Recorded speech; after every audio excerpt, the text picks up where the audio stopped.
Oh god. Is that cool with everybody then? Leave like midway through the second match. I mean, that should be fine. I'm hoping that someone else is available in an hour and a Yeah. half. Maybe somebody can take the next match. I knew Dolan was going to be up in time. That was just 30 seconds, my god. When I went to bed at midnight, he was still commentating some kind of Smash tournament with his friends, and I was like, what are you doing, dude?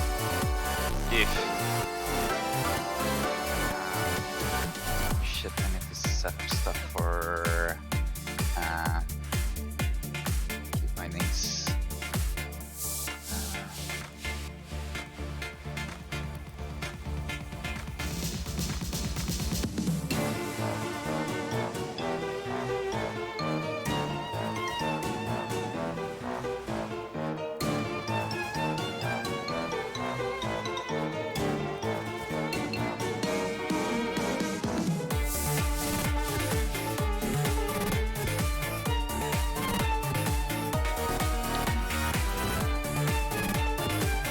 Hello everybody, welcome to CBC 2019. Starting up here with the first match, I am joined by JB Hyperion for this first match. Yeah, sorry you guys heard us just a second ago there. We didn't know we were live. We're starting out Catch World Cup, as always, with some technical difficulties, so do apologise greatly for that. But good morning, good afternoon, good evening. JB Hyperion here, Divine Cake, my fellow commentator for this morning's block of matches. How are you doing, my friend? I'm doing very well. I'm a bit sleepy, but everything should be fine. I think we have a very hype match set up here with Hong Kong versus South Korea. Well, absolutely. And before we get into it, Singularity P98, thank you very much for the 8th-month subscription. Very good to you, my friend. You are almost closing in on that gold OS badge. Thank you very much. Should probably open up the stream too. Oh, that would also be a very good idea. I would recommend that. We had a bit of a sudden start to this match, so a bit of technical difficulties, but we hope we will get right into this as soon as possible. So just stay tuned here, we will be right there. So yeah, as Divine Cake said, our first match is going to be Hong Kong versus South Korea. We currently have players in the lobby. They have selected their warm-ups, and I think they're just waiting for us to resolve everything so we can go in and spectate them. Don't worry, you haven't missed any matches, any picks, any bans, any roles, or any of that good stuff. If you just arrived, you are right on time. It's all good. So what's your thoughts here then, JBH? My thoughts are Group G is the scariest freaking group I think I've ever seen in any World Cup ever. Yeah, definitely. That's some stacked roster in there. I think Indonesia, Hong Kong, and South Korea all being put into this group, right? Yeah, along with Thailand, the unseeded team. So you gotta feel a bit for them.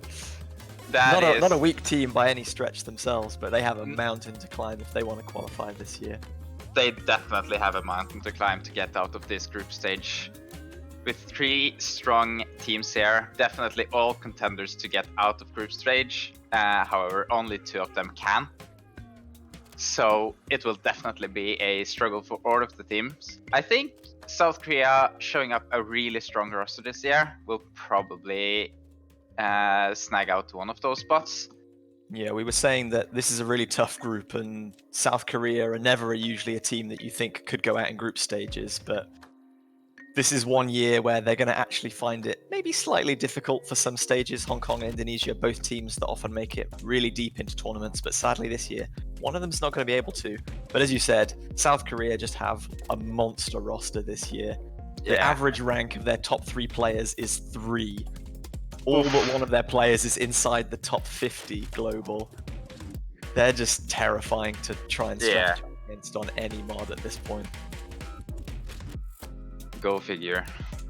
Really showing up strong today this year after not a week, but a weaker team last year, I would say. A week by their standards, yes. Yeah. But still enough to make it to finals week. Yeah.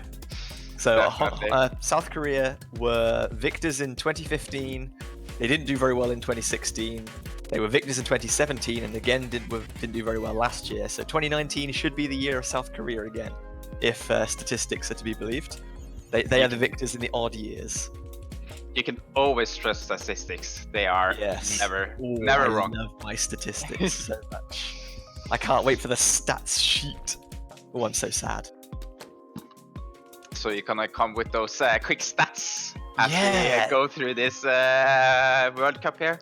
Absolutely. Can we expect that from you? A droplet was missed. That is the 17th time that droplet has been missed in 19 matches played today. I cannot wait for those comebacks. I am hyped.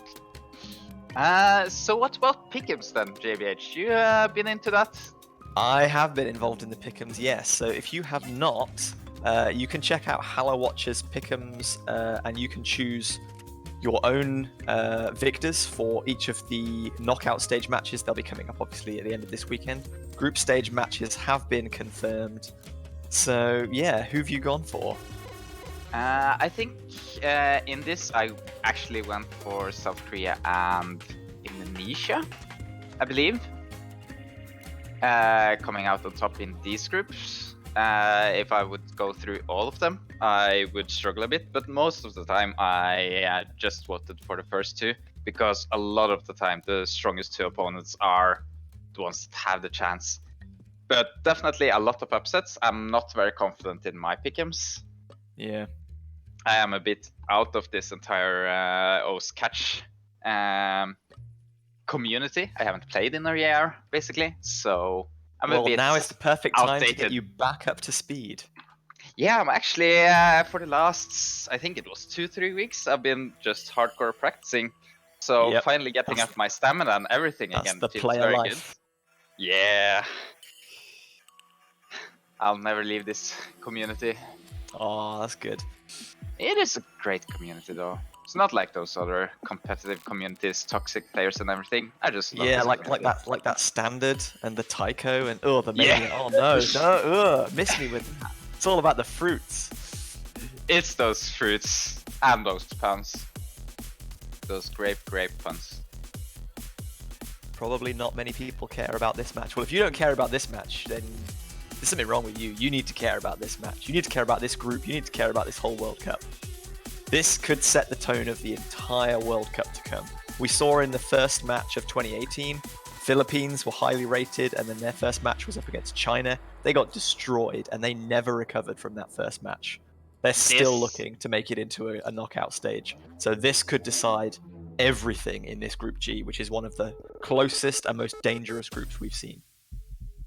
I am actually starting with this match. That is so hype. Starting in Group G. That is just, I love it. This is such a hype match to just kick us off. And right after this, I think we've got Netherlands versus China as well.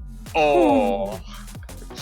I mean, Netherlands didn't get matched up against USA this year, but I'm not sure if they want to get matched up against China instead. Yeah, they missed the group of death, the matchup of death against the USA, and they got something maybe even worse than death in China. So Megadeth? Megadeth. There you go. Yeah, definitely. Both China and US are two pretty strong teams. I think USA is lacking a few of their strongest players, so they might have a bit of a weaker standing this year than last year, but definitely a really, really strong team too. I think they're still about 90% strong, to be fair. They've taken a small hit, but they're still they've not suffered anywhere near as much as some teams like Thailand have lost quite a lot of their key players. Hong Kong are missing quite a few key players as well. Yeah. So that is actually balancing it out a bit though, given that a lot of teams are lacking a lot of their most veteran tournament players and most of their best players in the game there. So lacking a lot of the top players will make it more even again. Even though everybody feels they're a bit weaker this year, it might still be a really good competition here. Some teams may feel they're a bit weaker, and I think overall the whole dynamic of group stage has been brought closer together. So many teams that were low seeded or unseeded this year, teams are fighting like, they're low seeded, they're unseeded. I don't want to be in a group with them. They're dangerous. Like Yeah. teams like Sweden and Canada and Brazil are all unseeded. That is, I'm actually really surprised about Sweden. They still have a lot of their strongest player, so I'm curious if they just didn't rank up at all in the last year, because they're a really terrible team to get matched up against as an unseed. So whilst we're waiting for everything to be set up for our streamed match, Hong Kong versus South Korea, let me just let you know that we have 2 other matches that are going to be currently ongoing at the same time as this one that will not be streamed, but we will do our best to bring you updates on those as we go. They are Japan versus China, and I think that's from Group B or Group C. I haven't. I've lost track of my my group listing. I've got it somewhere. Let me pull that up. Japan versus China is from Group B, and we'll also have Sweden versus Vietnam, which is from the very contentious Group H. France, Colombia also looking for an escape out of that group. So we know for a fact that the bans in the Japan versus China match, Japan have banned Ranbu no Melody, which is the hidden pick 3, the AR8 convert. China have banned Hyaka Ryoran from Ito Kashitaro. So I think 2 fairly predictable bans that we'll see quite a bit. Don't you think, Divine Cake? Yeah, those might be banned a lot. I'm not that familiar on the HD pool, so I'm not sure if this is, but it looks like the convert, and the HD convert is the one I suspect getting banned a lot. And Hyaka Yoroshimara is a really uncomfortable, slow. Oh, we're actually getting into this warm-up here. We can just keep talking a bit about the normal map here. The Hyaka Ryoshimara Sparks difficulty is also really terrible. It has a lot of wiggles, and the AR is pretty low, so you can really easily just overshoot because you expect it to go faster. Yeah, absolutely. Try not to give too much away from your practices, I guess. Teams might be still strategizing against you. I mean, I'm not even playing the no mods. Okay. So don't take anything I'm talking about. This is terrible. Please pick no mod. Don't pick no mod against us. Haha, I wasn't playing no mod, and that team is really good at no mod.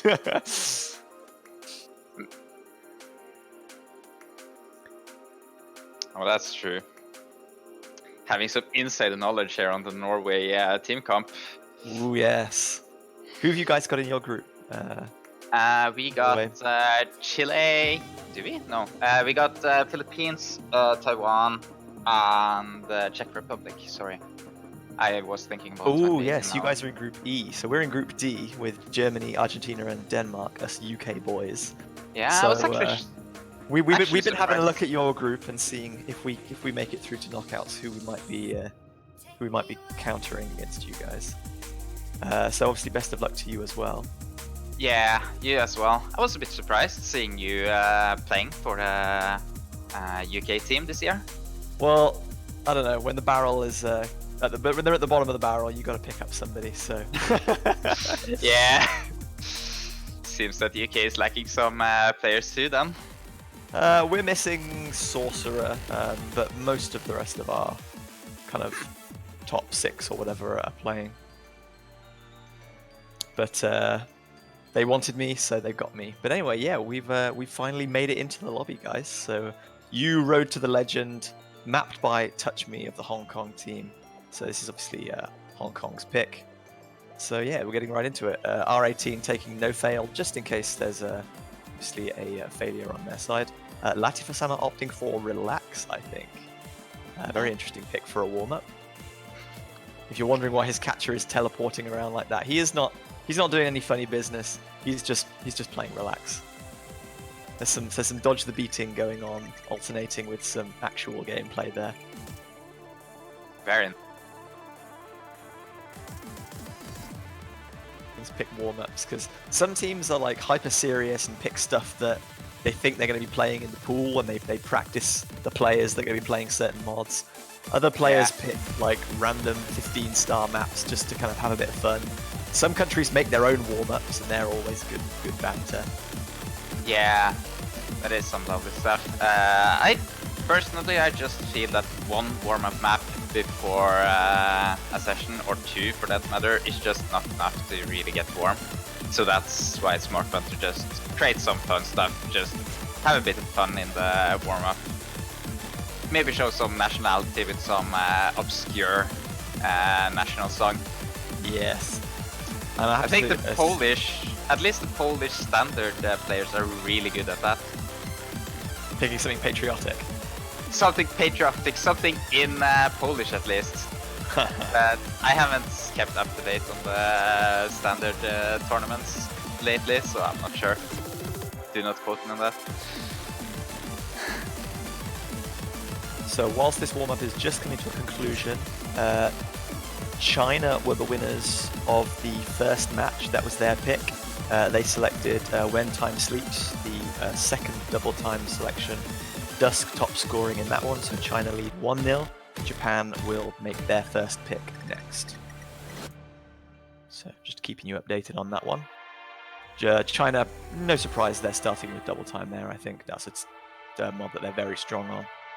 Yeah.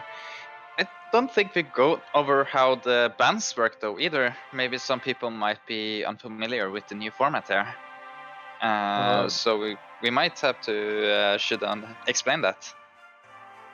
So in this year we have a change where rather than the winner of the role banning second but picking first, this time the winner of the role can choose whether they want to pick and ban first or pick and ban second. And in addition, I believe, I don't remember it at least, you can only ban one map instead of two. However, if you have lost 3 maps, then you can ban an extra as a sort of comeback mechanic to create a bit more possibility for the lower seeded team here to recover. Touch Me coming out with a fantastic 98 roll to begin their motion only responding with 51. So Hong Kong will be the victors of the roll. We'll wait to see what their selection is in just a second. Both of these rolls above average, as are these teams. Just a little bit above average, yeah. Sweden versus Vietnam, that's ongoing at the same time. The bans are exactly the same. Ranbuna Melody and Hyaka Ryoran. Hidden and Nova being taken off the table. As well as China taking their second point against Japan here, winning on new aspect. Yeah, Japan looking to the first no mod pick. Something fairly easily where they would hope they could FC and maybe outspin China, but it doesn't look like that's been the case. Dusk with a great spin. China picking up a bit of win on that one by 216,000 points. So China will lead 2-0. Let's see here, we are actually getting into the bans now. Here is the map pool showing up. And Touch Me deciding to ban and pick first here. Okay, so we'll see what they want to take off the table. I strongly suspect that they might take some double time off the table again. But they're going to take Hidden off the table as well, actually. They don't want any part of Ranbuna Melody. So that's 3 bans out of 3 for the AR8 convert Hidden option. Expecting that to be banned a lot throughout this group stage. Yeah, people just really wanting no part of the low AR. They're going to take, actually, South Korea, they're going to take Hard Rock off the table with Ghost Rule. Maybe not that confident on the spinners, I don't know. Yeah, there is a fairly huge spinner at the beginning of that one in particular. I think Sorry, go on. Yeah, there's a few spinners throughout the map too, and it's really easy to just miss a few bananas. So if you haven't practiced it a lot, it's probably a point to the opposition. Going back to our discussion about Ranbuna Melody, the problem with the map is there's a lot of places on that difficulty that are very easy to miss, even though they're not super difficult, just because of the low AR. And because the song is only like 440 combo, I think, if you miss once in the middle, that's a massive chunk of points lost for your team. I believe it's fairly easy to, like the middle part is fairly missable. So given a few nerves, not playing at your top performance, it's really easy to just miss there and just not helping your team out then.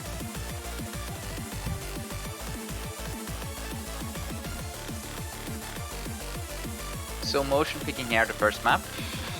And we will have Confusion Part 1, a no-mod map. Yes, they're opting for no mod 4. One of the easier picks, but again, one spinner right at the beginning that could decide the fate of the battle. We might very well see a early lead stay all the way until the end here, yeah. Fairly easy to FC and SS. Yeah, so because this is circle size 2.9, it's very easy to catch most of the droplets here. It's all about consistency with being able to wiggle and being able to stand still on snapping vertical patterns. Yeah. Also getting used to the changes in BPM that comes throughout this map. Oh yes, also there is a slowdown at the end. I haven't seen too many people get caught out by that, but when tournament pressure creeps in, you start seeing little mistakes that you wouldn't always see. Yes, and Anomaly is a great song. I would love to have a ranked map of that.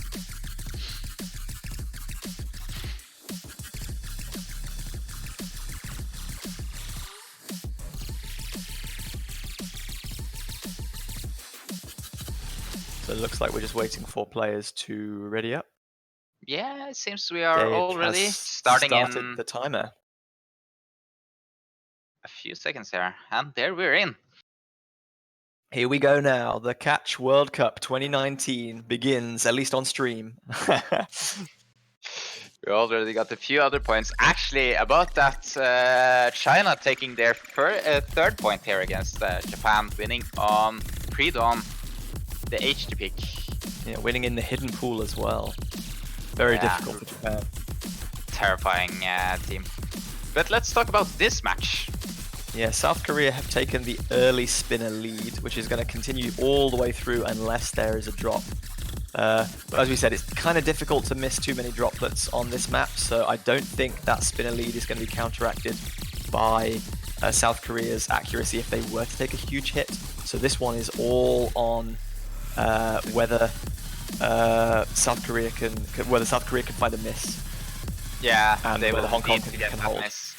And given the difficulty, I'm not sure we will see that. This might already have been decided, but we do not know. Nerves can really play in a part here. Yeah, so Touch Me and Suigetsu Kyoka both holding double S for Hong Kong. No one on South Korea actually still holding that double S. But as we said, there's not too many droplets on this one, so it probably will be decided by the spinner at the beginning or a miss, potentially in the slowdown section towards the end that we're getting to in these kind of last 200 combo or so. Yeah, it seems like South Korea all missed on the same droplet probably. They had about the same accuracy coming out of the spinner, so I assume they missed one of the few first droplets. Oh, probably the same as Latifa. Latifa has 10 combo less than everyone else. He must have missed right at the beginning. That might be why the score difference is the way it is, but it's not going to make a difference. If even if Hong Kong did outspin, it's been undone potentially by Latifa's drop right at the beginning. Yeah, that's really unfortunate there. Those 10 combos really making up the difference there. I dread to think how close this would have been had Latifa not missed at the beginning, because that's going to be a 8,000 point victory for South Korea on this opening pick, giving them a 1-0 lead in the first match. That one could have been terrifyingly close. Yeah. Would have gone down to the bananas. I think Motion had the best spin on that one with one more banana picked up than Touch Me. So yeah, great double S's from Touch Me and Suigetsu Kyoka there, but unfortunately that one miss from Latifa right at the beginning, deciding the match, so deciding the game even. Maybe some nerves, maybe some lack of readiness, but unfortunate. But Hong Kong will have a chance to strike back on their first pick just now. They will have a chance to pick what they're comfortable with now, yeah. Whilst we wait for that selection, Sweden have won their first pick against Vietnam, which was Breeze from the hidden pool. Vietnam will be picking their first selection next.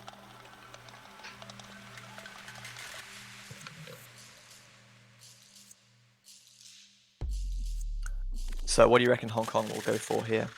South Korea starting out on the no mod pool, so nothing kind of too drastic really, just starting very comfortable.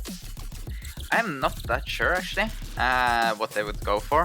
Again, a bit of a problem knowing what players are comfortable with there. I have no clue what I would pick against South Korea. Maybe a double time here. See, like, I think traditionally Hong Kong have very good hidden players, and Touch Me is obviously a fantastic hard rock player, but their strengths are also South Korea's strengths, or rather, South Korea don't have any glaring weaknesses. They are going to go with hard rock though, with Sweet Rain from the second hard rock pick here, the slightly longer specific, backed by Sorcerer. Fairly easy map mostly. There's just one really tight jump in the middle. So yeah, I'm looking, gonna watch that 391 combo, see who can actually hit that. See, 370, there's kind of a spaced, like, double hyper dash, and then 20 combo after that. There's like a double edge jump, I think, from the right and then from the left to the right, or right to the left again. And then after that, towards the end of the kind of Ki section, there's a couple of weird direction changes. But aside from that, this is a fairly comfortable hard rock map, I feel.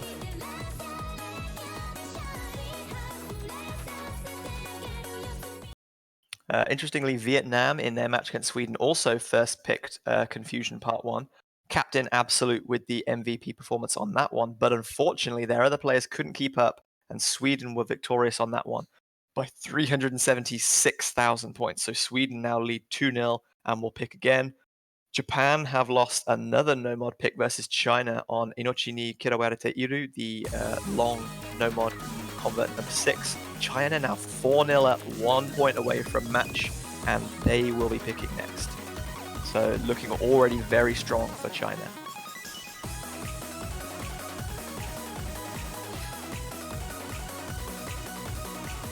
So we're getting into Sweet Rain here. No misses right at the beginning this time. Hong Kong will be happy with that one. Yeah, all SS for now.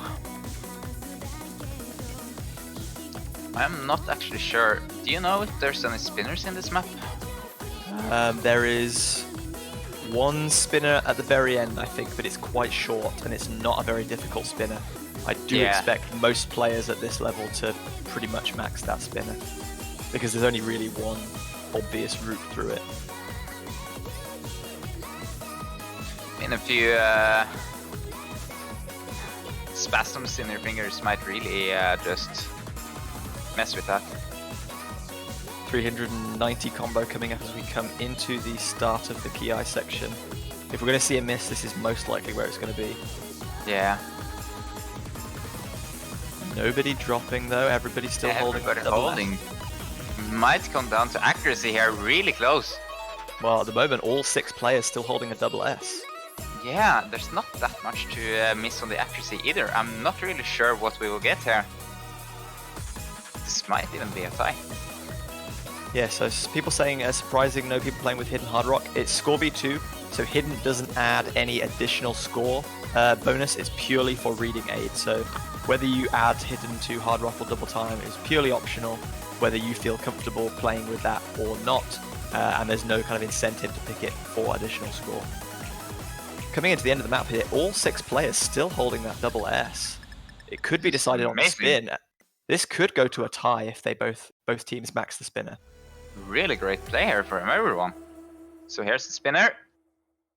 And just a slight lead there from South Korea, taking it out in the end. It's going to be decided by 1 spin? Oh man. 1 spin. Hyper W7 with a fantastic spin there. Yeah. Latifasama does slightly better than his teammates, but Touch Me, Sugetsu Kyoka, Motion, and Rockma all getting exactly the same spin. Hyper W7 outspinning Latifasama by 1 banana on that one. Wow. 1 banana to win. That is amazing.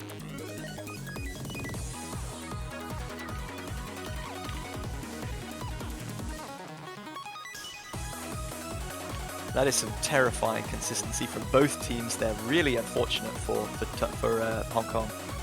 Hyper W7 just carrying that one.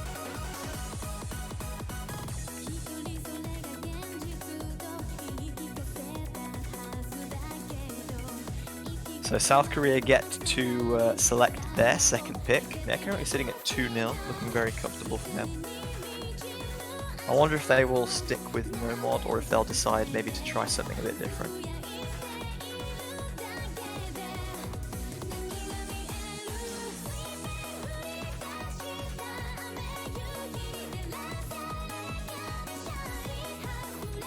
But that's what the World Cup's all about.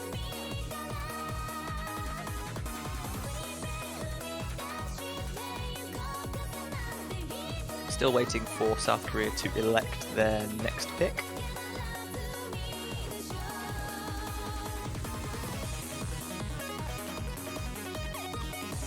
Sweden have just been victorious on their second pick, again hidden, this time going for pre-dawn. So they've elected for both hidden specifics back to back. Satomi top scoring on that one. They'll now lead 3-0 and Vietnam have to look to find some way of taking a point off of Sweden.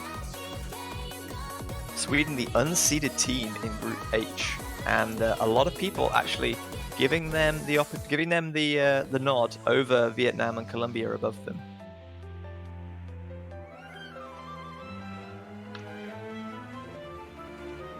And speaking of pre-dawn, that is going to be South Korea's second pick, Nikodin M2U. Year's Rain. So this is hidden number 1. Lots of wiggling and lots of curving sliders. So potential to miss droplets and plenty of potential to dash too early on this one. China will be the first match victors of the 2019 Catch World Cup. They're victorious on Rise, Feet, Glitch Mob, Mako, and the Word Alive. The no mod number 5 with the crazy slider velocity. Crystal top scoring on that one, so China taking a clean sweep in their opening match, 5-0, giving themselves a very strong position over in Group B. Well done to them. Starting with a strong performance there, that's really good. So I believe while that happened, I think pre-dawn was picked, correct? Yeah. Yeah, pre-dawn is the selection for match for game number 3. This one.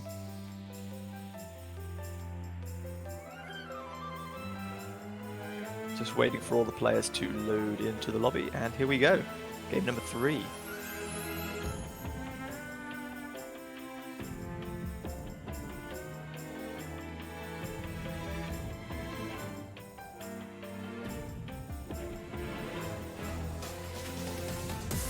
Quite an accuracy drop for Touch Me right off the bat there, but also Hyper W7 has missed a few droplets as well. Everyone else still holding double S.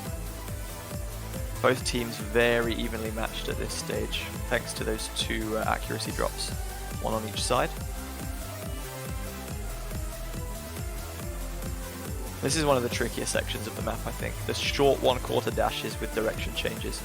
It's so easy to try and catch the next thing by dashing too early that you miss the slider end. And this is the worst time to break combo, just when you've hit that 200 mark and you're starting to earn maximum score per fruit. Sorry about that, to fix a bit, but as I tune back in here, Hong Kong's actually leading here. That's impressive. May take their first point there.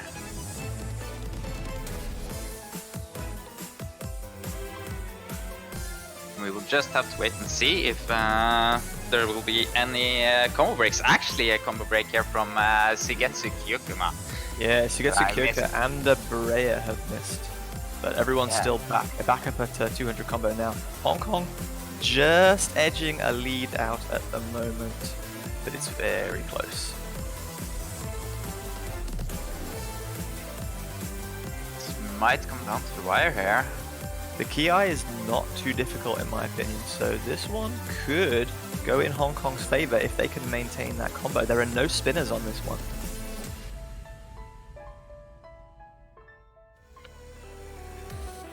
The accuracy advantage is for South Korea here though.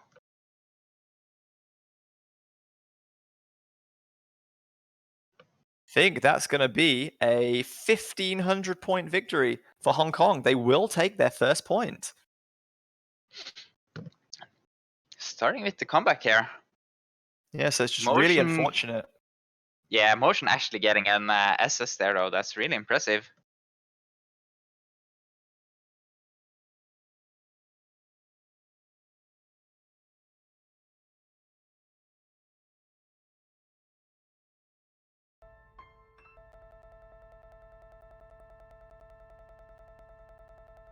So yeah, we're aware that the commentary has been a little bit behind. We've refreshed the stream, so hopefully we are up to date. Sorry on that one, but at least we're not too early in spoiling things for you guys.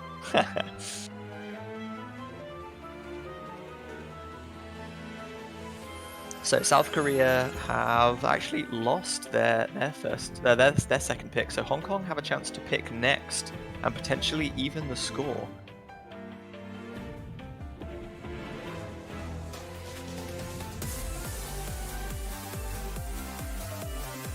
Yeah, very unfortunate for South Korea to lose out on that one by such a narrow margin. Congratulations to Hong Kong though, proving that South Korea are not invincible.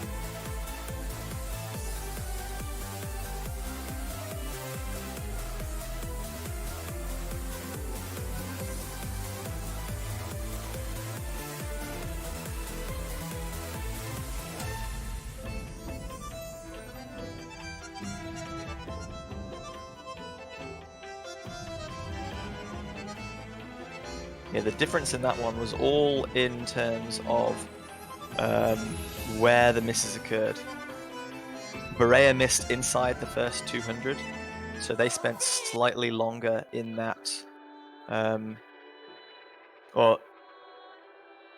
Berea spent slightly more time in the kind of 200 combo zone, meaning that there was getting slightly less score per fruit for a longer period of time, ultimately giving Hong Kong the advantage on this one. And Hong Kong have opted for double time here. Calafina Oblivious, the convert double time pick, number 3.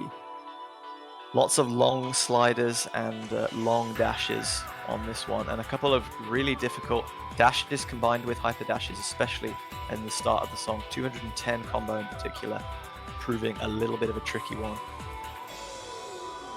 Sweden are now 4-0 up against Vietnam, winning on Hard Rock. Vietnam's pick on Sweet Rain. Satomi top scoring on that one. So Sweden will pick next and are on match point against the high-seeded Vietnam. Really great work from Sweden, the unseeded team in that group.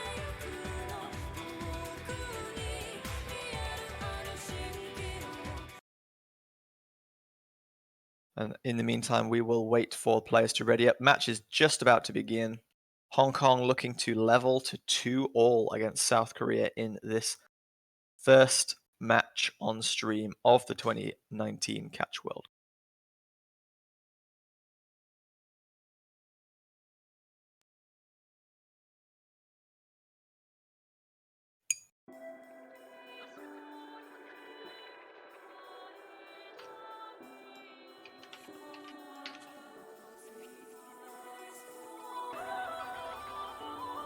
So here we go.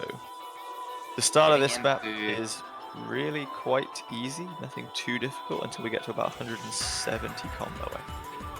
Yeah, somewhere around there, just below 200 combo, I believe, is the first really tight jump. Which again is the worst place to miss, as we found out in the last bit. Either 200 from the beginning or 200 from the end. Yeah. So what is it? I think it's a tight jump into a hyper into another tight jump, which really ramps up that difficulty. And then I think about 50 combo later, there's like 3 sliders in a row that are all hyper dashed. It's very easy to kind of carry too much momentum into those. Yeah, and there's another... 3 misses there. Touch Me, Suigetsu, and QWHJ. So South Korea maintaining 2 full combos on that one is going to give them the advantage. Latifasama, the only person still holding full combo for South Korea. For Hong Kong, sorry. Also still holding a double S at this point, but with 2 drops from his teammates. This one is going to be running out of control for South Korea unless Hong Kong see another miss from their opponents.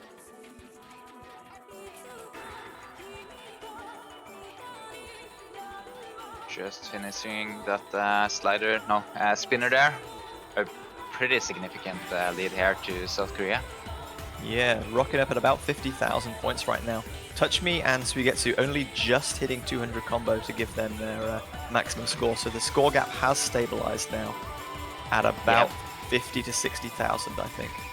Yeah, but coming into the second part here, it's definitely easier than the first half. So I'm not sure that the middle Hong Kong kind of half is quite simple, and then the end has some doubles with hyper dashes which get a bit difficult, but by then it might be too late for Hong Kong to mount a comeback.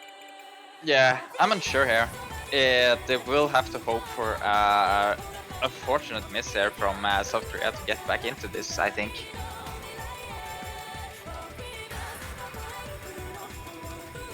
Latifah-sama and Rockma dropping there though, so we do see two misses, but unfortunately they're cancelling each other out. Yeah, matching each other there. Doesn't really matter.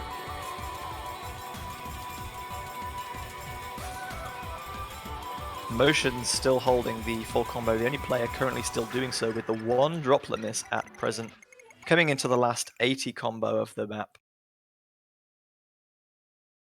There's not going to be enough time for a recovery here, even though the spinner at the end is quite long. This one is going to go to South Korea by a margin of about 55,000. So South Korea will take a 3-1 victory, Hong Kong being broken for the second time in succession. So now Hong Kong will get the opportunity to ban their second pick since South Korea have reached 3 points.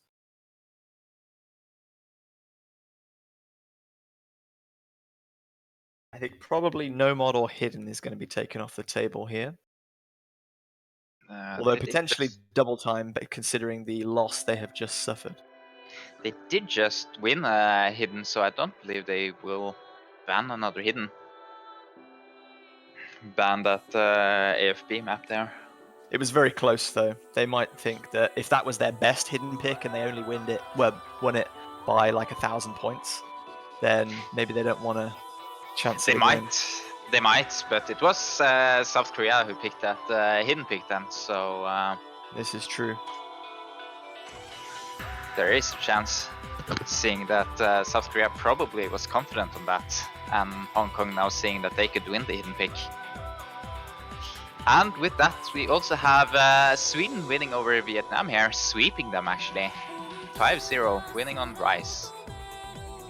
Yeah, so again, a team taking their 5th and final point on Rise, the no mod pick. Still no SSs on that map yet, which will be very interesting to see if that does occur.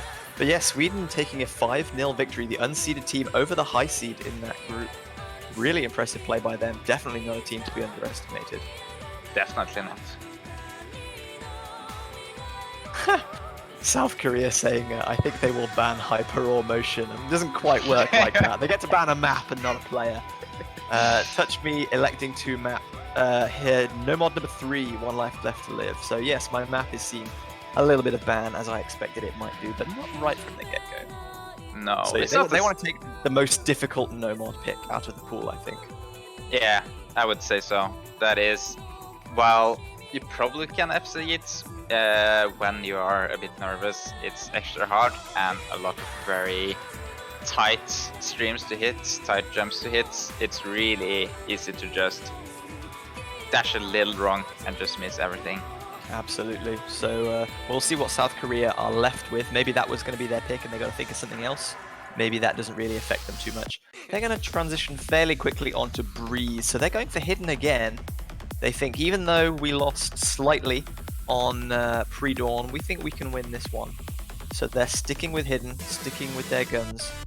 And of course, this is Rockma's map. So South Korean player Rockma. Getting his map in the pool, so this is his chance to perform on his own difficulty. Got to prove his worth there. I agree, this is an awesome map. This is probably one of my favorite maps in the pool. It's an excellent banger of a song too. And from a featured artist. Absolutely, yeah, more support to featured artists. So many of them in the pool this year. Yeah. Great to see. I mean, the list is just increasing year by year. Easier and easier to get into one of those banger songs there. So Dave has started the countdown, heading into game number 5. South Korea currently leading 3-1. Hong Kong broke South Korea on the previous hidden pick, but South Korea don't seem phased. They're back at it for some more hidden.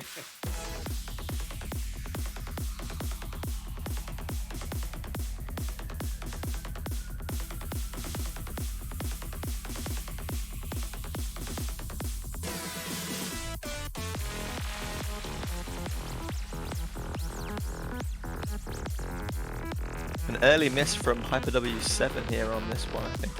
Everyone else still holding the double S.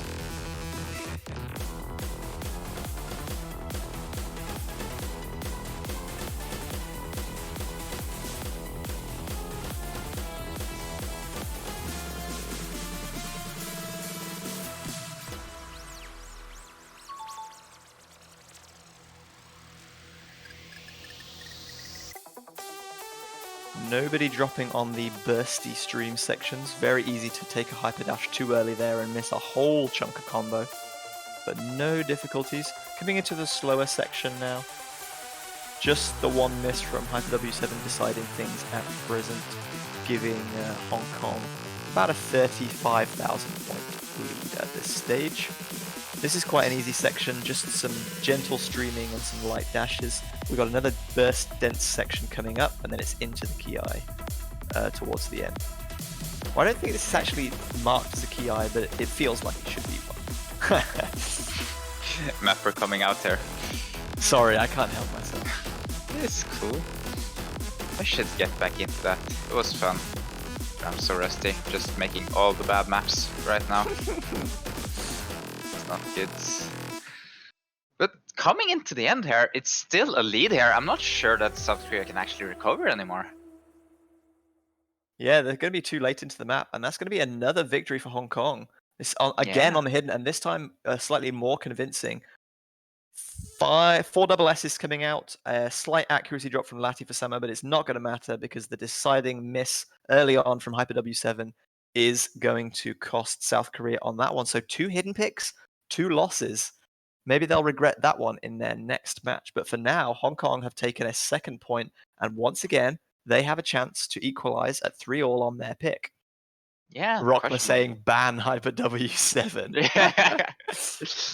Should have done it.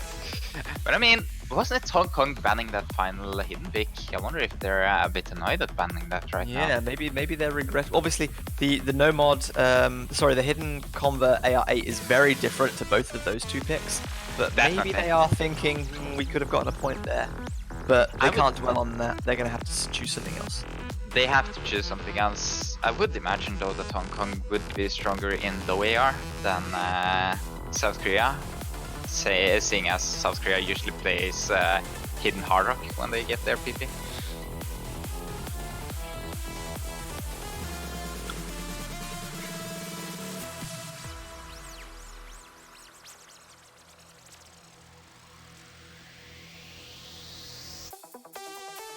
Picking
starting in just a few seconds.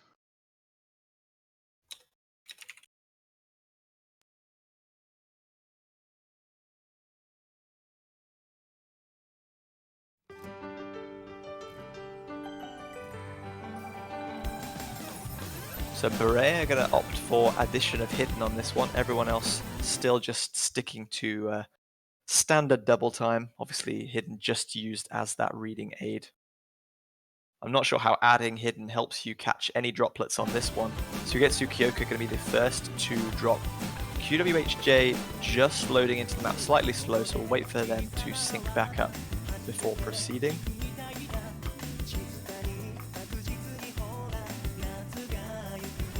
South Korea going to be taking that early lead with the drop from Suigetsu Kyoka.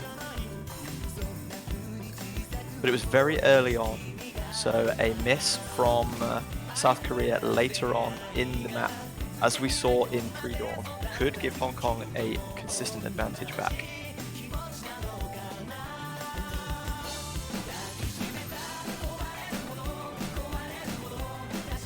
All players now hitting that 200 combo mark, so the gap is stabilizing at about 20,000.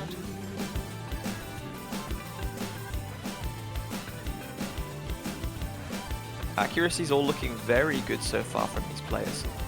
Not wasting any droplets unless they're forced to.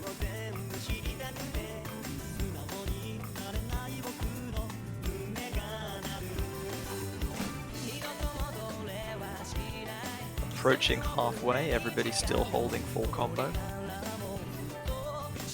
A couple of strong dashes back to back there, but obviously not posing any difficulty for players here.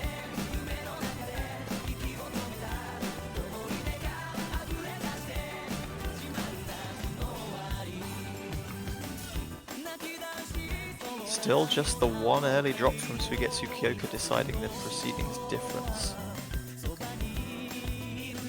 We're just eagerly awaiting who, if anyone, is going to drop. There is a spinner to end this one, and it's reasonably long, but it's not the easiest spinner in the world. So unless one excellent performance comes through from someone, South Korea will need a drop to allow Hong Kong back into this one. No, and even if they have that spinner, they still need to contend with South Korea's spinners, and they are no slouches on spinners either. Absolutely, yeah.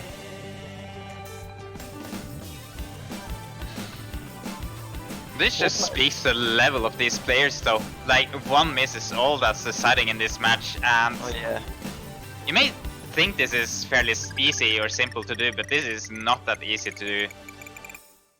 I mean, if you add on kind of the pressure of it being the opening match of the World Cup, being in a very difficult group, playing against incredibly strong opposition, and it being late into the match as well, where like your match can turn on a single game or a single miss. That one's going to be South Korea's victory, though, breaking Hong Kong once again. QWHJ with the double S.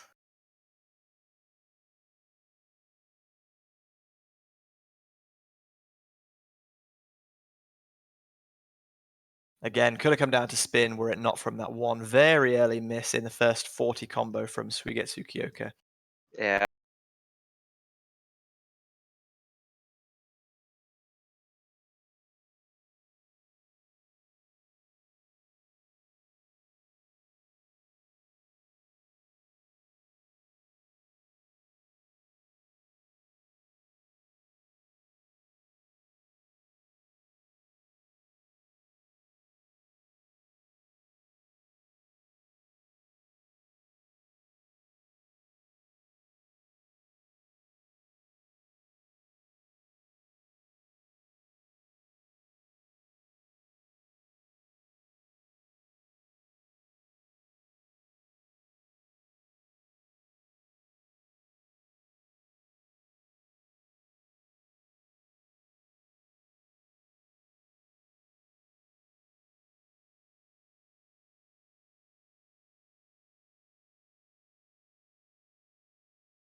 It wouldn't be a World Cup if we didn't, would it? We will be right back, people.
And we are back. Sorry about that, ladies and gentlemen. Quick restart of the client, I believe, and we should be good to go onward. Just some minor OCD touches, moving them all into nicely arranged lines. Has to be perfect.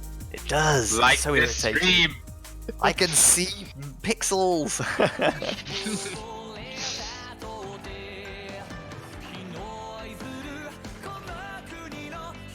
The players are all being advised to just take a quick break, go to the bathroom, get something to drink in this high pressure situation whilst the stream gets up to speed. Now, will you say that's a mental advantage or disadvantage to get broken off right before the end here? Some people will take it as an advantage. I think Hong Kong would probably take it as an advantage because it gives them a little bit more time to regroup and settle their nerves. South Korea probably don't want to give Hong Kong any more time. They want to press their advantage and wrap this one up.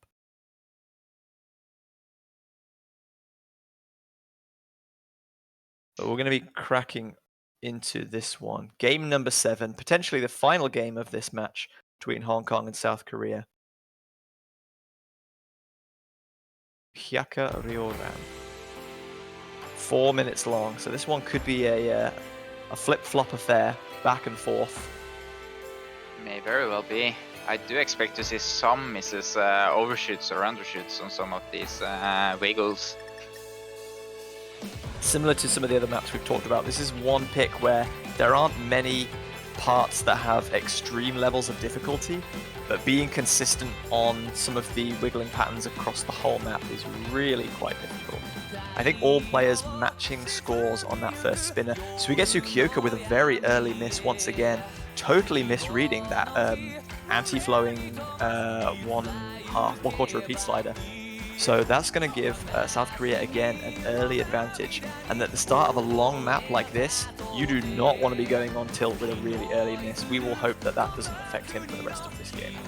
No, seemingly getting back in the mid there though, so building up his combo fairly okay.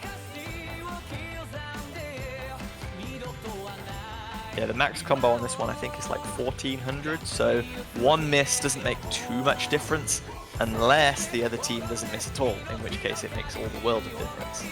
Yeah.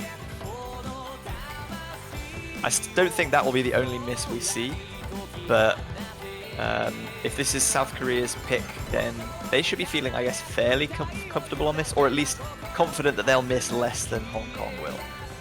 That is the idea here. You don't necessarily need to full combo, you just need to miss less. And that's not going to be good news for Hong Kong. Latifasama missing at about 1/3's distance there. So his combo is going to be reset. He's going to have to build back up. South Korea are going to extend their advantage slightly more. Nobody dropping, and you can see he's angry with that. Just taking some time to mash out the keys. South Korea with the about 45,000 point advantage at this stage, and that's going to keep growing as Latifa builds his combo back up. Hyper W7 missing right at the beginning of that new section though. That's going to narrow the gap slightly. Hong Kong will still be in a deficit since they've had 2 misses, but it's going to be very close. They've given Hong Kong a lifeline here. Hong Kong don't realize that because they haven't seen that Hyper W7 had that drop. I mean, they may have the scoreboards open, but most likely not. Nobody Hoping missing any of those dense 1/8 stream sections. Oh, but a miss from Latifa there. Yeah, that's going to be unfortunate. Another miss from Latifa, unfortunately, is going to give the advantage back to South Korea. Not really feeling it on this map.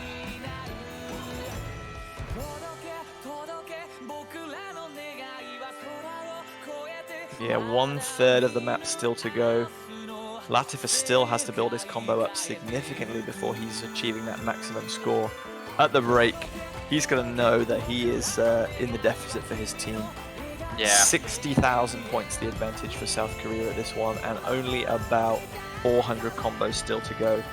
Again, everyone balancing those 1/8 streams nicely, no difficulties there, but we really need to see multiple drops from South Korea here before, if Hong Kong want to have a chance to get back into this one.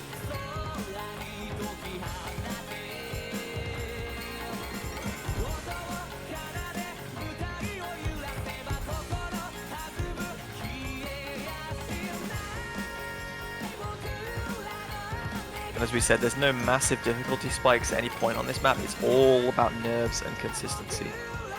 Definitely, and coming right up until the end here, I don't believe Hong Kong has any chance to recover this.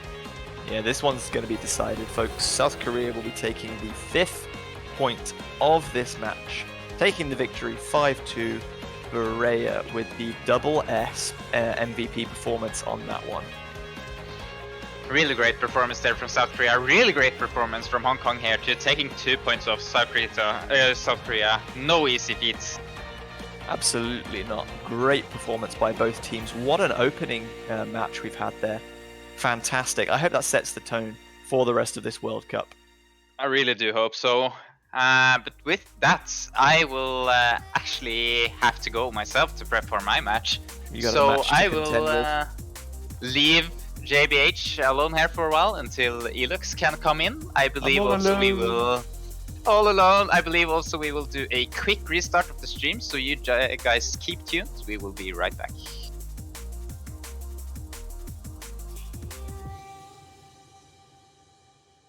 So thank you very much to Divine Cake for assisting me on that one.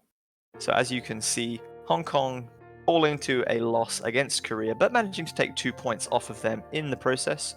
Japan and Vietnam, sorry, not able to do the same against their opponents, Sweden and China. Next up, we're going to have Taiwan versus the Philippines. Japan have another match against Australia, but on stream, we're going to have China's second match, this time against the Netherlands from Group B. You can see our teams and players up here on the board right now. And also on the board with me in the commentary box is Elux. Hello, my friend. How are you doing this morning? Oh, doing just fine, JBH. How's your day going? I mean, it's only just started. It's 8 AM. I would not normally be up at this point, but the World Cup calls, so I shall attend. How about that match though? Oh yeah, the 2 points for Hong Kong were pretty impressive, both on Hidden, so other teams might be looking to maybe exploit a, maybe not weakness of Hidden for South Korea, but a vulnerability, shall we say. So that one's going to be interesting for Indonesia in their match later. Oh, definitely. Hong Kong was looking like they were on the road for a comeback victory. It was very tense at times. If we hadn't had that very early miss on confusion early on, that one could have been even closer. But unfortunately, 2-5 was the scoreline. But we're going to move on to Netherlands versus China. This is the warm-up pick. I think this isn't a massive meme, so I think this has to be China's warm-up. Netherlands known for their interesting warm-ups. Definitely, Certainly. with what we've seen with Netherlands in the past and their warm-ups, they come up with some pretty unique things. Absolutely.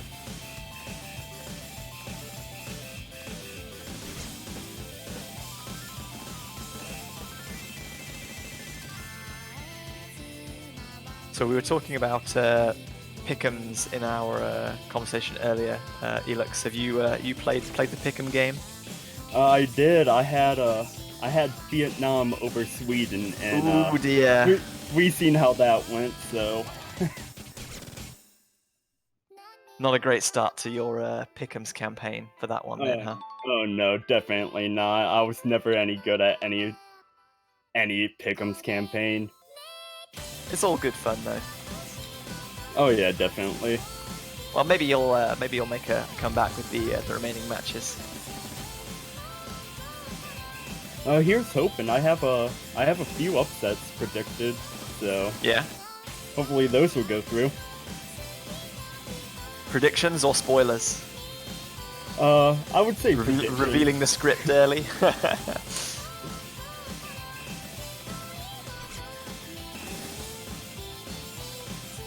So am I right, Elux? This is your first World Cup as commentator? It is. It's Everybody say big step. hi. Big welcome and a thank you to Elux for joining me. Treat him nicely. I would actually be at work right now, but I ended up calling off today. Haha, stuff those guys. This is better.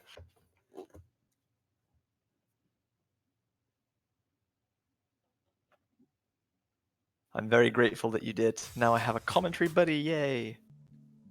Wishing Divine Cake obviously the best of luck in his match.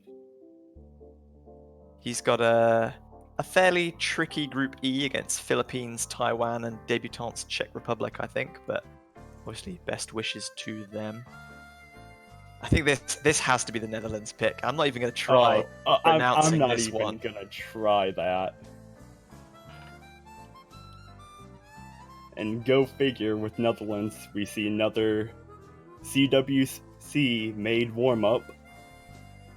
Typical Netherlands warm. Yeah, it's just like tradition at this point, huh? It really is.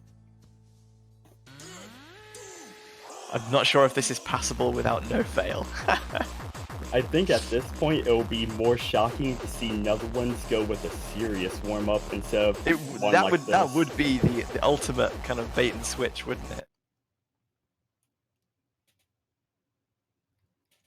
The background is the actual masterpiece. Well, we're looking forward to that one.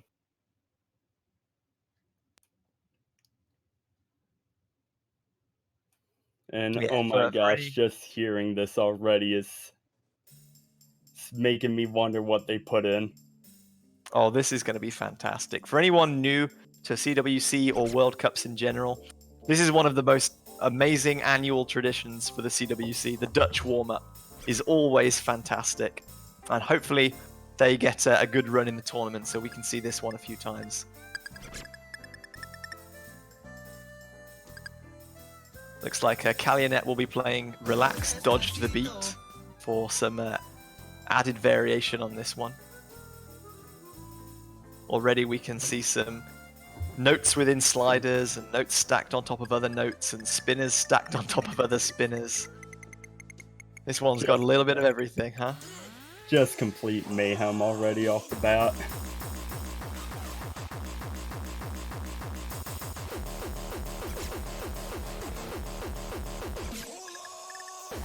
Kalyanet rocking that 3% accuracy with the dodge the beat play.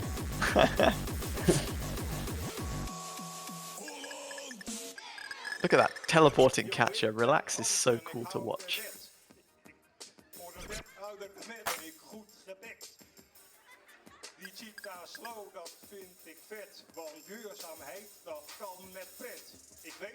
Some fairly impossible patterns rocking up on that one.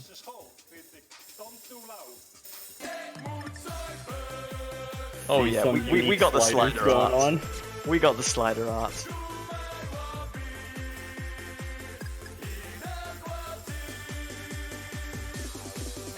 Good grief, this one is an interesting selection, one interesting map.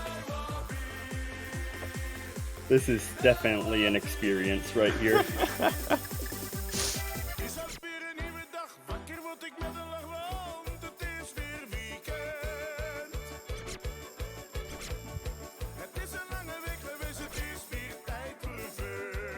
What would only be better is if I actually knew what the songs were saying. Oh god, wow, there was a lot of lag on that one, at least there was for me on the stream. Too many notes, I think, there. The 20 client couldn't keep up.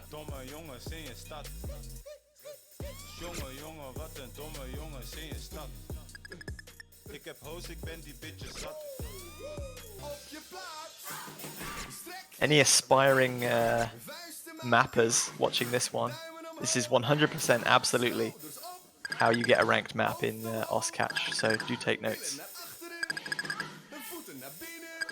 I want to see more of this in the 2020 meta.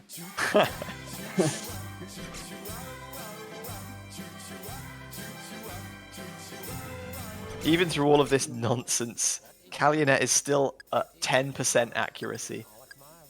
He's dodged 90% of the stuff on this beat map, even when there was like whole screens worth of objects, just covering that's just impressive all parts of the x-axis.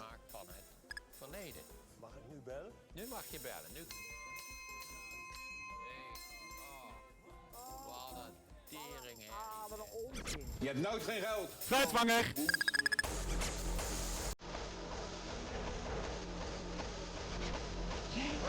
So we're getting into the last kind of 30 seconds of this fantastic Dutch warm-up. So everyone get your predictions for roles and picks and bans going in the chat. I'd like to see some great community interaction as always. Touch Me had the fantastic good role to begin their match against South Korea. So let's see if anyone can top that. We haven't seen 100 yet. We saw a couple of hundreds last year. We saw a couple of ones as well. Some unfortunate one rolls.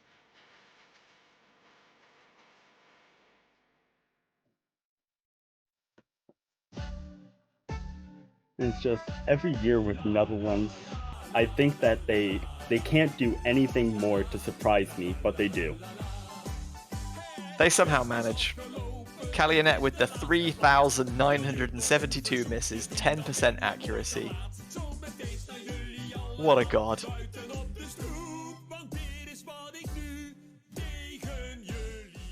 So also going on at the same time as this match, we have Japan versus Australia from, I think this one is Group B also, same group as Netherlands, China. And we have Taiwan versus the Philippines from Group E. Australia won the role in their match against Japan. Japan have banned Ranbuna Melody, the hidden convert AR8.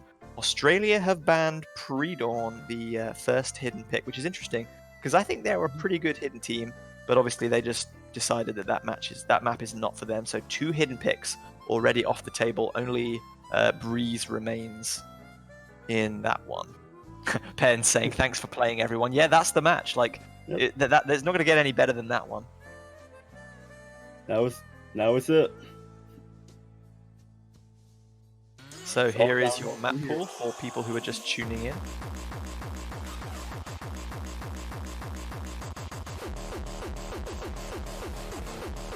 I wonder what they're going to go for. Well, we got to wait for rolls, obviously, first. But I wonder what's going to get picked up first here. China, obviously, a fantastic team at double time in particular. I'm going to say Netherlands is going to win the role. Penn is asking, what do you want to do? So have they already Have they already done it? The role? Perhaps.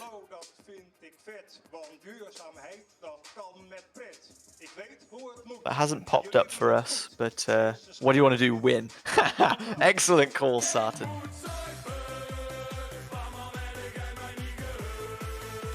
Okay, so Wesley is saying they will ban first, so I'm assuming they must have won the roll. That hasn't come through for us. And their ban is going to be Sweet Rain from the Hard Rock pool. Dusk firing straight back with banning Hyakaryoran, the map we just saw to end the Hong Kong-South Korea game from the No Mod pool.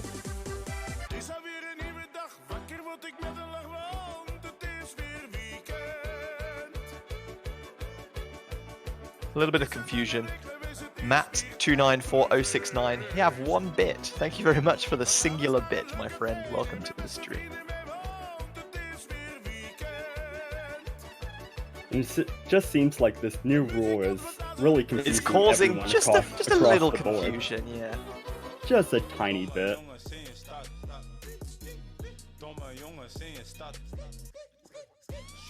F-fan with the additional bit. Thank you very much, guys.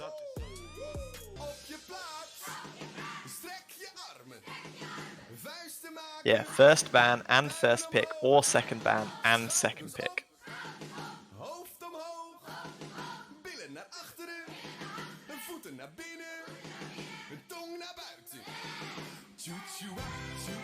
Taiwan versus the Philippines. Philippines have won the roll.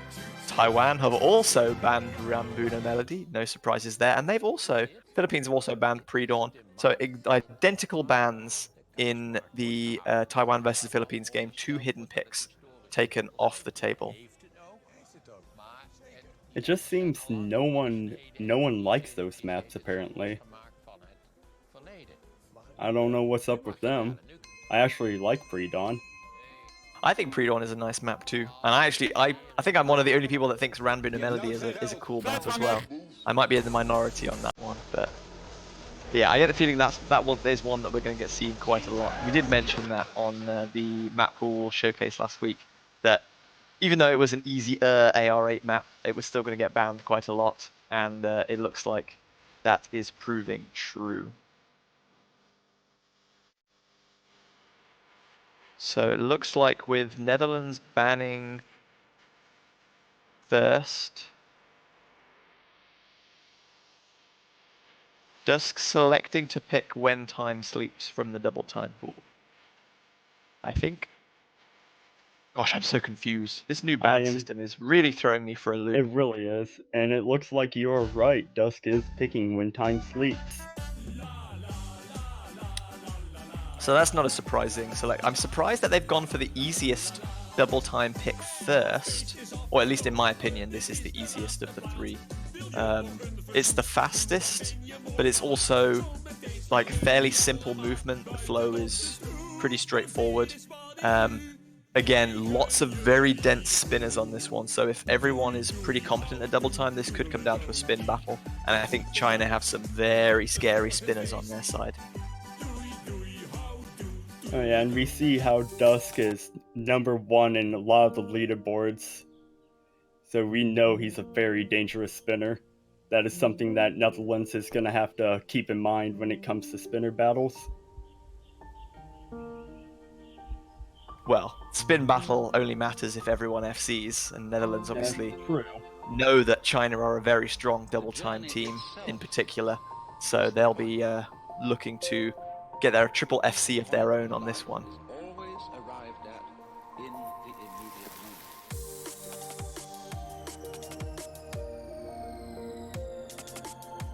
Looks like we're going to have a very short delay whilst the players settle in, and then we'll be cracking right on with game 1 of match number 2, Netherlands versus China.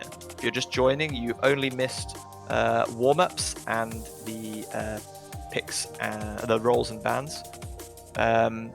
Netherlands won the roll and elected to ban Sweet Rain from the Hard Rock pool.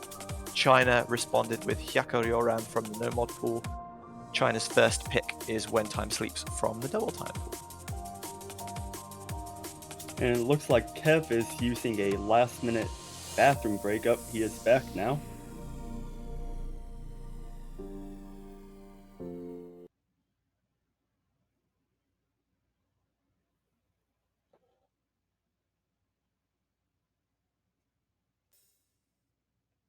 So Penn going to be our referee for this one, leading proceedings, and it looks like we're going to get underway.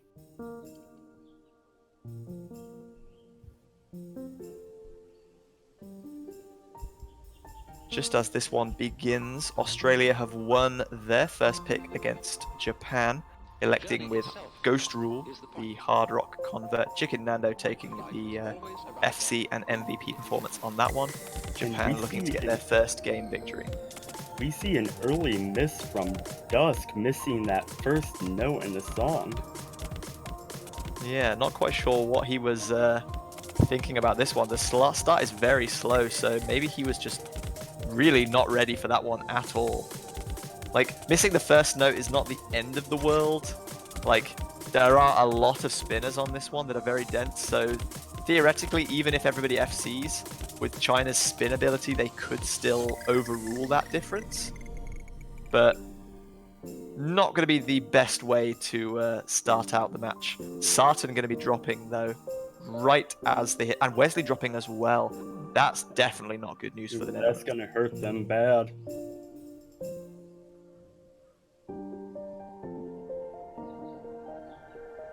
Matt coming back with the 100 bits. Thank you very much for that donation, my friend. Greatly appreciated. And we have Kev, Crystal, and Callie Onet with the SS. As soon as I say that, Kev drops his double S. Oh, Elux, you're becoming a caster cursor as well. Welcome. Oh, my first one. Thank you, thank you. Thank you. Welcome, Elux, to a Caster Curse World Cup. So no full combos remain on the side of Netherlands for this one. Apart from that one very, very, very early miss from China, everybody's still holding full combo. Kalyanet and Crystal both with the double S. Netherlands requiring several misses from China at this stage, and I think they know that those misses will not be forthcoming. So they just need to get to the end of this one and reset with whatever their next pick is going to be, because this one is pretty certainly going to go to China as Sarton misses once again.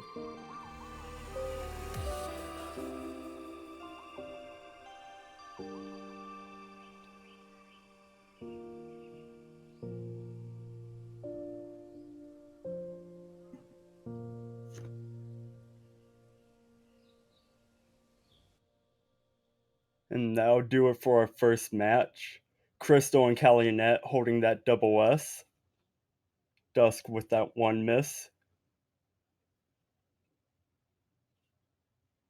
Oh, you guys are starting a bit war over here. F-Fan with the 500, Sicef with the 510, and the only Stig with the 1500. Woo! Get this party started. You guys are too good. And it looks like we got our update with our Japan vs Australia match. Japan lost their no-mod pick against Australia. Their no-mod pick was a Neo Aspect. Yeah, it's unfortunate for Japan. That was their first pick against China as well, I think. So maybe if that's their comfort pick, which they're going to first time every time, that's not looking too good for them. Losing to Australia. Australia 2-0 up on that one. Furley with the MVP performance, losing only by 12,000. But unfortunately, a loss is a loss. Netherlands are going to be opting for Confusion Part 1 from the no-mod pool. So yeah, they're going to look to outspin and out-consistency China, hoping that China make potentially a silly mistake, like I guess Dusk did at the start of When Time Sleeps. Let's see if that gamble pays off.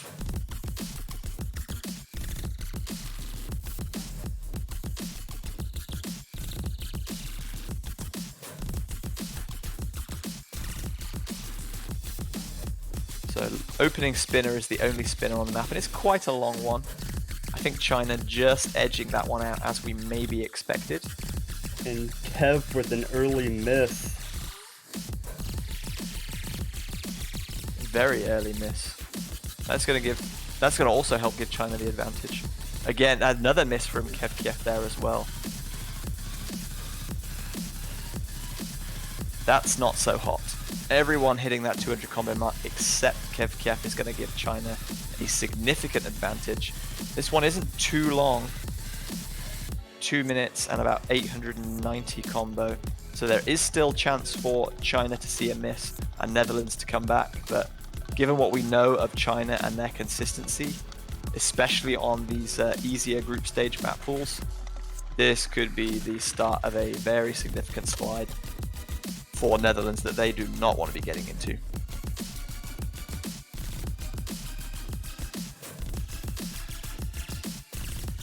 Everyone on China's side holding that double S. It's all, as a team, it's always a real kind of downer to see your first pick, your supposed comfort pick, not only to be like a loss, but to be undone by like 3 players FCing on the other side. But that's not going to be the case. Calumet dropping there on the vertical snap section. Will everybody hold through the slowdown at the end? Calumet dropping again. That is going to give Netherlands a chance to come back as the score flips. They might survive this one. And they will come out on top. Netherlands squeezing by with a couple misses from Calumet to make it 1-1. Yeah, so that's going to be a 50,000 point victory for the Netherlands. So they had some good fortune. Obviously, Dusk and Crystal both double S-ing that map, but Calumet really struggling on that slowdown in particular at the end there, going to give Netherlands the victory. So 1-1. China will go straight back to double time with Oblivious this time. So they know what works for them. They're going to stick to their guns.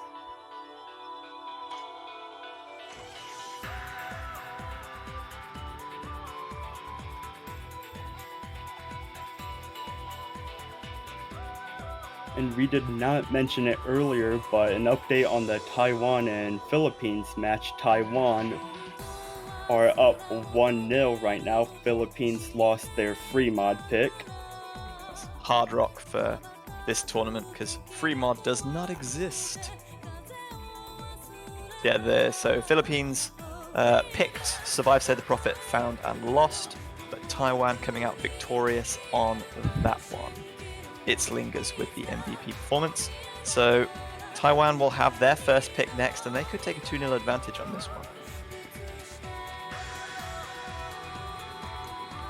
In my pick'ems, I actually have Philippines getting knocked out.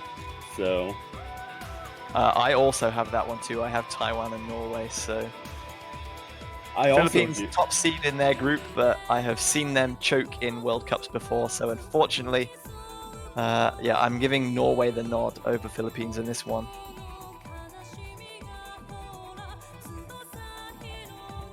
But obviously, no hate. I love all of you. So waiting for players to ready up for China's second pick, their second double time pick as well, on Oblivious by Calafina.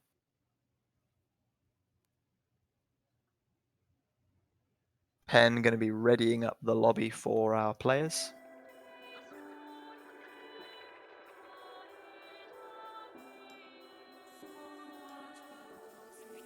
And we're into it.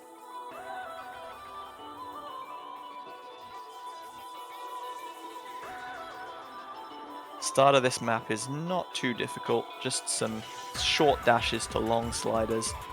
170 is about where the song starts to pick up, and 210 combo in particular has a very nasty dash, hyper dash, dash combination that we saw a lot of misses on in the South Korea versus Hong Kong game.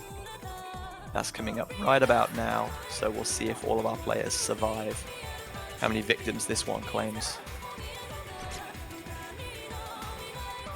And again, it's going to be 3 misses, 2 from the Netherlands, 1 from China. Sartan, Wood Pump, and Kagamine Rin all falling victim to that one. But Dusk actually missing almost immediately afterwards is going to bring the scores almost level again. Wood Pump dropping for a second time. Only Kev and Crystal still holding full combo at this stage. And a very slight lead advantage to China.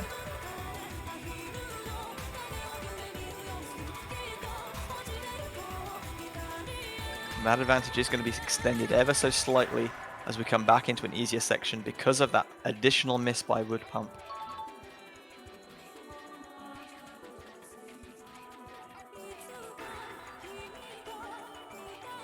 Hopefully we're not going to see any silly misses in this very slow section. Allows players to build up all of their combos back.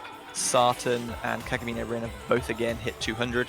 Dusk is rapidly approaching that mark, and Wood Pump is going to be slightly behind them. The advantage is going to probably be about 40,000 by the time he reaches 200 combo. And we're getting into the final third of the map where things start to get a little bit more difficult again.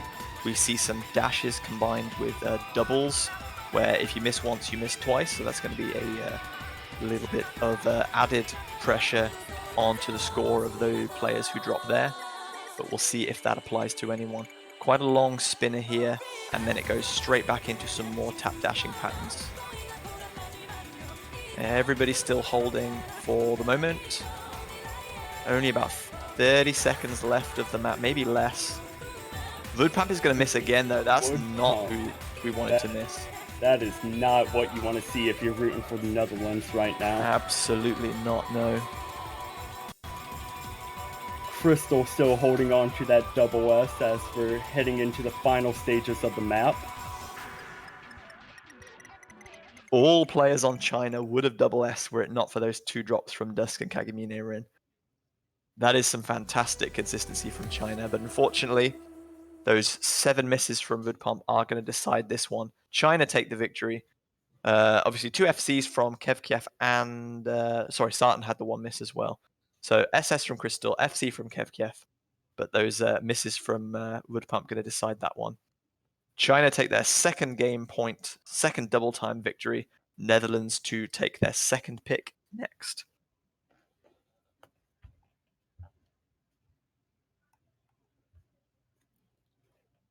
And as we finish up interestingly- that match, we have an update on our Taiwan and Philippines. Philippines won their hard rock pick, their nomad pick, It is now 1-1. So it's looking like it could possibly be a back-and-back match. Sutton electing to pick Breeze from the hidden pool against China for their second pick. And we've just had a update on the Australia versus Japan match.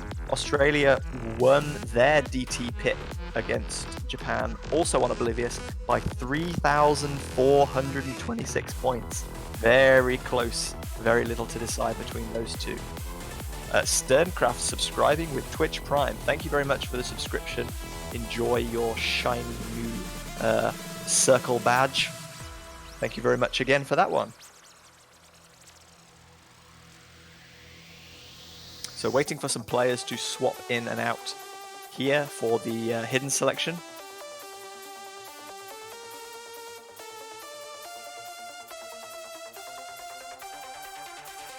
Kalionet going to be jumping back in. Master Forcer jumping in for the Netherlands in place of Wood Pump.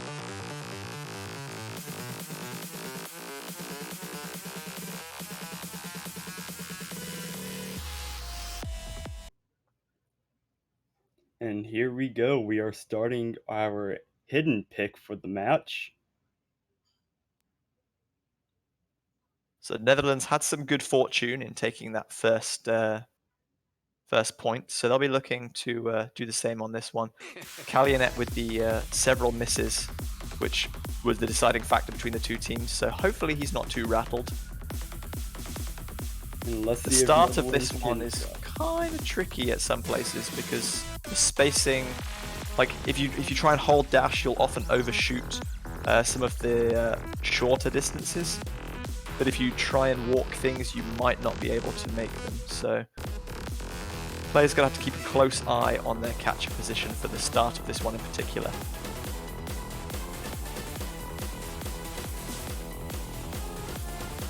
Everyone's surviving the first 200 combo without too much difficulty, but Master Forcer is going to As dash you too say early, that. just as I say that. See, I got my Caster Curse game on point too, don't worry about that. Yeah, and hopefully Sartan won't hate you for that. Oh, I'm sure he'll find something to meme at me about. We have some good back and forth between us. Dusk missing a droplet, but unless there's some further misses of the combo breaking variety from China. Ooh, Master Forcer missing again. Just as soon as he was about to build back up to that 200 combo as well. Again, yeah, the worst possible place to miss. And this one is only like 700 combo long, so if you miss at 200 combo and then again at 200 combo, then you're not going to be spending almost any time at all getting that maximum score. Sartan missing as well for the Netherlands. Wesley, the only player still holding full combo for the Netherlands. China still holding full combos on three of their players, double S's from Crystal and Kalyanet.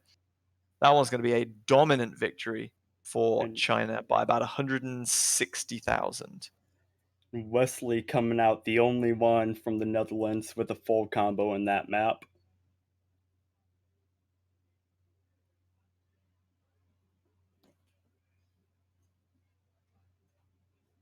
So that's some unfortunate break point against the Netherlands for China. They're 3-1 up.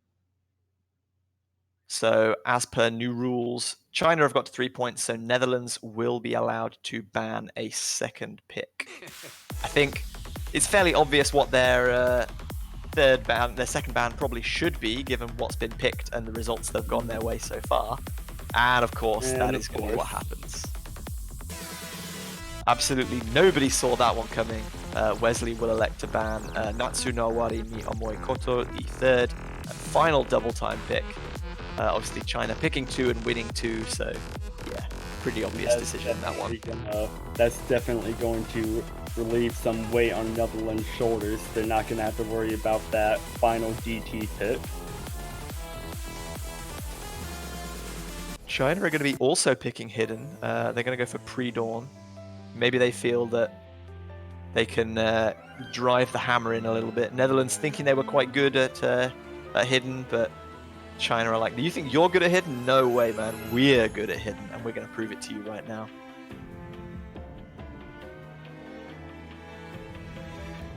Australia are at match point in their match against Japan. Japan lost their pick on Inochi ni Kirawate Iru, the no-mod convert. The Ice Dealer FCing that one. So they're at now 4-0. Taiwan have won their pick on Sweet Rain, the hard rock selection against the Philippines. So they're now at 2-1, and Philippines will be looking to keep that match at a level playing field. But here we go into game number 5.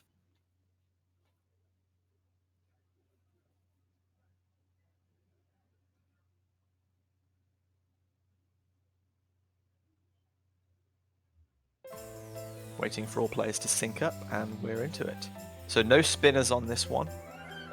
Some difficult droplets, but mostly not too difficult. Buzzwords of the day are going to be, can you dash at the right time and not jump backwards too early? Because there's a lot of dashes combined with anti-flow and direction changes in this one that players under pressure might feel the need to go too quickly for. Master Force, they're going to be the first drop. He's struggling a little bit. Kalyanet going to find a miss of his own, though, yeah. Hopefully Master Forcer can stay calm. Dusk and Kalyanet. And Dusk dropping as well, yeah. Everyone's dropping misses there. All over the board. Wesley and Crystal, the only ones with an SC.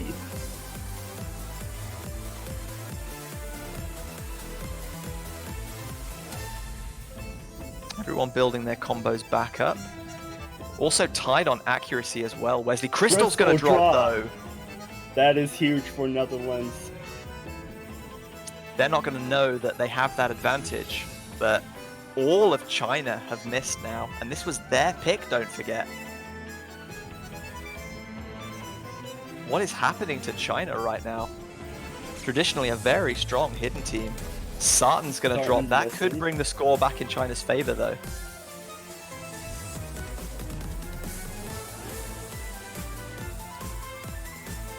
There's only about 1/4 of the map left to go, and we're inside the Key Eye, which I think is one of the easier parts of the map.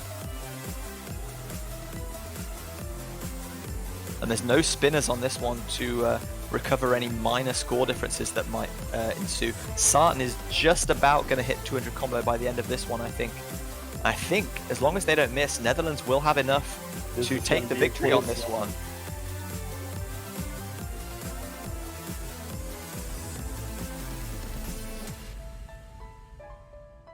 And that's going to be it. Netherlands take a 2nd-point victory over China on their own pick. Off of a miss by Dusk and Crystal. One missing that while we see Callie and Net with that 3 miss early on. Yeah, Wesley coming in clutch with the FC on that one. And unfortunately, Master Force's 1 miss was the only thing that denied him a double S. Luckily for him, it was very early on in the map, so he didn't lose too much in terms of score. So yeah, great performance by the Netherlands there, putting up a strong fight against China, and it will be their pick next. So they have a chance to level the scores on this one. Netherlands obviously a very strong team in their own right, but China are usually such a dominant force in group stage matchups. You usually don't see that happen with a team of their caliber.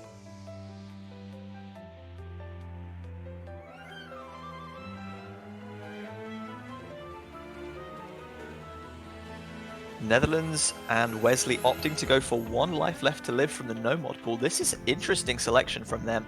Probably the hardest no mod pick in the bracket for this group stage pool. They must be feeling pretty confident about this one, to pick a difficult no mod pick against China, who are a very strong and consistent team. Either they've practiced this a lot and they feel very comfortable on both FCing and securing a good spin, or this might be a little bit ambitious from the Netherlands. I'm keen to see which it is. Did Hong Kong beat South Korea? No, they took 2 points, but ultimately South Korea were victorious in that one, 5-2.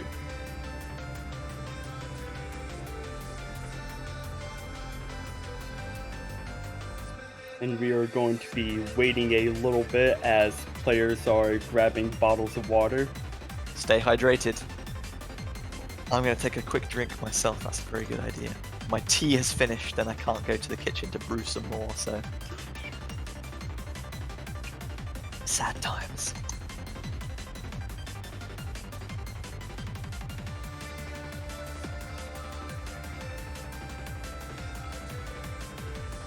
So Master Forcer is back.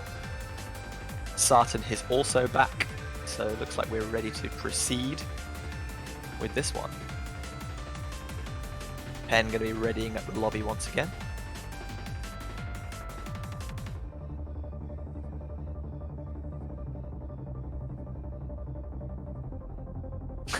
Are we ready? Not really. Well, Sartan, well, you're going to have to.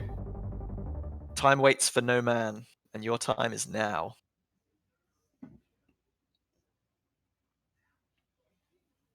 So 1 life left to live.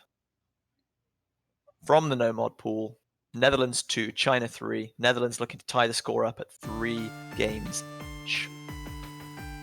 Can they do it?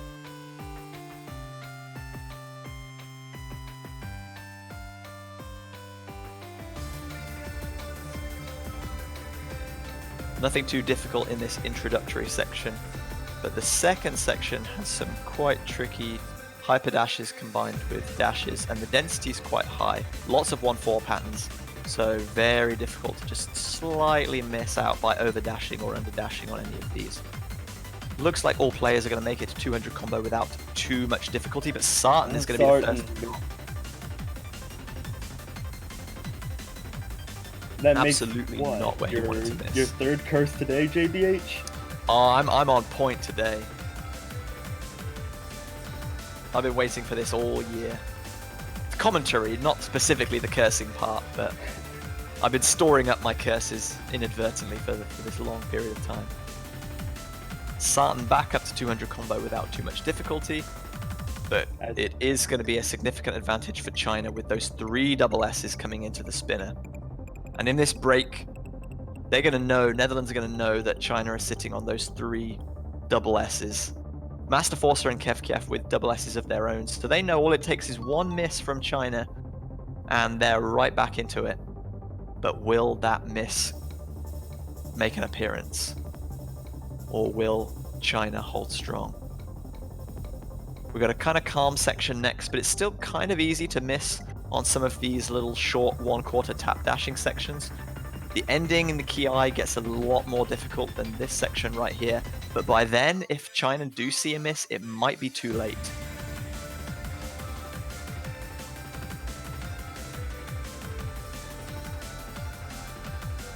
Everyone over on the China side still holding strong. Three we've only double got S's across the board. We've only got 100 combo left, so it's going to take multiple misses from China here. And Master Forcer dropping at the end there, that is something that you do not want to happen. It is something we don't want to see happen, but it is very, very kind of possible to drop there. Those wiggling patterns combined with hyper dashes. So that's going to be an FC for Kiev, but a triple SS for China. As I thought, that was probably an ambitious selection from the Netherlands. Picking a difficult consistency option against the ever-consistent China. And they're going to be firing right back again, last picking Rise, also from the no-mod pool. Scary stuff from China.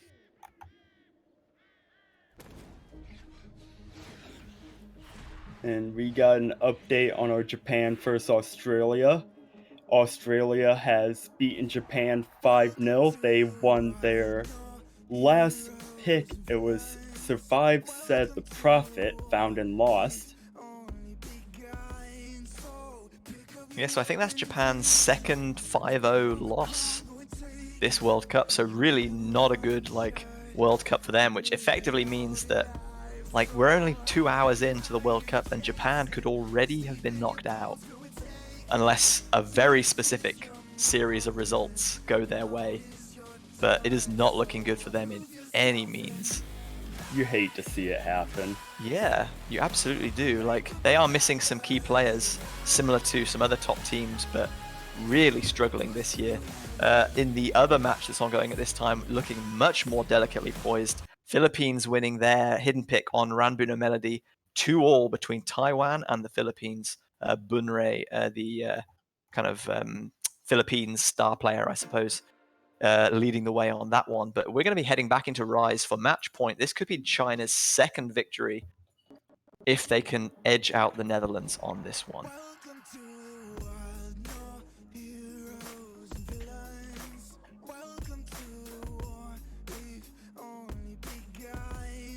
Two key points to watch out for on this one. Will the players be able to hit all of the 1-4 hyper dashes? And Master Forcer is proving that that is not going to be the case with the early drop for the Netherlands. There's 2 more of those patterns coming up later. Everyone hits the second one. So it'll be a case of, can everyone balance their long, super high velocity sliders in the key eye well? Or are we going to see some drops? Accuracy drops aren't going to matter too much with that early miss, as long as everyone else holds full combo. But if some of those big ticks or slider heads or tails get lost, there's going to be a chance for the Netherlands to get back into this one. Kiev going to be seeing a drop right at 200 combo though, very unfortunate for him. Netherlands going to be falling even further behind, and this is not a particularly long map. As we're coming into the halfway point on the map, we still see China triple FC. Kalionet's just seen a droplet miss there though, but Dusk still holding the double S. Master Forcer with another miss.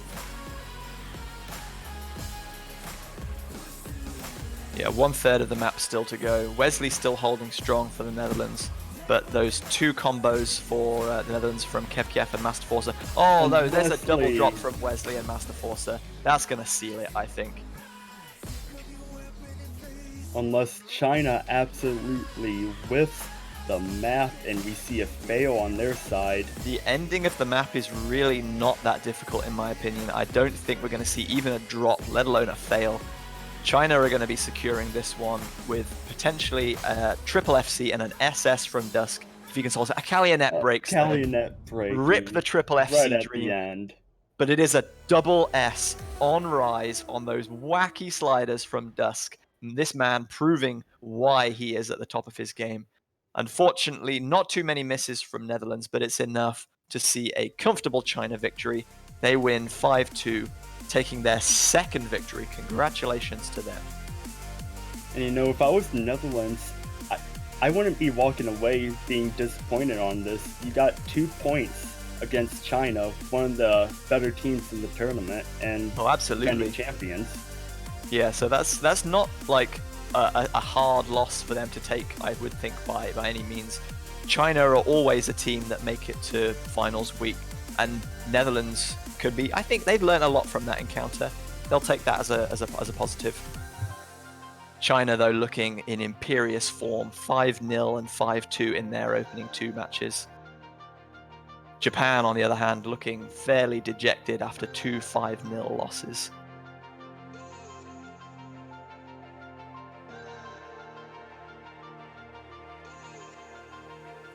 Then we got update, as you can see on the screen. Taiwan versus Philippines. Philippines is ahead 3-2. Taiwan losing their Hard Rock pick. They chose Ghost Rule. Yeah, so the first break in that match right there, and interestingly, it's Philippines that hold their nerve to win by 54,000 points. So they'll have an opportunity to extend to 4-2 if they can win their next pick.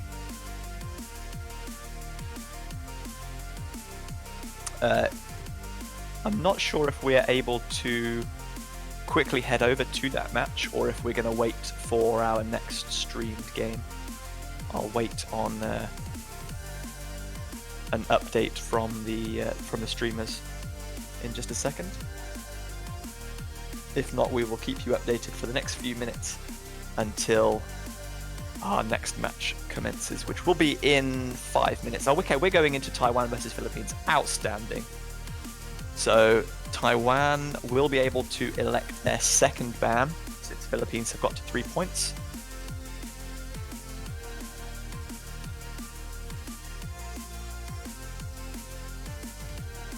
And Taiwan just taking a little second to gather themselves, decide which map they're wanting to ban. Yeah, so we didn't know we'd be able to come to this, so just give us a second as our wonderful streamer Juan opens up all what's been picked and banned, and I think Naniwa of Taiwan is going to be banning Breeze, hidden number 2.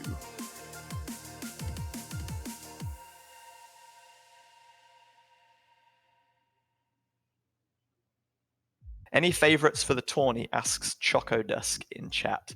I think Korea definitely have their strongest team in a couple of years.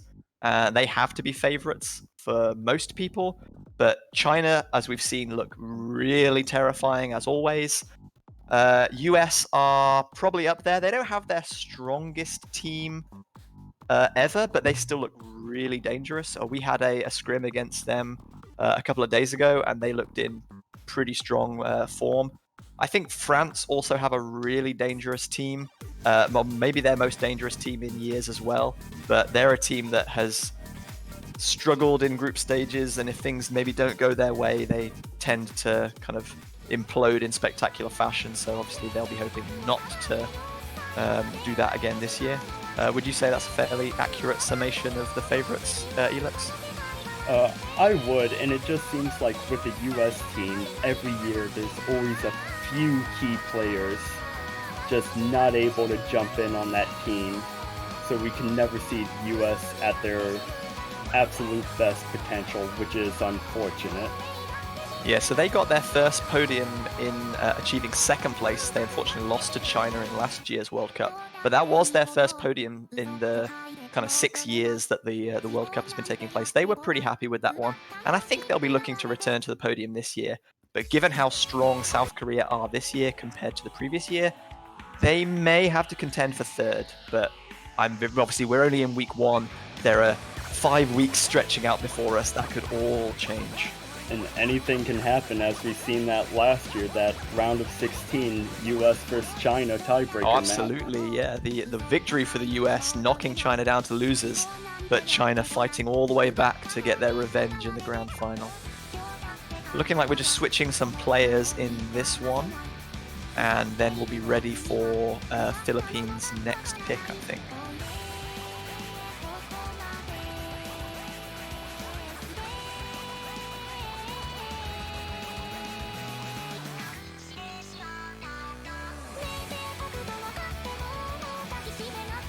Looks like we're trying to find out where Boonray, the Philippine captain, is. He's not on the tournament server. Well, he's in Philippines, which is good, I guess, but doesn't seem to be on the tournament server.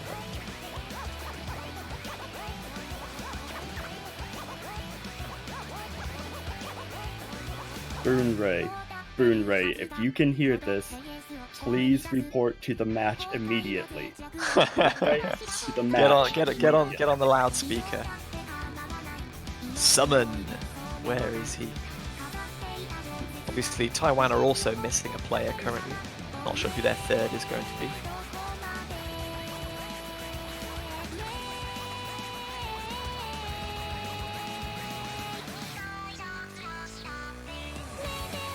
This is kind of awkward. We were jumping over to this game because it was looking really close and hype, and we're just waiting for players to join the lobby. Not the most fintastic viewing, but there he is. There he's flying the man. That last Taiwan player. Yeah, so Philippines will be picking, and they pick Inochi. That's Nomad 6, I think. Inochi ni kirawarete iru. Also, hi Twitch chat. Hi Boonray, everyone say hi.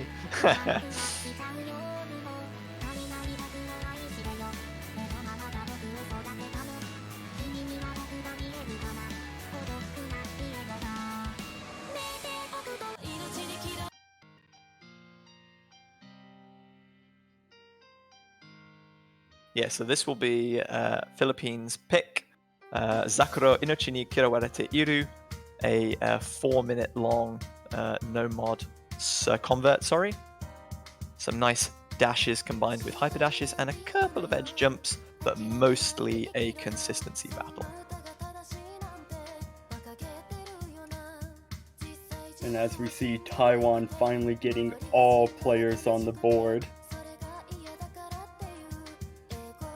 Yes, Sanami joining for Taiwan as their third player, so I think they will be ready to start any second now.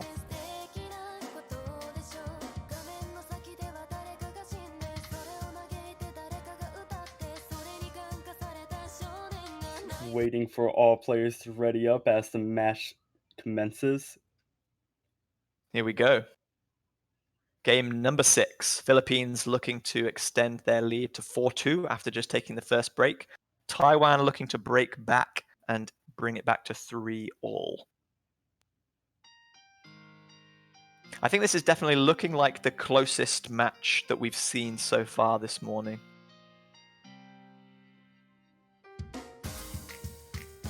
And by this point in 2018's World Cup, I think we'd already seen 2 tiebreakers. But don't despair. We may see plenty more to come in the coming hours and even days. Obviously, this group stage extends into tomorrow as well. So do free up some time for tomorrow to watch all this glorious fruit catching. Nothing too difficult about the opening section to this map. The key difficult point to begin is going to be right at the start of the first ki with a couple of 1/4 dashes back to back. You can hold dash on them, but it's very easy to just go slightly too early and miss a couple of slider ends. So we'll be seeing that at about 270 combo coming up any second now.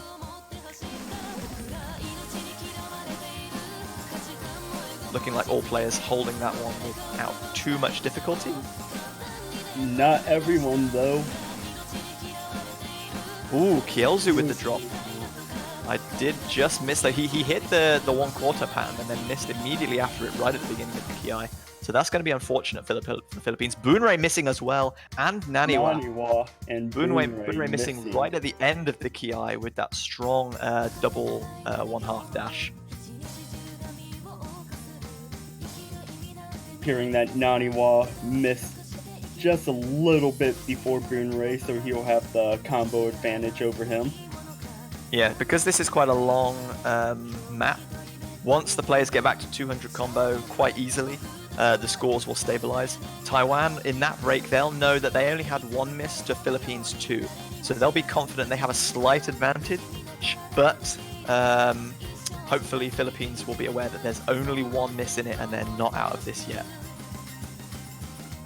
Roido and Atsuko Kagari holding double S, also Sanami holding a double S as well.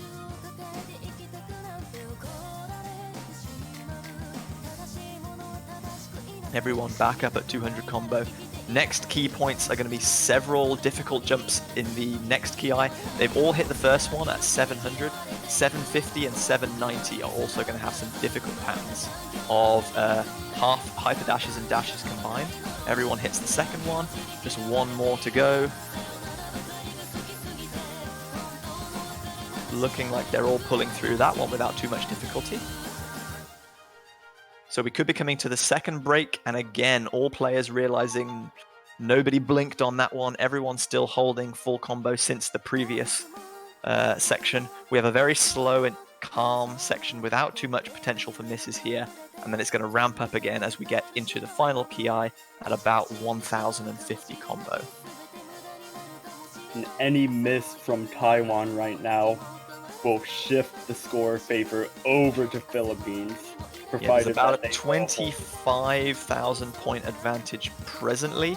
That could easily be overturned, as you said, with just a single miss from Taiwan.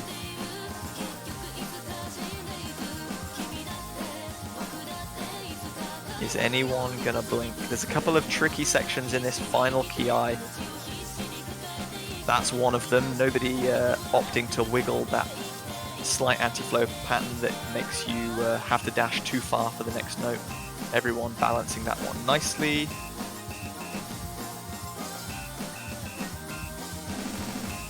Ooh, Sanami with the drop on that double 1/2 edge dash. That's exactly what Taiwan didn't need. Will Philippines have enough time to come back into this one? I don't think they will. It was too close to the end. And they will not, unfortunately.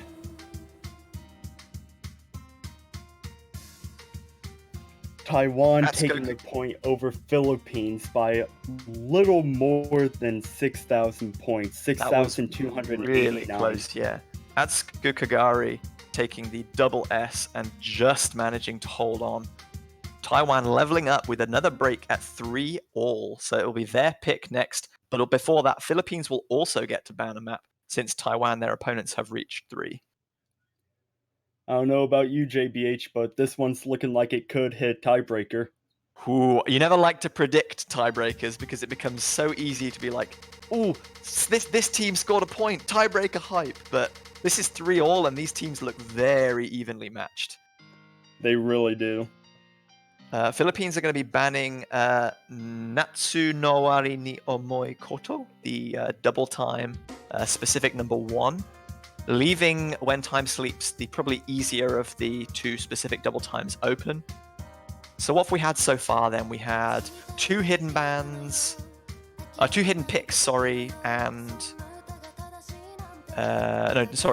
bans and the third hidden pick on Rambu no Melody.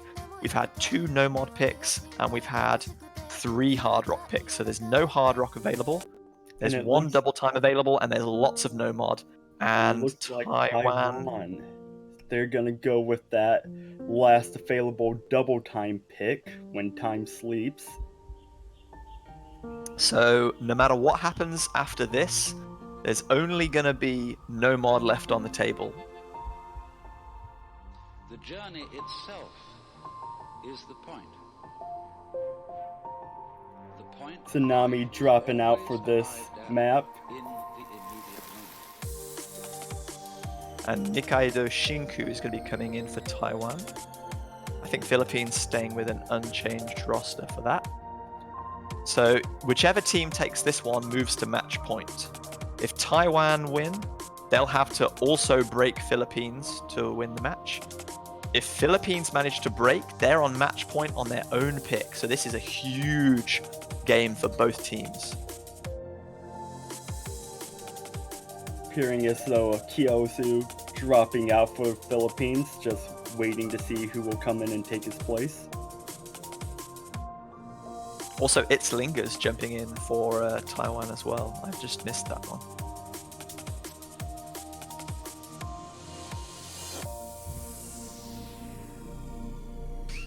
whilst we wait for a third player to jump in on the side of Philippines, which is going to be Kagamine Rin, the lobby for Australia and China. So Group B getting all their matches like out the way. China playing 3 matches back to back. China have won the role, and Australia have banned Ranbuna Melody. China have banned Hyaka Ryoran. So that match is going to be getting underway as well. China looking to complete a clean opening round of 3 victories if they can beat Australia in their third match. So we'll be keeping an eye on that one also.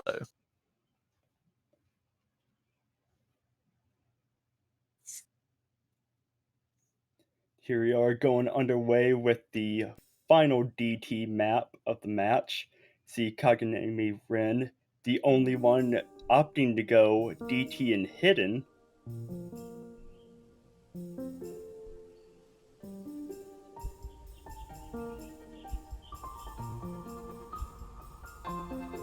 No first note miss shenanigans on this one like we saw in the previous match.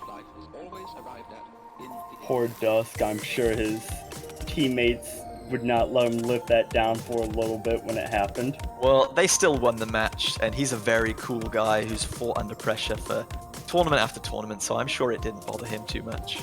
Hopefully he can have a little bit of a laugh about it.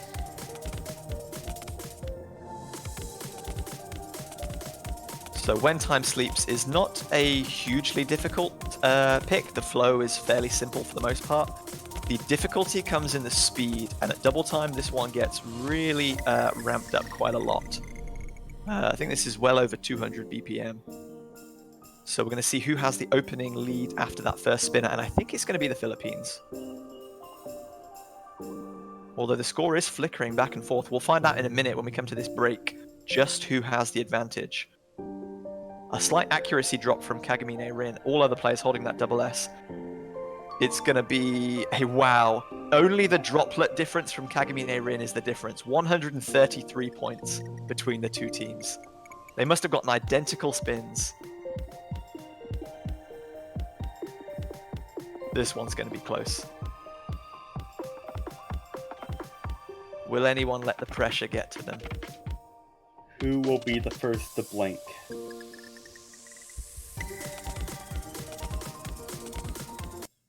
I think Philippines extending their advantage slightly with that spinner, as we're going to just encounter a little bit of delay.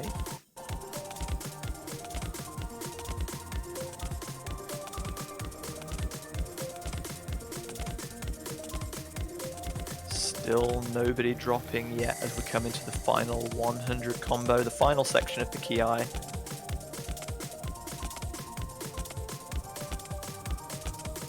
We had a little bit of a weird score difference there as Bunrei was kind of behind, but he's caught up.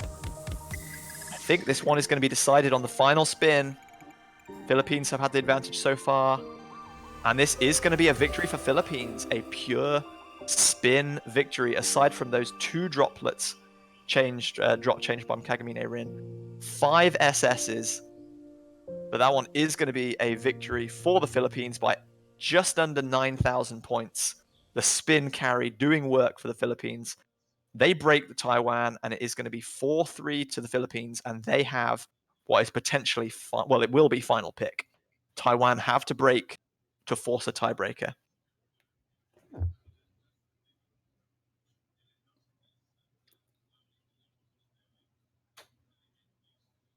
Ooh, this is getting exciting.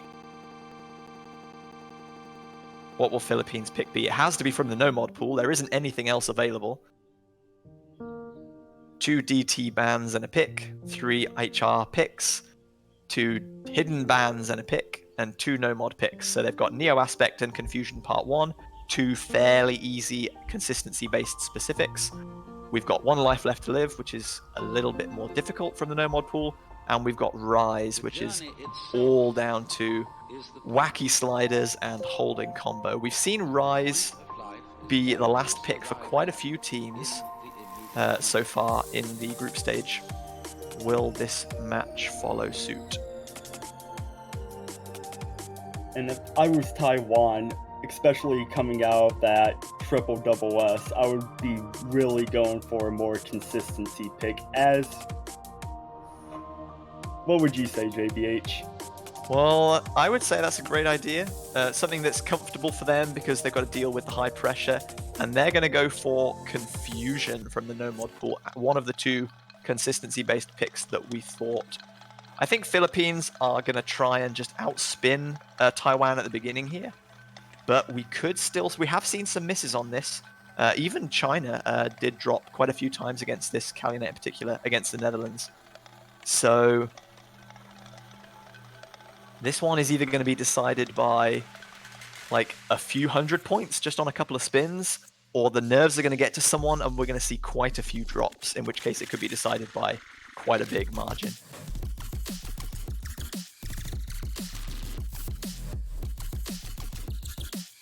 And we got an update on our Australia versus China match. China once again starting out match with DT, taking that point over Australia 1-0 right now. Well, color me surprised. China picking and winning double time? Who would have seen that coming? Yeah, I know, right?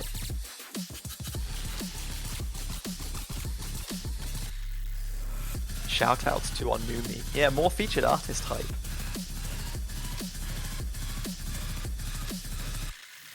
But we'll be waiting for players to ready up. Just waiting for Momo X to ready up on the side of Philippines, and we can get what could potentially be the final game of this match underway. Taiwan must break Philippines to force a tiebreaker. Philippines, a victory means a sneaking through what was maybe a little bit of a nervy match at times for them.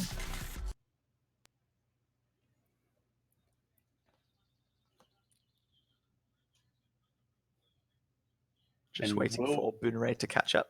And will we see Taiwan crack under the pressure?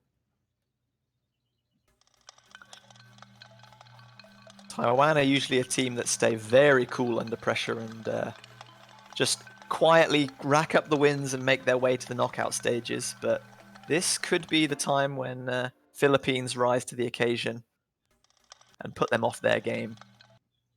Oh, we've reset the lobby, I think.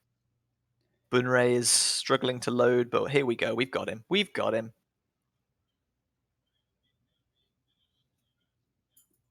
Everyone just gonna stand still, wait for Bunrei to catch up. That's very kind of them.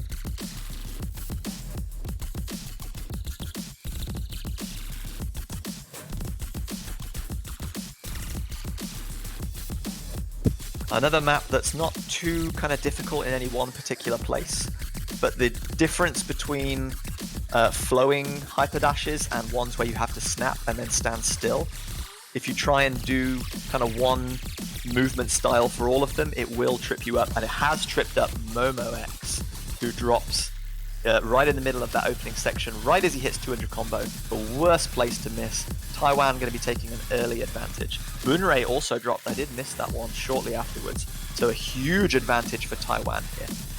This pick looking like it might have backfired on the Philippines. As Bunrei and Momo finally catch up to that 200 combo mark, right into the slower section of the map. Yeah, not too many potential for drops here, as Naniwa, Itzlingers, and Roido all still holding double S. Atsuko Kagari holding an FC, but... oh no, I must have missed right at the very beginning, actually. He's 10 combo below the other players on his team. I must have missed that one right at the start. But that's not going to make too much difference considering the two late drops from Bunrei and Momo X. There's one kind of difficult section that everyone has navigated successfully. So we're coming into the slowdown section here. Potential for miss, but we're getting very close to the end of the map, and we're going to take multiple misses from Taiwan for Philippines to be allowed back into this one. And I don't think that's going to be the case. This one is going to be going to a tiebreaker, I think, guys. And there you have it. Taiwan with a fairly comfortable victory. Just that one really early miss. Oh, 4 early misses. So Atsuko Kagari must have missed so much right at the beginning. Just very unprepared, but it doesn't matter. 3 double S's, but it's not to be. The misses from Momo X and Bunrei going to be deciding that one. We're going to the first tiebreaker. Ladies and gentlemen, it's tiebreaker time. We had 9 tiebreakers in last year's Catch World Cup, which was more than anyone could have predicted. and this one is our first of 2019. Rita Dorchadas mapped by Sinnoh. Yeah, hello tiebreaker. Who's going to have the consistency for this one? Will any of the Taiwan players be buoyed by their kind of victory to force tiebreaker? Will Philippines be slightly unsettled by the fact that they kind of are having to play the tiebreaker? Roydo says, I've only practiced this with Hard Rock. Oops. Unfortunately, Hard Rock is not an eligible mod for the tiebreaker, only no mod and hidden. So, oops. Every year we say, you should have practiced the tiebreaker, and people say, but we didn't think we'd need to. We didn't think we'd get to tiebreaker. This is why you practice the tiebreaker, guys. And you would really think, watching teams in the past say the same thing, that people would learn, but it just never happens. I completely agree. I wish people would take the lessons of past mistakes, but apparently it's not to be. So we're waiting for some players to settle their nerves or get a drink or wipe off the sweat from this one. Czech Republic versus Norway, our other streamed game in the next group of matches, is just about to take place. Norway won the roll, and Czech Republic have banned Breeze from the hidden pool. Norway have banned Sweet Rain from the Hard Rock pool.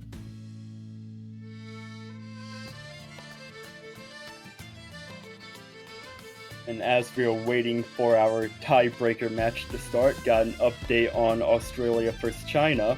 Australia losing their Hard Rock pick, Ghost Rule, making China up 2-0. Yeah, Dusk with an exceptionally good score on that one.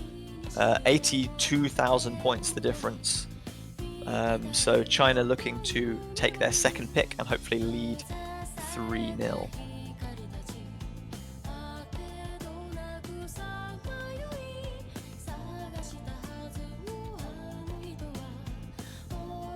So I think all of our players are decided, and let's go indeed. So we've got just under 5 minutes of Rita Dorchadas tiebreaker to contest with. Since the map is long, individual misses shouldn't be punished too much in terms of score, and this is a map that consistency is a huge part of, especially in the key eyes. There's so much potential for miss with strong hyperdashes and anti-flow. The Karma section's not so much, but when you're at 4-4 and you've been playing for an hour, maybe an hour and a half at this stage, nerves do start getting the better of you. So anything has potential for misses here.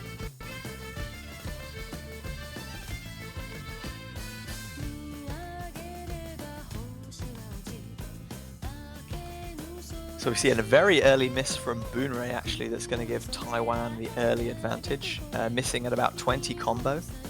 Or is that just a delay in the stream? I think that must be a delay for me. delay. Yeah. Do apologize for that one.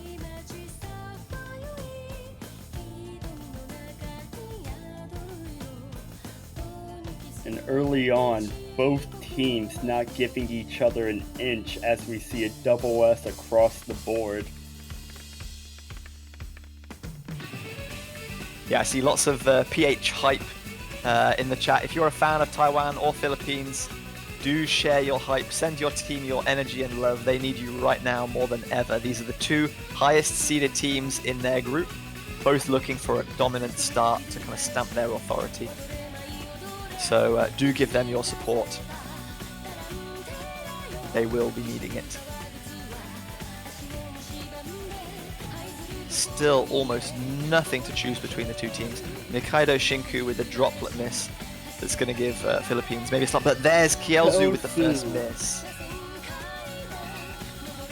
We said the anti-flow in the Ki was a killer, and it's taken its first victim. Kielzu with the drop. He'll be quickly back up to combo, but by then Taiwan will have eked out an advantage. But oh no! And Atsuko Double miss from Taiwan.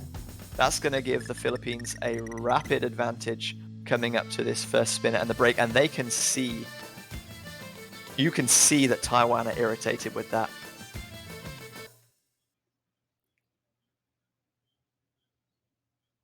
So we're sitting at about a 15,000 point advantage for Philippines right now, as Naniwa and Atsuko Kagari build their combos back up. Little bit of a delay. Waiting for the stream to buffer, I think. But we're back.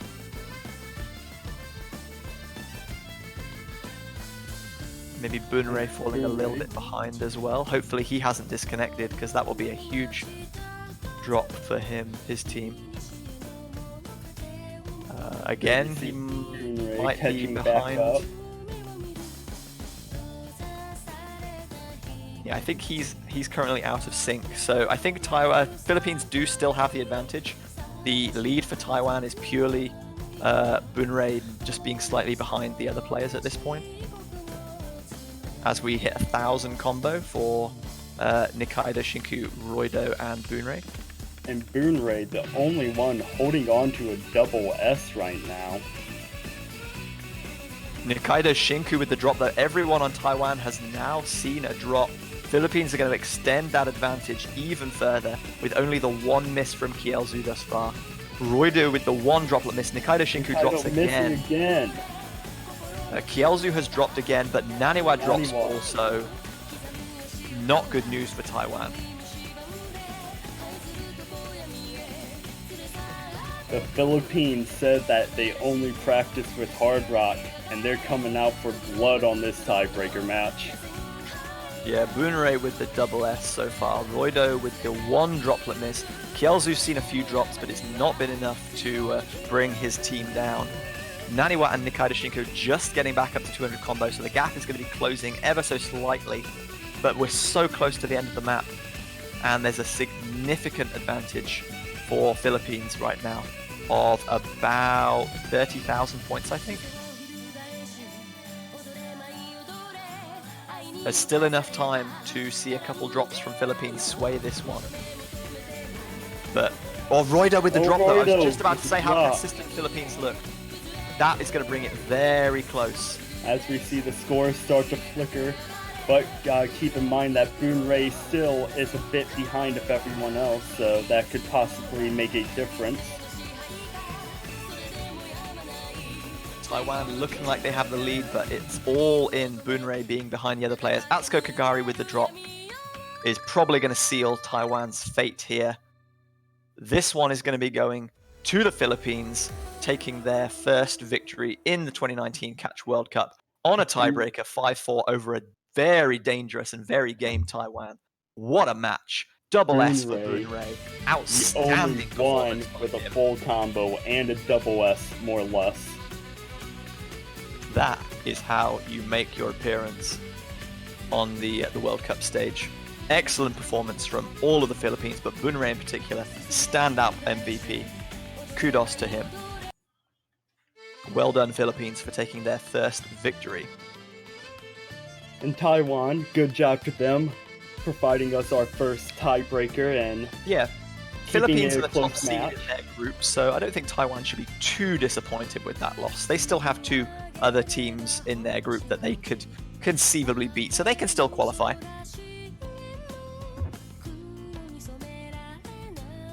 They shouldn't be getting too downbeat about that one right away. But I think we're going to be transitioning over to our next match, which is currently underway. I think it's going to be Czech Republic versus Norway, and it'll be the Czech Republic's first Oscatch World Cup match.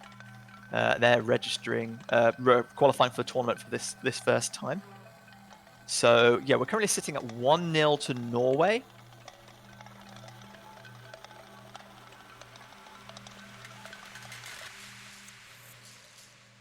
I think the first pick was Norway on Pre-Dawn, which was their victory. Czech Republic have just picked Confusion Part 1 from the No Mod pool for their first pick.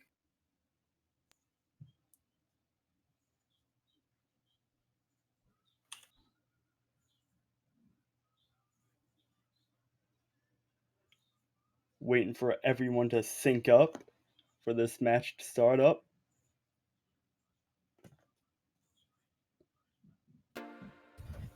Okay, so since that match overran slightly, we're sorry that this one has gone to, you've missed the first game of this one. But that'll be it for me for a little bit today. I've got to go practice for UK's matches. And I think, Elix, you're going to be taking a little break too. Thank you very much for joining me on this kind of first block. But we're going to be transitioning over to our fellow casters, Incandescence and Netherlands' own Sartan. How are you guys today? Yeah, I'm quite good. I'm doing good as well. Thank you. I've How had about you?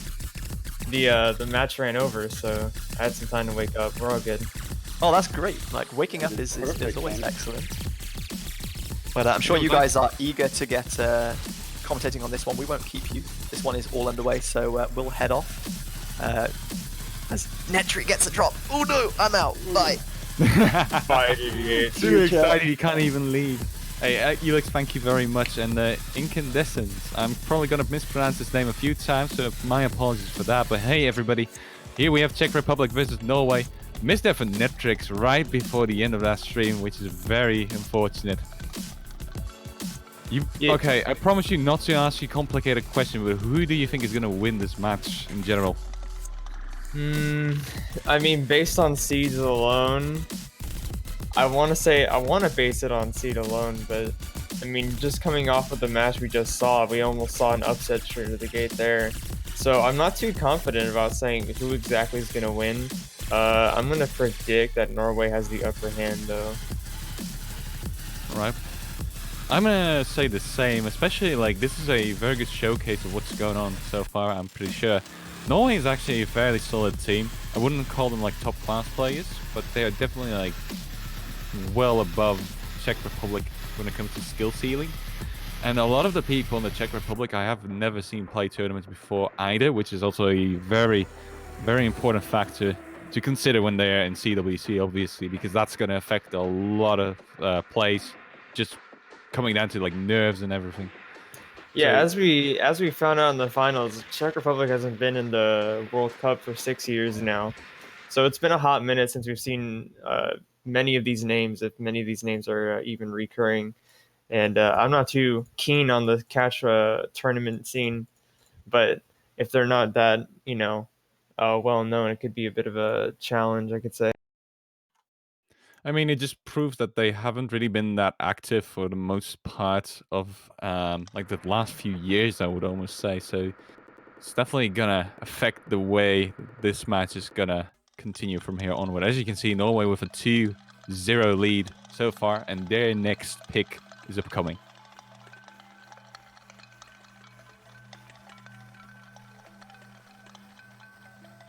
But yeah, at least I'm very excited to see Czech Republic playing in general. It shows that there's still like people coming back to catch, or like new people being introduced, even in countries where the scene really isn't that active, like Czech Republic. So I'm very excited to see how they actually perform all in all. Whether they can get a few points from Norway, steal a few. We're hoping for the best. Oh yeah, definitely. Also, the bans are coming in now. Czech Republic deciding to ban Breeze, and then Norway getting Sweet Rain. I'm not sure about that. Like, they already played 2 maps. Like, another ban can be picked whenever there is a 3rd point on either team. And our stream just went down, but no matter. We have already seen a few bans, probably, but we haven't literally seen them on stream because we were still streaming the other match, the tiebreaker that is, so we aren't really up to date with it either, but at least we won't be seeing the grayed out maps anymore. We'll have to wait and see what Norway plans. I mean, Czech Republic plans to ban whenever Norway gets a 3rd point, if they get it at least, which is very likely to happen, looking at the way they are playing so far. But I think that Norway especially is going to be very keen on picking some hidden even, because I know that Norway does have some pretty solid hidden players, and that definitely is like the most played mod when it comes down to Norway, but they're going for double time instead when time sleeps. We just saw that map. We just saw that map a few minutes ago. I don't want no repetition. What is this? Entertain us, please. The journey itself. Also in, we have China winning over Australia with a 5 5-0 sweep. So congratulations to them. They are already secured out of their group. They beat us, the Dutchies, with a 5-2 score, and they beat Japan 5-0 as well. So that definitely makes a very good impression on the other teams, I would say. China's always been strong, we all know that, but again, just coming out of groups with such ease, even with a fairly strong low seed like Australia not being able to get a single point, definitely a good performance from China. So congratulations to them already. They have 3 matches in a row. Pretty crazy, right? Man, I don't know if I could sit down and do Taiko for 3 hours in a row. I There you can go. barely do it for 1.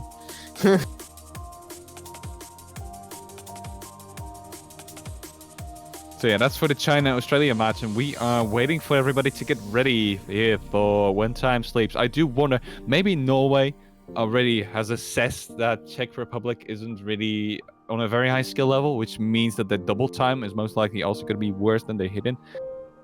Actually, that is the case with like a lot of teams with like fairly low skill players, because they tend to actually play hidden better than double time without any like prior practice, simply down to the fact that they're not used to catch it like moving faster, and sometimes the AR is also a little bit too high for them to muster, whereas hidden most of the time is like AR 8 to AR 9, which is still very much in the comfortable zone of any kind of fairly new players that are getting into like the top 500, top 600, etc.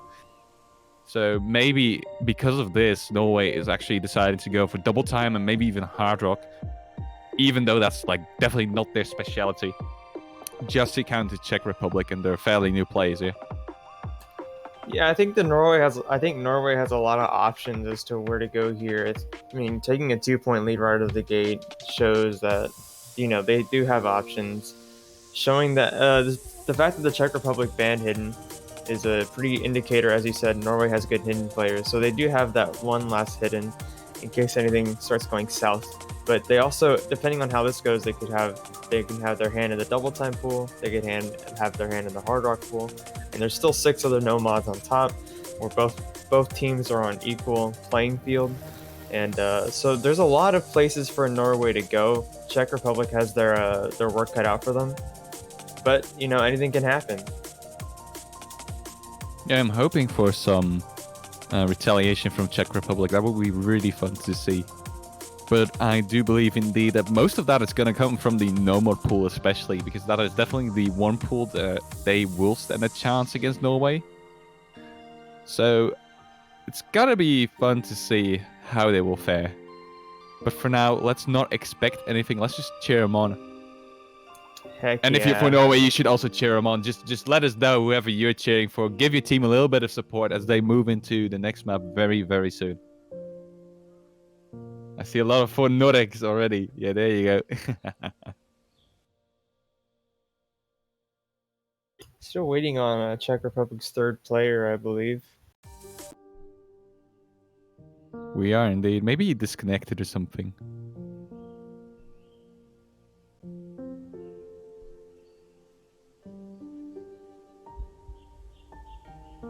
Yeah, seemingly there's some issues with the 3rd player indeed.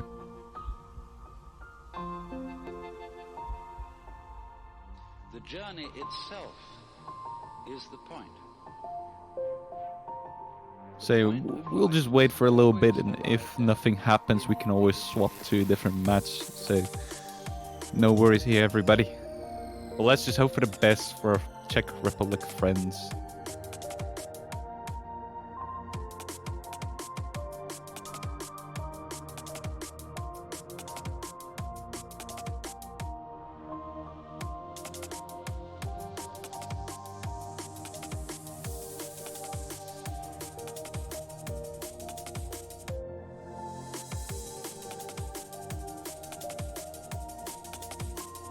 In the meantime, though, what are your final reactions to like the Taiwan match that we just saw?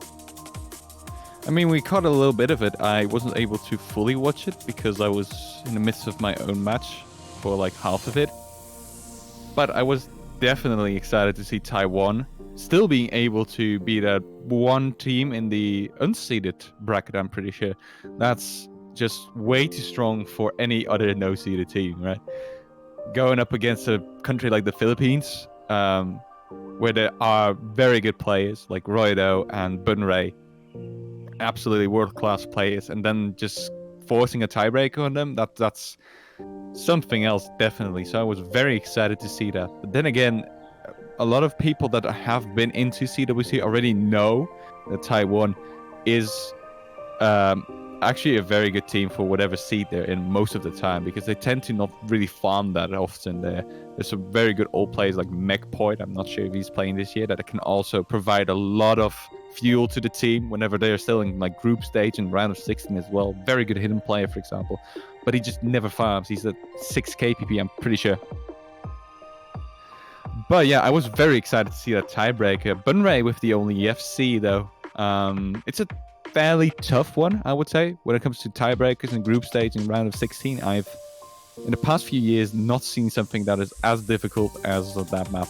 But it's fitting, because a lot of people were complaining in the previous few years that the tiebreakers tended to be a little bit too easy in the earlier stages of the tournament, so they did listen to that.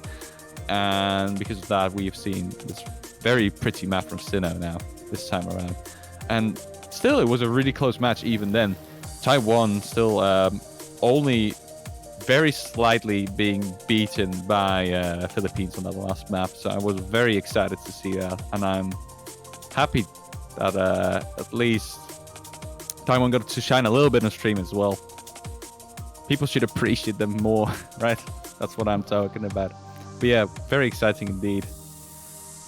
Yeah, I was How about did you to actually say, experience that even as with, somebody who like- isn't really that much into the catch scene? How did you like see the team as equals, or did you see that? What did it look like to you? Like, did you expect this to be like a no-seeded team?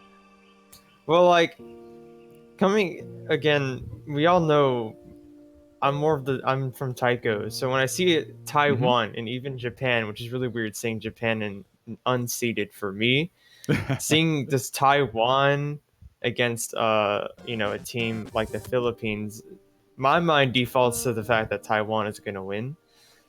But that wasn't the case. So it's interesting to see, first of all, it's interesting to see these different countries and different modes perform completely differently, because we all know that Japan has been winning Taiko World Cup for years now. And so to see Taiwan against a country like Philippines, I mean, as I was about to say, it's even crazy because the fact that they went to tiebreaker was exciting, yeah. But even then, Taiwan and Philippines, the tiebreaker was close. Taiwan had the lead, and it switched back and forth between Taiwan and the Philippines. It went back and forth, and the end sealed the deal for Taiwan in the end. But the fact that it was so close, I think, speaks volumes about just how crazy and close the competition in this tournament can be. Again, if you look at the seeds, the fact that it was so close doesn't really add up, but that doesn't matter. And like I just said at the beginning of the match too, you have these seeds, but they don't really mean anything because they can easily be upset just by a team performing at their absolute best.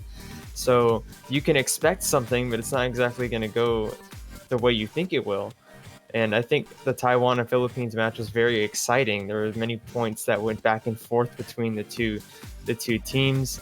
Most notably the tiebreaker, obviously, because we all love tiebreaker. It's big hype. But overall, I think it was just an amazing and exciting match to watch. Yeah, it's quite different from TWC, if I'm not incorrect, right? Like, if you're a no seed in TWC, it definitely means that you're going to be weaker than most of your opponents, right? Oh yeah, being no seeded in Taiko, given that this year especially we had 32 teams just by the skin of our teeth, not seeded teams like Mexico and I'm trying to think of other ones. I don't want to single out Mexico, but I can't think of any at the moment. Being low seed, especially because TWC's pools Maybe this the year Netherlands? started at a high, what's it called? It started at a high level. So group stage was at a pretty high level already. So being on the no seed was really, it's not good in TWC. But I can already see that in CWC that doesn't matter too much, which is really good to see. I love seeing upsets. I love cheering for the underdog. So I love the fact that the seeds in this tournament are not as, I can't use that word on stream, are not as much of a curse, there we go, as they are in WC. Save. Yeah, I was like trying to think of a substitute. So it's nice to see that.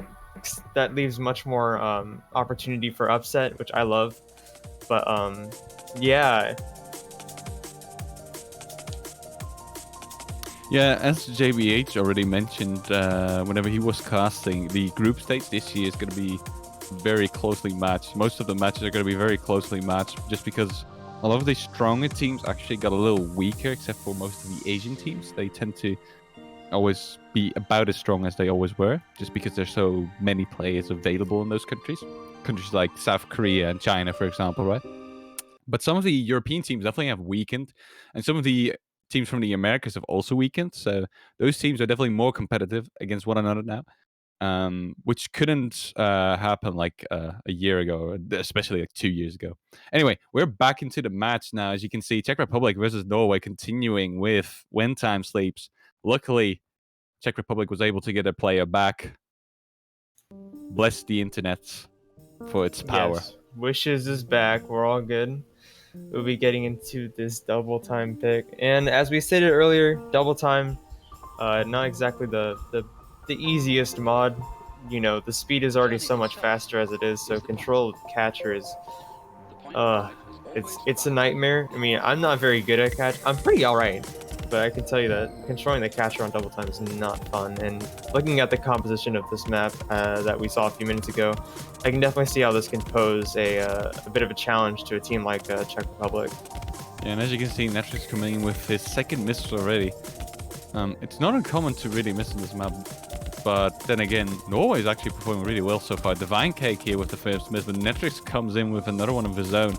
So that's going to level out, and Norway is still going to be ahead of the Czech Republic. Ooh, and as you can see, really struggling there, almost dropping down to an A. Yeah, the rest of the four players are already still at the 200. Yeah. Wish is dropping their double S there, though. Yeah, that doesn't really matter. Droplets are make up for a very insignificant amount of the score and catch the beat, so it's fine if Wish drops a little bit of accuracy. As you can see, the score difference mostly comes down to just spinners, but especially due to Netrix missing twice there. Whereas Divine Cake only missed once. I mean, Netrix actually missed 3 times already, I'm pretty sure. Yeah, Divine Cake's already back to their 200 combo gap. Netrix is still down in the 70-80 combo, so there's still some ground to cover.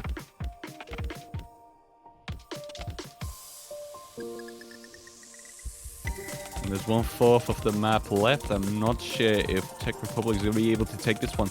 Ooh, Divine Cake coming in with another miss though, so it's gonna get a little closer, but Wish is dropping his full combo, and that's probably gonna seal the deal as Vanilla and Camera are holding onto their combo with very much ease. Macron is also doing really well there with a double S on his end. But I think that's not gonna matter at this point.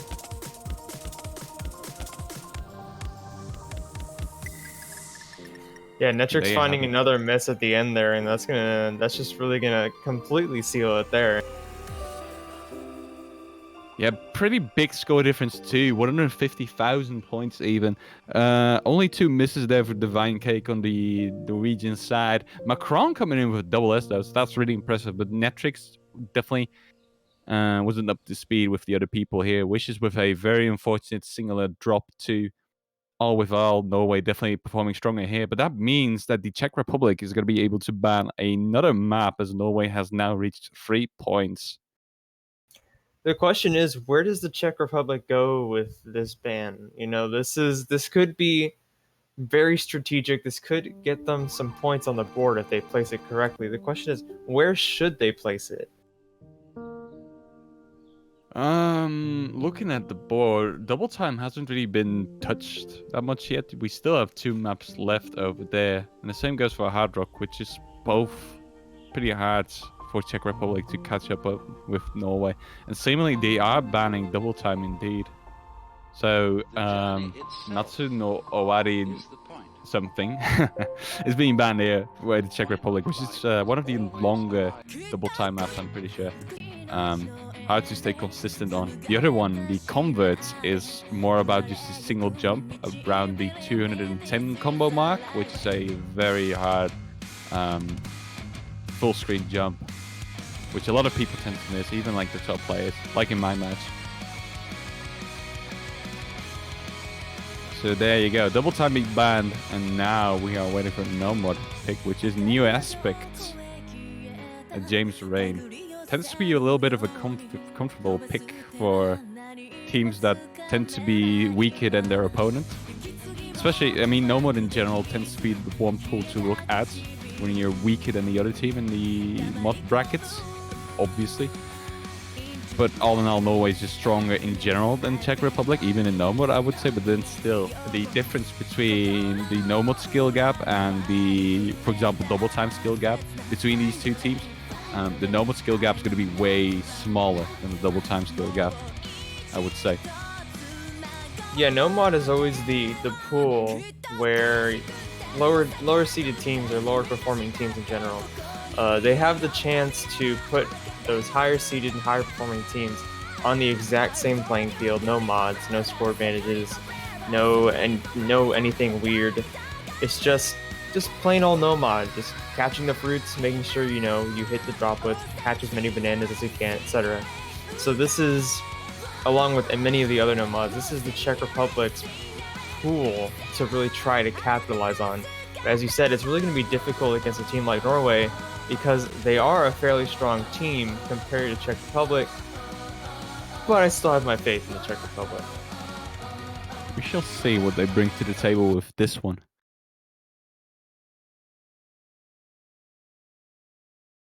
But yeah, definitely, I would say that the Czech players are more accustomed to playing no mod other than compared to the other mods. You don't really look at other mods whenever you're climbing the rank ladder for the first time in catch. Most people will just go with plain no mod, good old no mod.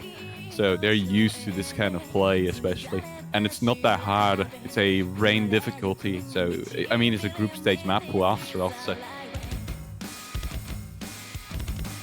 definitely looking for the potential of a breakpoint here. As you can see, Kammergard is missing there from Norway. Nerfs might be building up on the side of Norway too. And there's a second miss there for Kammergard, which gives an early lead to Czech Republic. There you go. Oh, but Netrix missing that slider end. Oh, that's really painful. Very unfortunate spot too. I think they will still be in the lead whenever Kammergard and Netrix are both up to 2 in a combo again. But that is very unfortunate. Slimming down that lead just a little bit.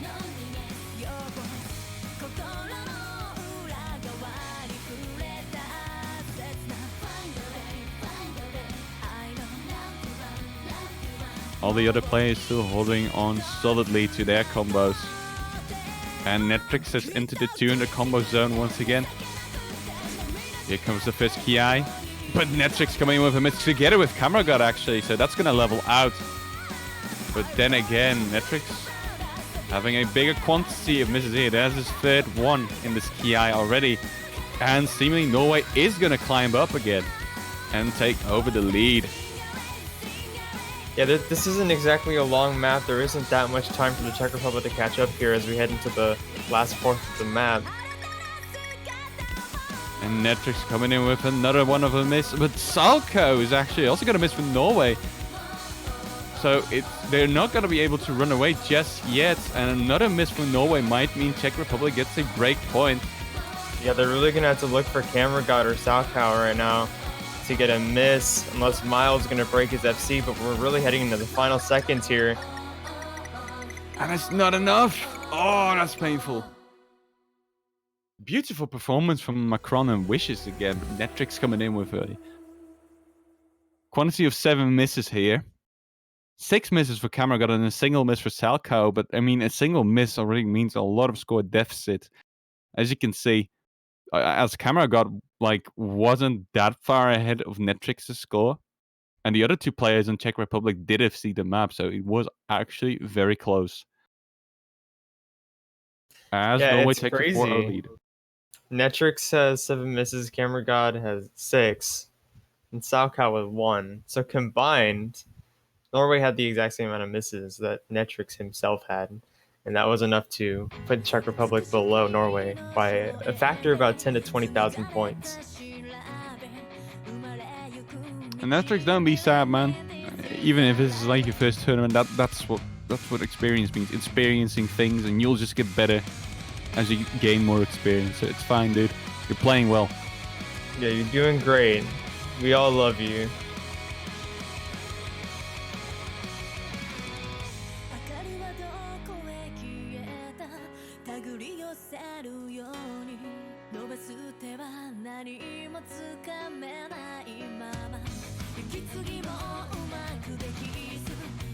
And yeah, Norway can wrap it up with the next pick, possibly, depending on how they play.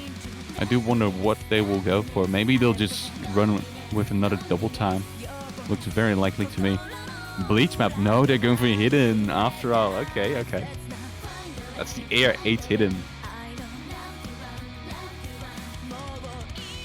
If I'm correct, there is no score multiplier on hidden, right? Nope, not anymore. That is crazy to me.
Gotta break the laws for hidden. I'm very happy with this map, though. I love this song. So let's see it happen. It's not Dark Phoenix, Ryogan, no Jealousy. That's a little mistake on the streamer's end.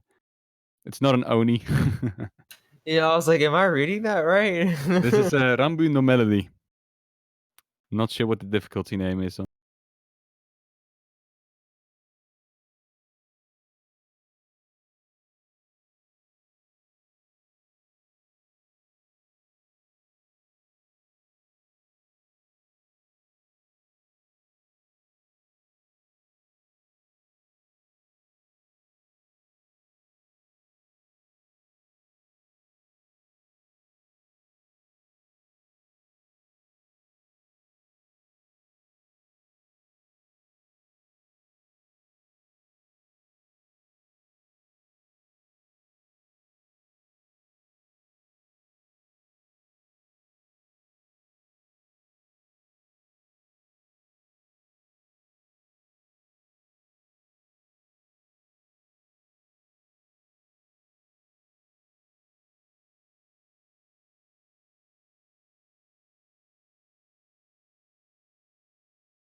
Yeah, Camera God finding some more misses. Macron finding some more misses of his own as well. Wishes and Netrix finding their ground a little bit though.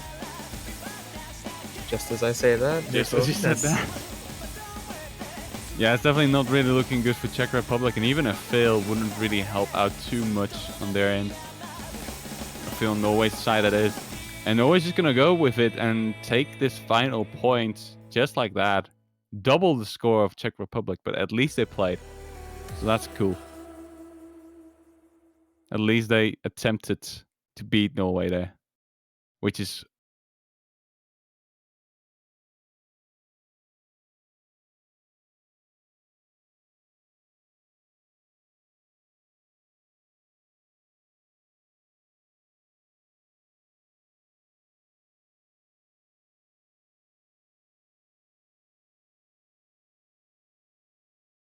Republic. They weren't able to catch a single break point there. They had a small opportunity there for the Nomad map, the Roselia one.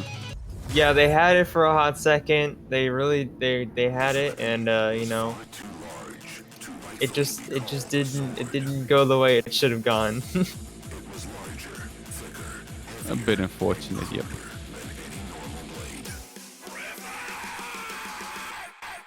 So next on stream, we're going to be viewing Belgium. Yeah, of all countries, Belgium versus Finland. Right, so this is a pretty cool one, because I'm pretty sure Belgium hasn't played for a little bit in the World Cup. And if they have, they were always a fairly weak team. And again, they're not really that strong of a team, but I do know some of the players in Belgium, and I would say that some of them are definitely a bit underranked. So it's definitely not the weakest team in their seed. Whereas Finland is probably the strongest European country in the Couch World Cup at the moment, I would say. As France, Germany, and the Netherlands all didn't really have very strong teams this year, and the UK also has a really strong this year. UK and Finland are probably definitely like the strongest countries when it comes to the Europe Catch to Beat scene for CWC this year, at least. So it's cool seeing them live, and I do wonder how they will perform. A fairly strong roster on their end, with Forgotten Taco, Yurti, Osmi, Kurtzi, Nikolai, and Noxu 15. A lot of these players being pretty well known, veterans, hard work specialists. They have pretty much everything that they need to perform well. Whereas Belgium comes in with Quinten, 323, Seraph, Jean, Parapluche, Azari, and Smoked. Which some of these people I do know, but I definitely don't reckon any of them are really that good of a specialist, I would say. I haven't seen them specialize in a single mod, personally. Seraph has been around for a pretty while by now, though. Parapluche, same. I do wonder how they will fare against Finland. Yeah, Belgium is making their appearance in this World Cup after about 3 years of a hibernation. And not only that, but they're going up against, you know, as you said, Finland's a pretty monster country, and they are top seeded. So the Belgium already has their work cut out for them based on that alone. So this is going to be an interesting match. As usual, I have my faith in the Belgium team to get some points. I mean, as you can see, people like Sarah, for example, on the Belgian team are still very strong and shouldn't really be underestimated. Here with the highest score in the lobby, even with a 99.49% accuracy. Yeah, Yurti, Quinten, and Azari using the no-fail there. And yeah, this is an Inferno remix. Probably not one of the most beloved maps in the catch community, Inferno that is, but hey, I like it. This is a crazy map.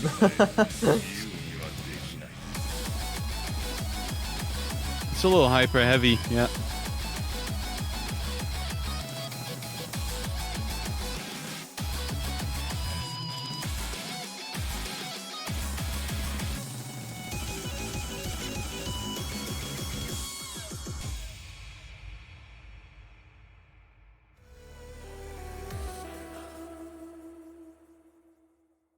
Right, team, there we go for either the first or second warm-up. We have Yurti with a 69 miss and Seraph with a 67. So Seraph here actually outperforming everybody in the lobby. But really, just looking at the entire scoreboard, nobody really played that terribly bad at all. It was pretty closely matched even.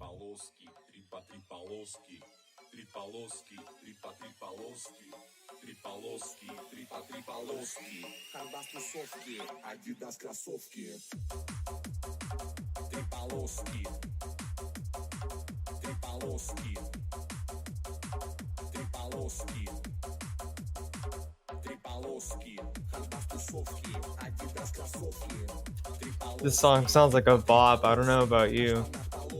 Come again? This song sounds like a bop. I mean, it's Russian hard bass, right? Tripolowski. I'm just gonna assume it is. Yes, correct, Saturn. I agree. A lot of people tend to associate me with it, thanks to my Polish roots, even though it's a Russian song. Unfortunate, but hey, I'll take it. Those are definitely the same thing. Yeah, same country, right?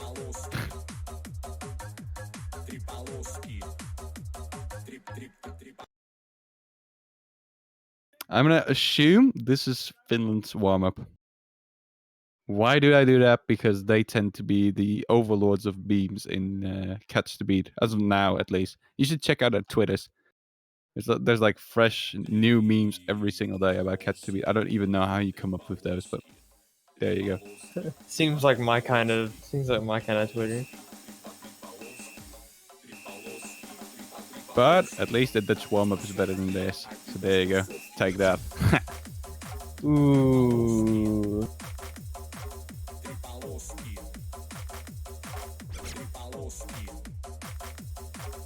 This actually looks like a semi-serious playable map, even.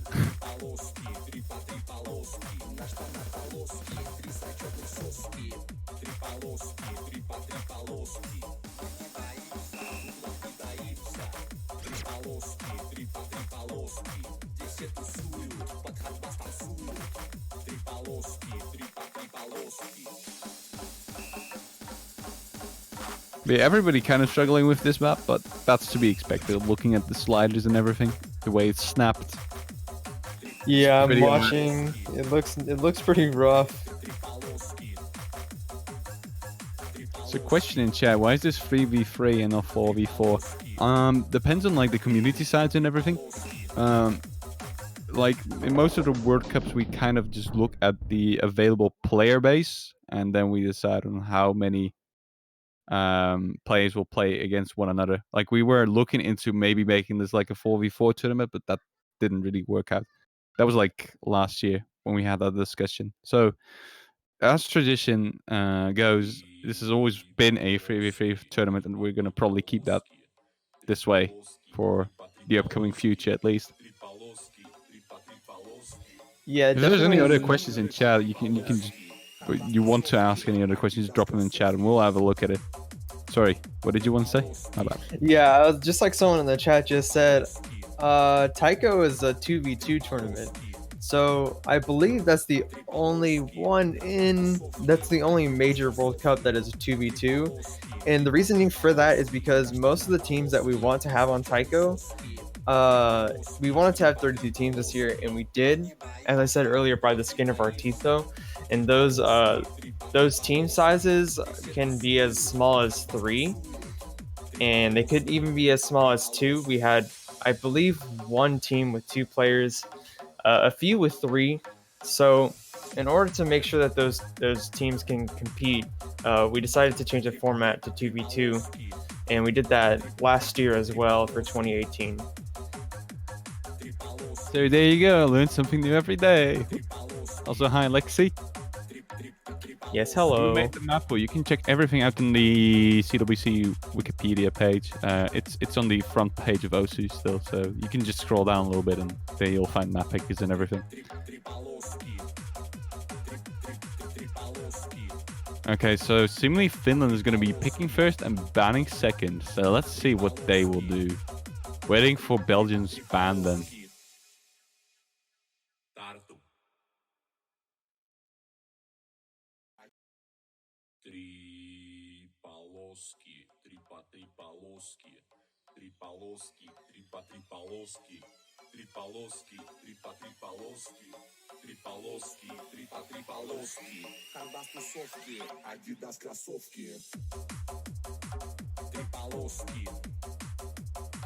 Also, I've been provided with a correction. Apparently, Mania World Cup 7K is also 2v2, so my apologies on that one. Hey, we were only talking about major World Cups, right? Ooh. Okay, I'll take that one back. I'll take that one back. Don't murder me, please. Okay. No, MWC is also very fun to watch, in my opinion. But it's always in a time frame where I am busy with something, like a test week or something. A few test weeks, I mean. Like,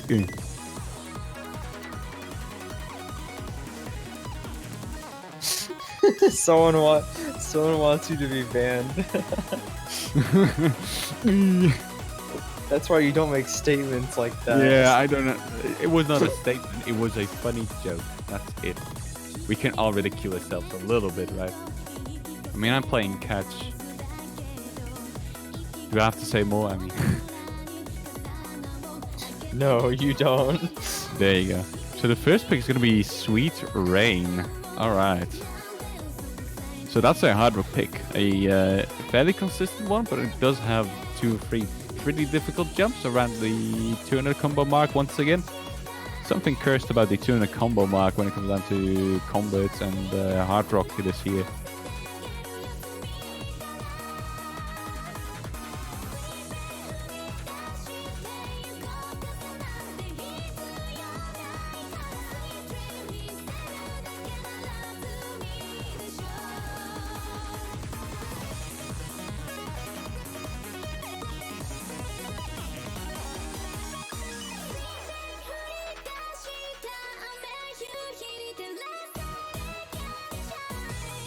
From Katsumegumi. Meanwhile, I'm a standard player and I have no clue in Katsumi. Well, welcome to your maybe first stream of the Katsumi World Cup. It's very exciting. It's actually very fun. So hopefully you have a good time.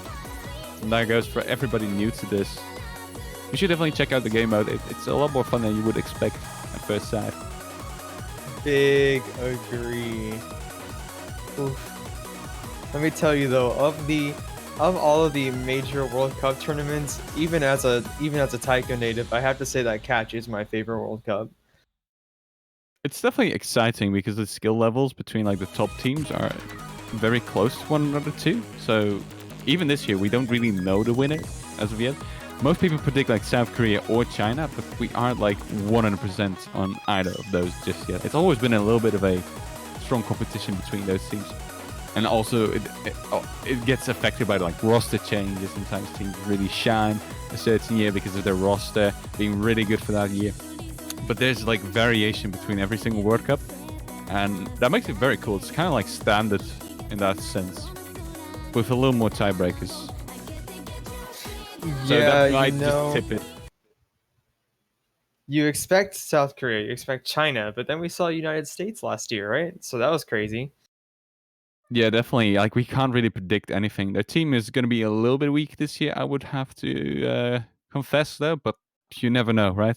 They can always just come out of the blue and completely blow another team like Indonesia out of the water, like they did last year.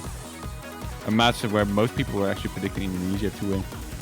The USA took it 5-4. We've started with the first map. Quinten and Serafia both missing, and giving Finland a little bit of a lead right from the get-go.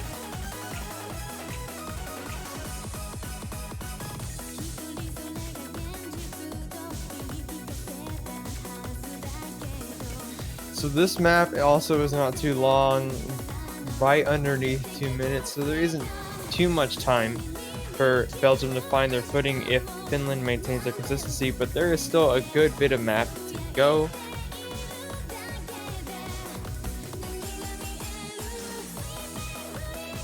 And so far, Finland is holding on to the combos beautifully. Seraph and Quinten have also restored their score. And there's still there's still half of the map left, so there is still room for catching up. But Quinten is going to miss once again, though, so that's unfortunate. Meaning Finland is going to build upon their current lead even further. Yeah, all three players on Finland's side holding double S is awesome me with a hidden hard rock double S. Yeah, and as Seraph smokes, both missed there. Once again, Finland is looking very strong.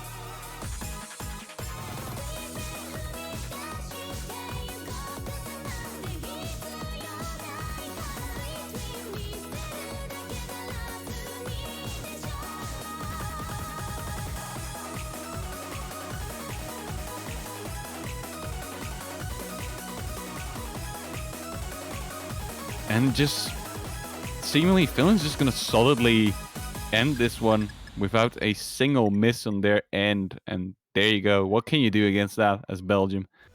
First point goes to Finland. Well done by that team. Triple, double S. Whereas we have a 1 miss, a 2 miss, and a 6 miss for Belgium. Still very good on their end as well, especially considering their seed. But they couldn't quite keep up with Finland on this one. And otherwise, it would have been a spinner battle, which is still very hard against Finland, considering Osmi and Yurti are really good at spinning, and Forgotten Taco isn't really that bad either. He's also pretty good.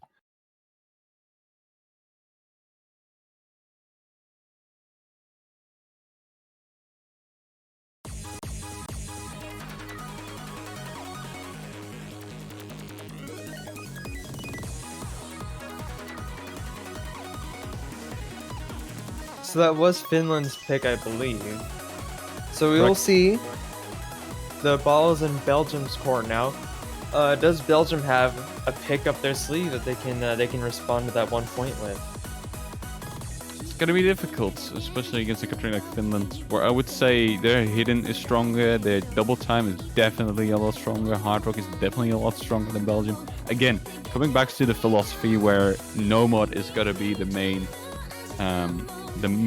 mod to pick for Belgium here, because really the chances of taking a break point in that mod bracket is the highest out of all the mod brackets, meaning it definitely is the one you should be looking at mostly. So let's have a look what they do. They're still deciding on the map though.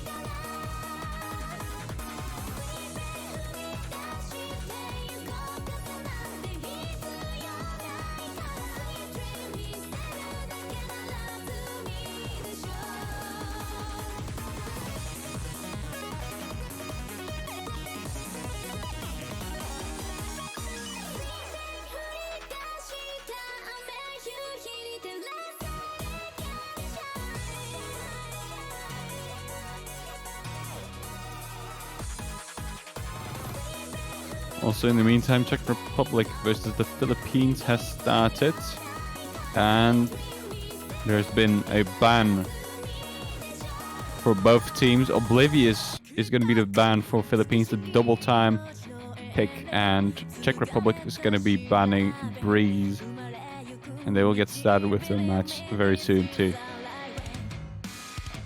And here we have new aspects.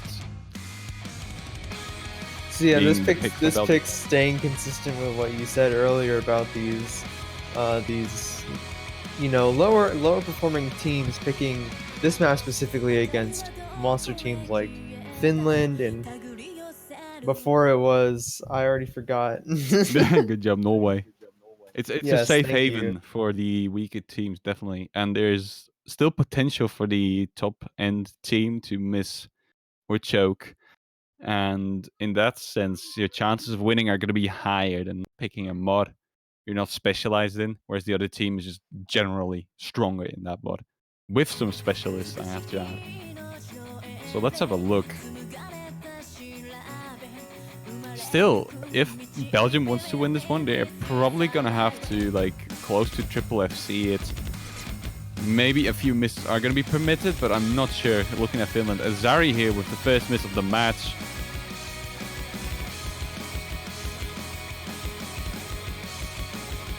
And especially I'm looking at Finland right now, wondering if anyone on their end is going to be missing.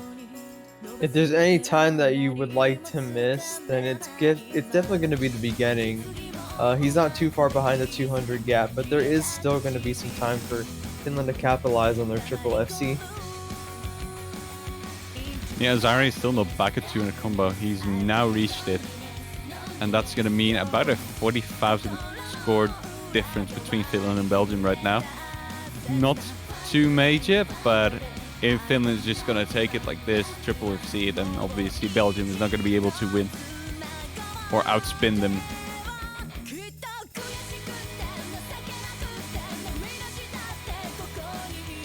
Yeah, Belgium's really going to have to look for a miss on the Finland side. I'm pretty sure that would definitely put them in the lead.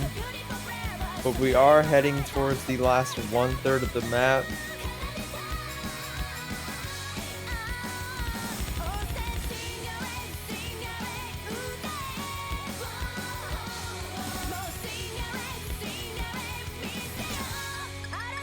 Quinton. Oh, and there's Osprey with a miss right finding at the end. Zari 2 and Quinton, that's important. Nikolai 2 right there. A double miss on both team sides. Azuri finding an extra miss of his own there. They fell for the spin trap. That's very unfortunate. This could have definitely been a point for Belgium. Zari is really starting to struggle towards the end now, though. Really falling apart, which is unfortunate. But yeah, that was closer than the other map at least. And looking at the scoreboard in general, we had 2 people seeing the map in total, 1 on either side. And then we had misses from all the other players. So all in all, you could compare Quinton to like Awesome or Nikolai even. All 3 having very similar scores. And Zari, because of the spread out misses he's had throughout the map, he's going to be quite a bit lower than everybody else. But if they did have that third player close to an FC or like even FCing, if could be, that would have been a point for Belgium. So as you can see, definitely a bit better than what they just did with the Hard Rock pick. And we're waiting for Finland to pick now. Probably going back to both brackets.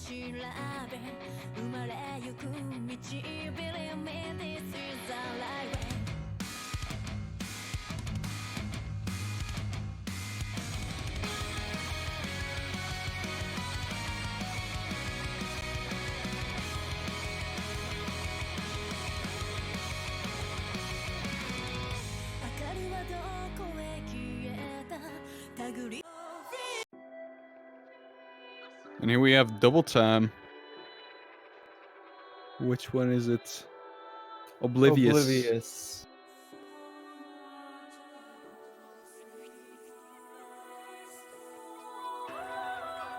So once again, catcher control is going to be a very major factor in this one. But this map is definitely one you want to have practice because some of the jumps are very nasty in this map.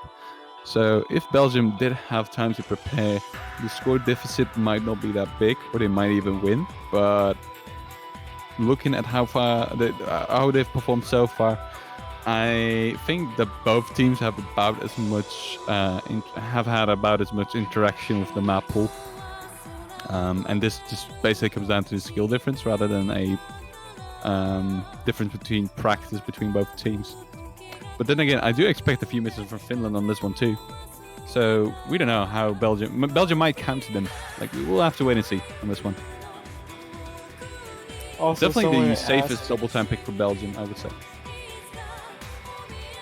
Someone asked for the captains of each team. The captain for Belgium is Quinton323, and the captain for Finland is Forgotten Taco. So there you go.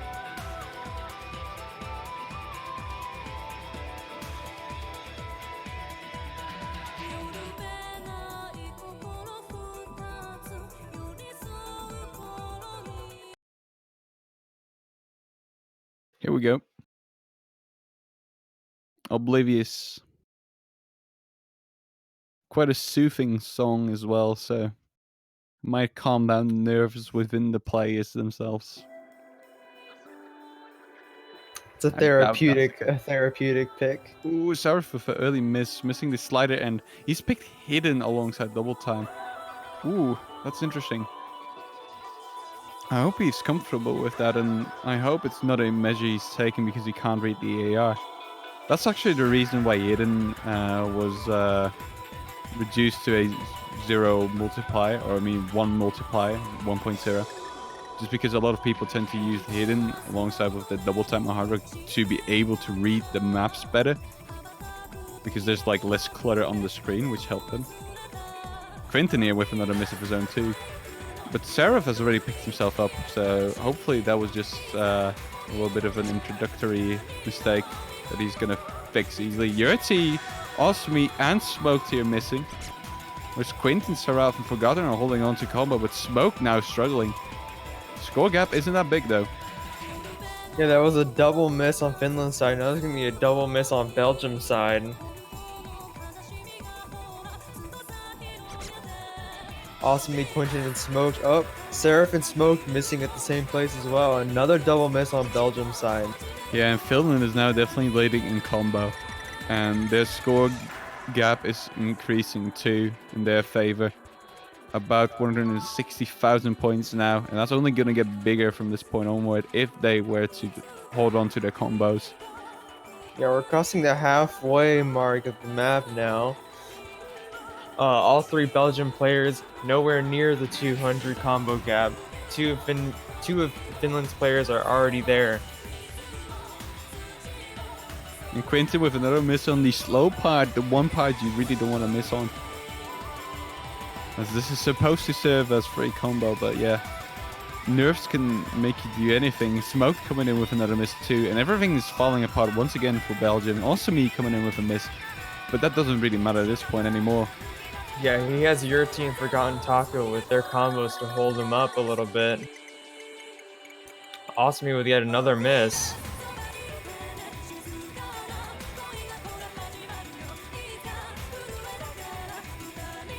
Seraph hitting the 200 combo gap while Quinton finds another miss of his own. Smoked heading up towards the 200 combo gap.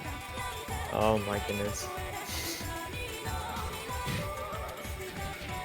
Did you just curse the player? That's commentator. I did. Oh my goodness. That's pretty funny, bro. But yeah, there you go. Finland again taking the point. Quite a major lead this time around, though. 400,000 points, almost. And that is definitely viewable in the amount of misses. Forgotten Taco within a full combo. I didn't even notice that. So good job. That's actually very nice on this map. Yurtzi with a single miss. Osmi, 8 misses. But not as spread as some of the misses on the end of Belgium, like Quinton's 10 misses. Still, there's like a 70,000 score difference between these two players, despite the miss count being quite similar. And that's just basically it basically just comes down to the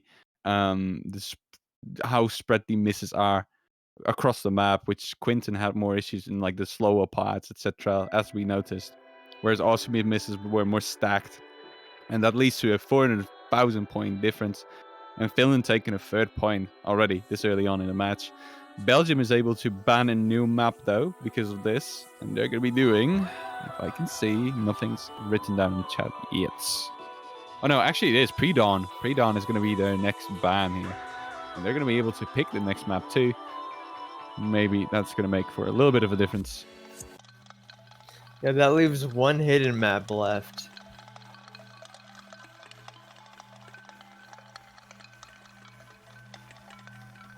Yeah, that just leaves Breeze, right?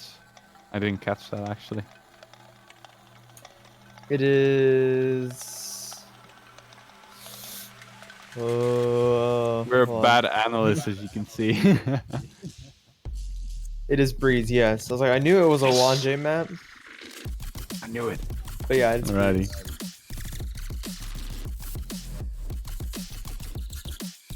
And they're gonna go for Confusion Part 1. This also being a pretty safe pick. I would even prefer this over the Roselia map personally, but I haven't seen it being played as much as the Roselia map, so I digress. Yeah, this is much more dense, a little bit, I would say it looks a little bit trickier than the Roselia map. Much denser in general, but there is, you know, on the opposite side of that, there is more nodes. It's easy for you to get right back up in that 200 score gap. Not much time will pass. You know, easy to mess up.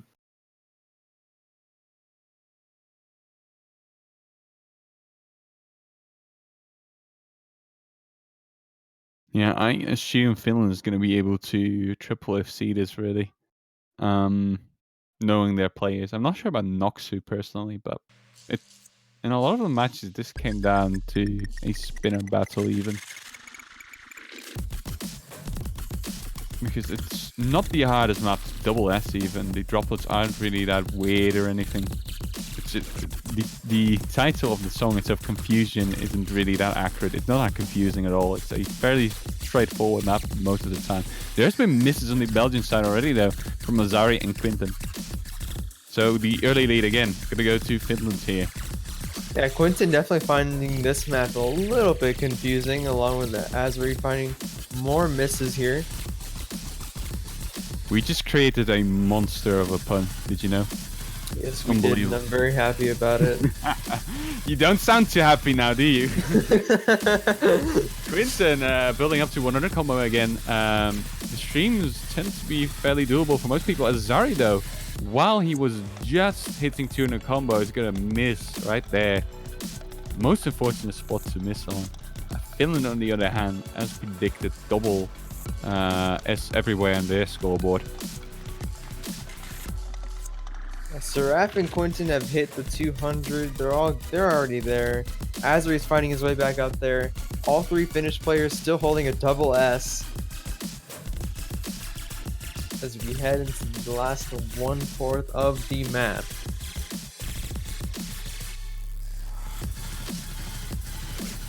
Here's some streams, and it's gonna slow down in the end. And as you can see, Azari miss again, but it didn't really matter as the entirety of Finland seems to be FCing this map. Maybe my prediction was correct. We'll have to wait and see.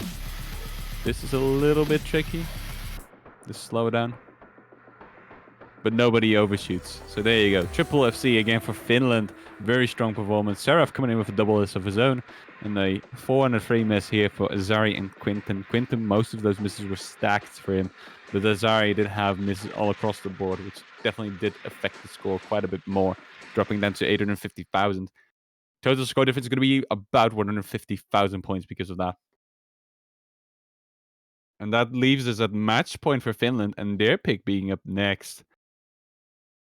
In the meantime, the other matches that are ongoing are Norway versus Taiwan, and Norway has taken a 3-0 lead in that match. Czech Republic versus the Philippines. Philippines is taking a 3-0 lead as well. And then last up, we have Colombia.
My heart as well. Oh, I'm so sorry. Yeah. You'll be fine. You'll be fine. We'll talk after the show, my dear friend. And I'm not crying. Okay. Acting class is over. We're back in the match. Finland picking another double time pick here.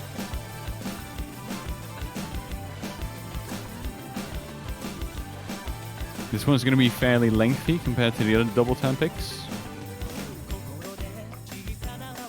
And so far, everybody's holding on to combo. Quinten actually opting to go with Hidden this time around, where Seraph actually dropped Hidden, as opposed to his previous time playing double time. Azari here with 2 misses already, missing that triple note stack there, missing something beforehand as well. Osmi and Quinten now also coming in with misses of their own, so Finland's not going to be running away with the lead as of yet. And Kurtzy following up with another miss of his own. Scores are actually going to level out at this rate. Yeah, Belgium score is going. Osri's gonna find a miss. Didn't even get to finish my sentence that time. That's unfortunate. But the scores are fairly close, actually, so far. Azari is struggling with this part, and Quinten also missed quite a few nits there and there. But Osmi and Kurtzy as well aren't really coming close to an FC at all at this point. Kurtzy coming in with another miss, another one even. So that's gonna give Belgium the combo advantage, and they might actually be able to overtake the score even at this rate. It's looking pretty promising, but that means that they shouldn't choke, and as commentators do, we probably just cursed every single one of their plays. They are ahead now. Quinten missing, but Kurtzy also missed right before that, so it's not that big of a blow. Scores are gonna level out. Yeah, they're definitely getting really close here. We have a fourth of the map to go here. Eyes are on Quinten and Kurtzy as they head up towards the 200 combo gap. And Azari missing is gonna though. find a miss. And Osmi seems to have picked himself up by now, and he's heading to the 300 combo mark. Oh, that's really unfortunate. I do hope that Belgium might be able to get this point still. I don't know, the score is so far in Finland's favor at this point, and we do not have very much of the map to go. Yeah, they really picked themselves up there, Finland. Very impressive there for Osmi and Kurtzy to still have a fairly high combo towards that ending. And Yurtzi here with the full combo along with Seraph. Again, those two. I mean, Seraph is really performing well this match so far. He's done very nice plays. I've seen a few. But that's going to go to Finland. It was really close, though. Wow. I actually anticipated and even expected Belgium to take that point. At a certain stage, I mean, they were like ahead at 3/4 of the map, which is very promising, especially if you're having the combo advantage too. All in all, unfortunate, but they played well. I applaud Belgium definitely. Like, that was really good for their team. Finland, as expected, very good, strongest European team in this tournament, in my opinion. Some people might disagree, and that's fine. We all have our opinions. But well played again to Belgium. And the scoreline definitely does not quite represent how they played in that match. 5-0. They definitely were able to get at 1 point at least, maybe 2 even. It's a good job. Yeah, Belgium definitely put up a good fight, and it was exciting to watch.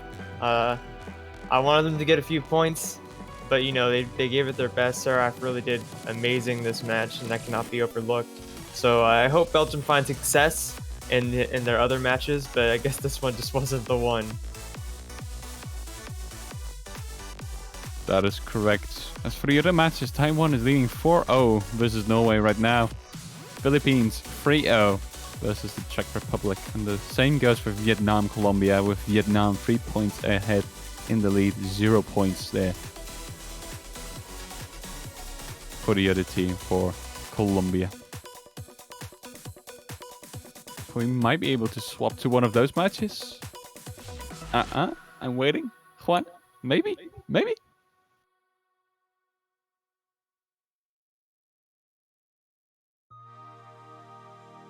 We're gonna have a little bit of a wait here to see if we can swap to one of those matches. Anyway, if there's any questions in chat, once again, feel free to ask them. We are here for you, to inform you, to tell you about everything in life, in catch, whatever it is.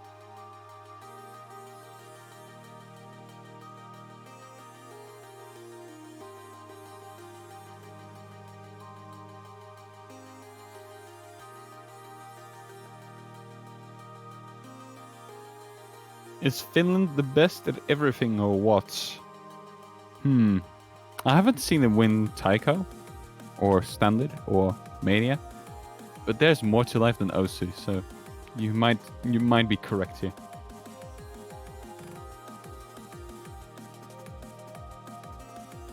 Yeah, spoiler alert, they didn't do. I mean, they did all right in Taiko World Cup, but you know. Here we are. Vietnam and Colombia. I mean, it's hard to hype up like a 5-0 score, right? I'm trying my best to see what they can do. Man, you gotta cheer for the reverse sweep. I'm trying, but you know, the team that deserves the win, and whether that's like 5-0 or 5-4, that's just how it works, right? I always find it kind of weird whenever a team's losing, everybody suddenly cheers them on. I mean, you gotta cheer your own team on if you do prefer something. But then again, if both teams have a fair chance at winning. Yeah, definitely. It's just, you know, the underdog. Who doesn't like the underdog? Why is Pog so popular, and what is it even?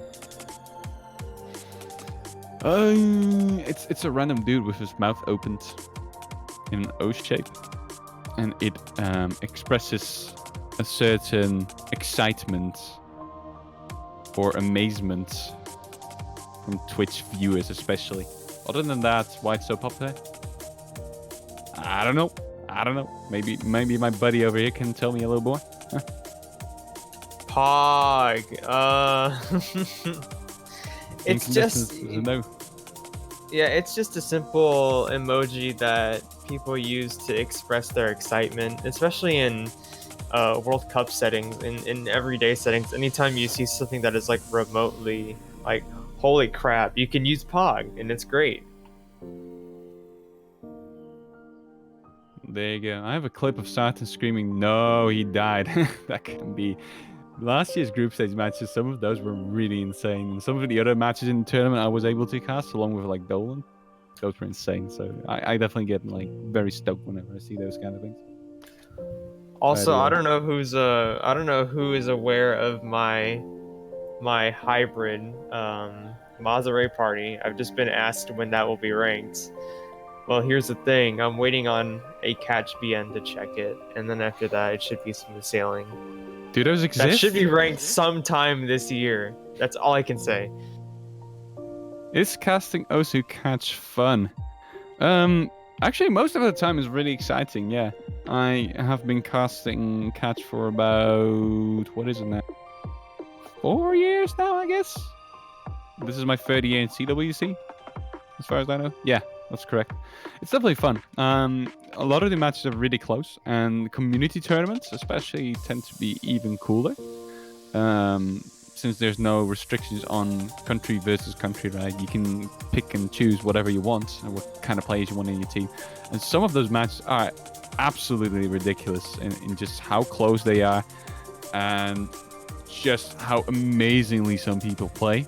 Definitely towards the latter stages. But yeah, as a short answer, it's definitely fun to do. Casting in general is really fun. You should try it out, definitely. Just sign up for some community tournament and see what you can do. Here we go with the 5th map with Vietnam and Colombia. Vietnam leading 5-0 over Colombia. Let's see what happens now. Dele with 2 early misses there. For some reason.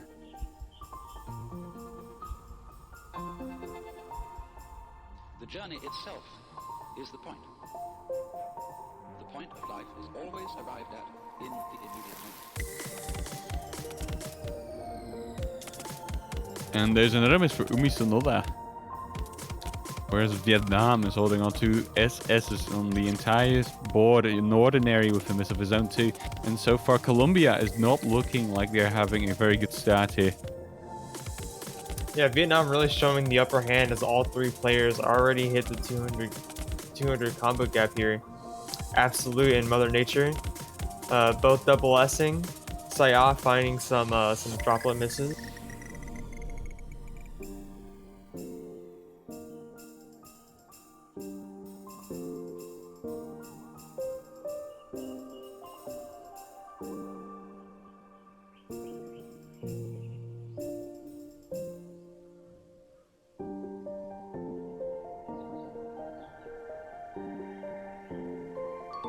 Yeah, solid performance so far from Vietnam. Colombia isn't doing too bad at all.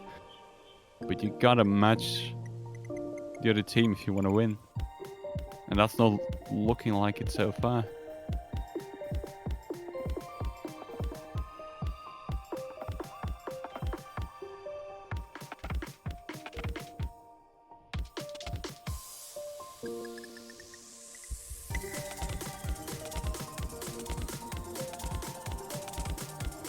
And another miss there for Umiso Noda. But Mother Nature's gonna find a miss too, yeah. But yeah, Vietnam's lead is so strong already. Over 200,000 points, nearing 300,000 if this continues. And Dele and Ordinary have actually definitely caught up to speed here at this point. Combo's over 500. But that one miss already determined their fate. And it's not looking like Colombia is going to be able to take any point of Vietnam either. We have another sweep in our hands. Another really strong team performance here from Vietnam. 5-0 in Colombia. Well played to Colombia still, especially with this weakened roster of theirs. That it's still good to see them in the CWC at least. With Vietnam, one of the most unexpected, fairly strong teams in the entire tournament. A lot of people tend to overlook them, even though they just did get beaten by Sweden, which is also even more underlooked, I would say. Overlooked, I meant. But yeah, Vietnam, very, very solid performance here at least. After being swept 5-0, they do sweep another team 5-0 themselves. So, well played to them.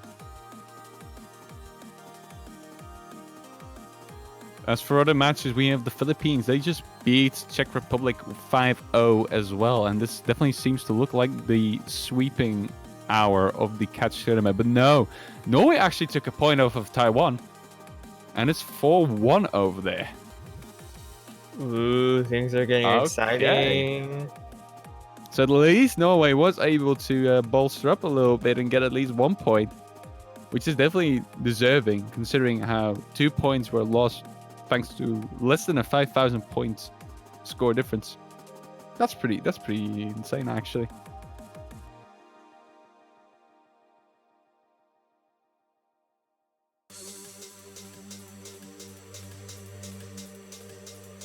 So let's see if we can still swap to the Norwegian match, the Taiwanese match, if that's still possible. I do wonder. I'm looking into Juan's eyes virtually with puppy eyes.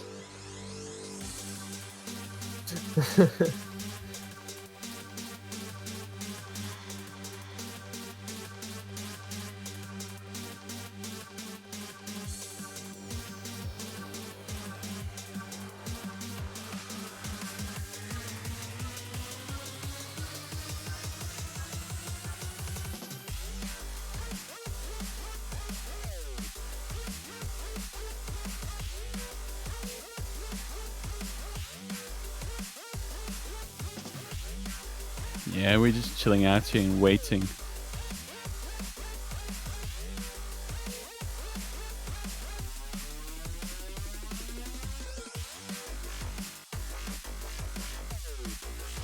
Maybe we won't be able to see it. Maybe they're in the middle of a map and Taiwan might just take it right now. We don't know yet. But after that, we still have plenty of matches upcoming today. As you can see on the right-hand side of the roster that's being displayed right now. Matches like Brazil, Russia is coming in an hour. Romania, USA, Denmark, Argentina. And that's just 1 hour of play. Great Britain versus Germany too. So at least 3 more hours is definitely filled to the brim with matches for you guys to spectate. For you guys to cheer your teams on for. It's quite something. It's group stage. There's a lot going on, guys. So definitely, if you don't follow this channel already, you should definitely go ahead and do that. As we will love you, and you will get an email notification whenever we go live, so you can check out more of the Catch World Cup. You can never get enough of your fruits. Fruits are nutritious. Fruit puns incoming. But yeah, it's very likely that we'll be taking an hour break now, as those matches will start at 4 p.m. UTC, which is not next hour, but that was an hour after next hour. So that's going to be in an hour and 10 minutes to be exact here. Meaning that we can and probably will take a break here. Just waiting for the result in Taiwan and Norway at this point, actually. That's pretty Yes, much it. the very awaited match will Norway reverse sweep Taiwan. And welcome back to your own house, GD Lenny. I hope you had fun at your friend's house. And welcome to the stream as well. No update yet on Taiwan versus Norway though. Pretty spooky. What's happening? It's a close one. Let's just assume it's a close one, yeah.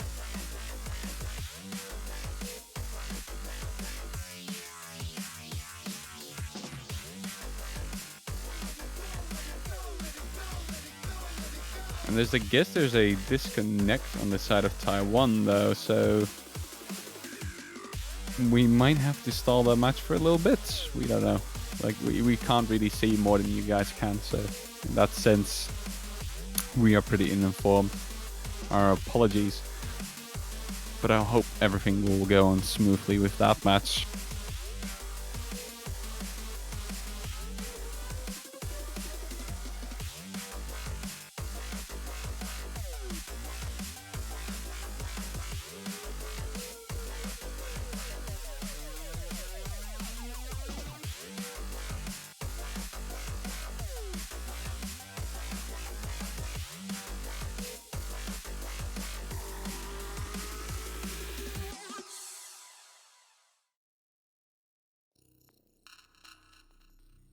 Oh, there's a Bancho disconnect.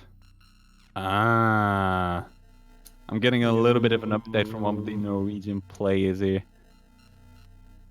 Or maybe that's just her and everybody else is connected. Hence why she's uninformed. We shall see. Poor Vanilla.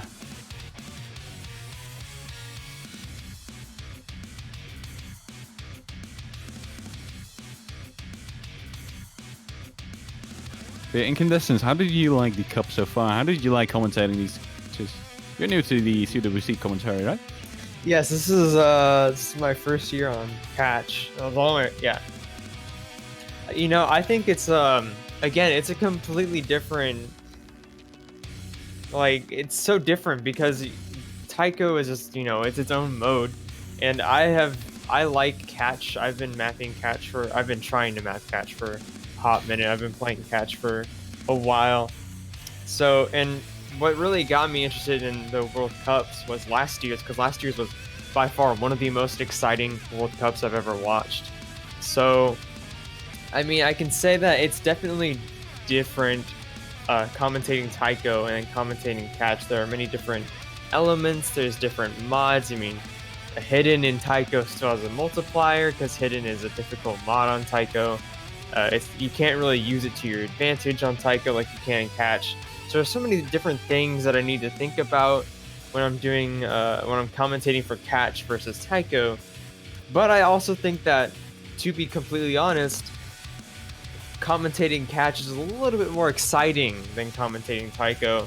Maybe it's because Taiko kind of sort of has this prediction. You can easily predict what's going on in Taiko.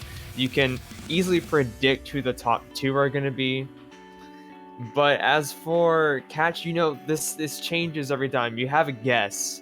You can guess it's going to be China. You can guess it's going to be South Korea. You can guess it's going to be Chile or the United States, etc.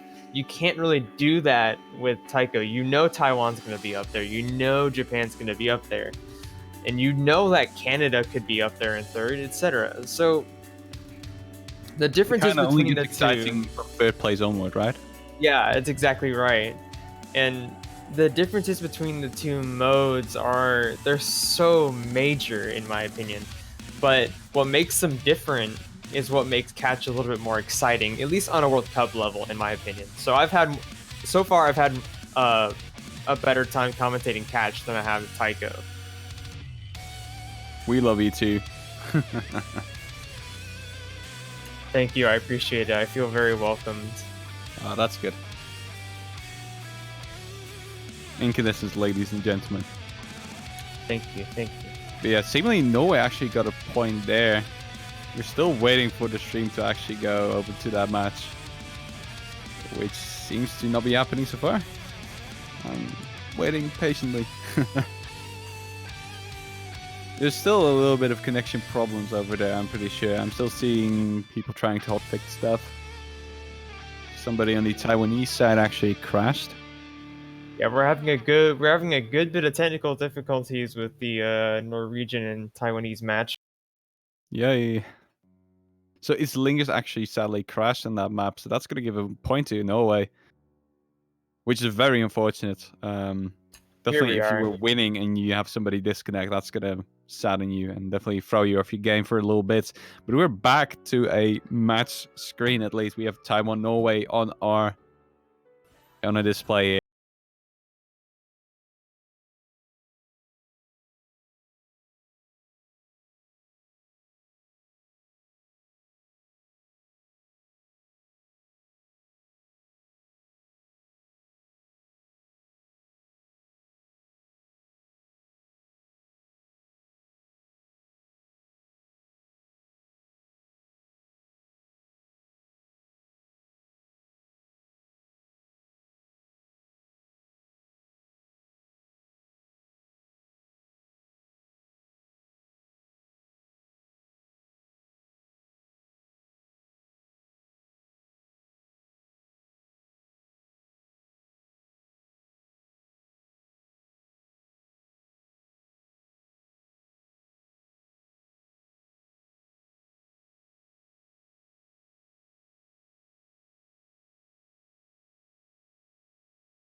Here's our next pick. Confusion Part 1 this time around. Pick from Norway.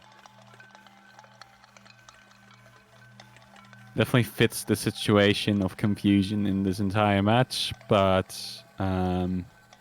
pick from Norway, and that's actually going to be very important here. They can go and force Taiwan to do a tiebreaker if this continues, as they've won 2 points in a row now, I'm pretty sure.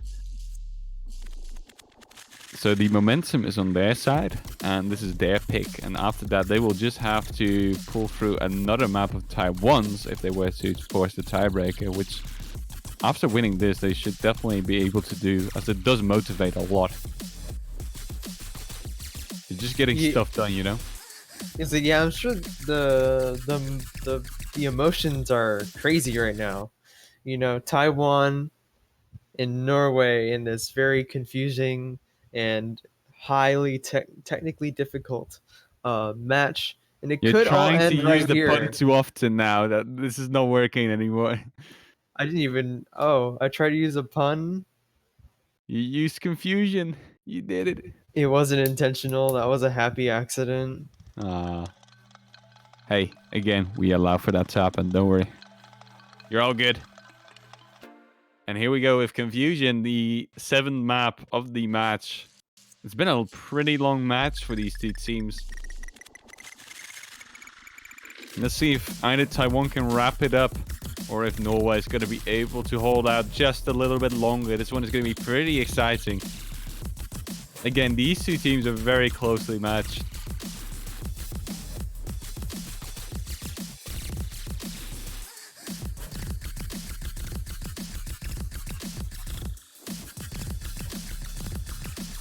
So far, the only difference right now is that Benita is not holding a double S. Neither is Cao Chao. All 3 Taiwanese players holding a double S on this map.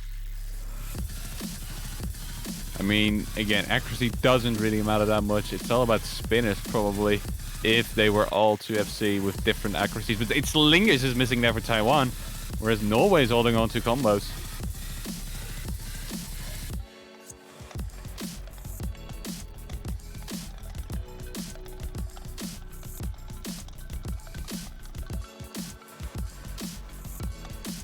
And again, looking solid for Norway.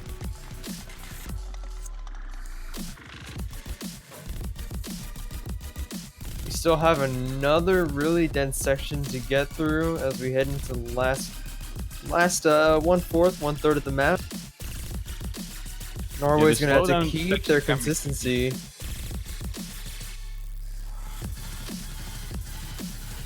Let's see it happen. Not a lot of notes left, and Norway is looking to hold on to their combos just fine.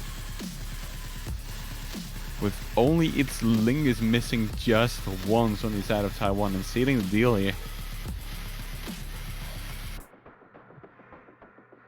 Yeah, and there you go. And that's gonna be it for Norway, yeah. All right. Okay. There you go. See, they are able to contest Taiwan fairly adequately.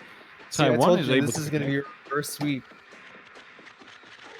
Let's see it happen. Taiwan is up next to pick, and after that, we only have a tiebreaker to be had if they were to lose this pick once again. Taiwan, that is. But what mod will they choose?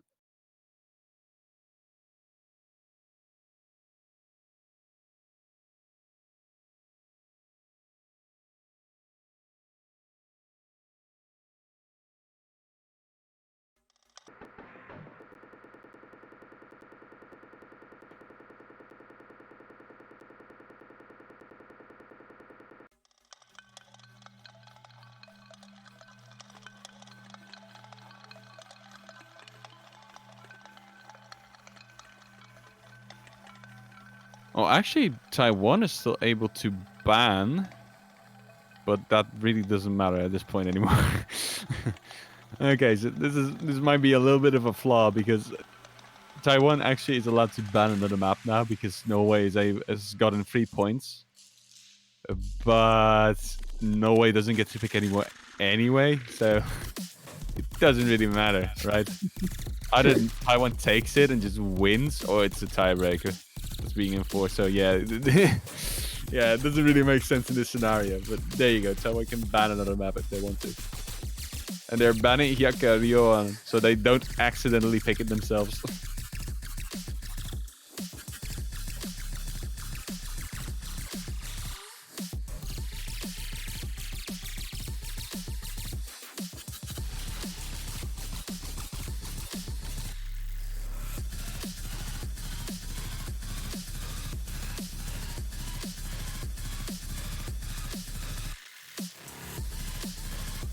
I mean, at least the ban gets registered in the stats sheet. As another ban goes out to Hyakarioan.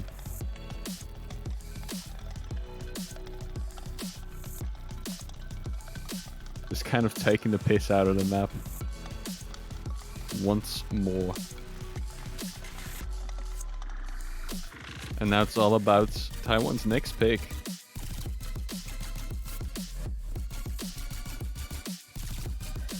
Really giving it a second here. This is an important pick. They could pick the one that they win on, or they could pick the one that Norway will win on and send themselves a tiebreaker. So it's really going to take a lot of forethought.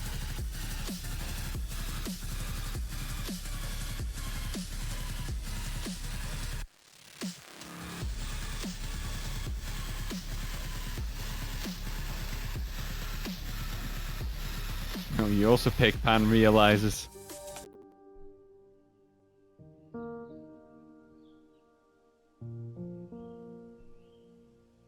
And we have When Time Sleeps.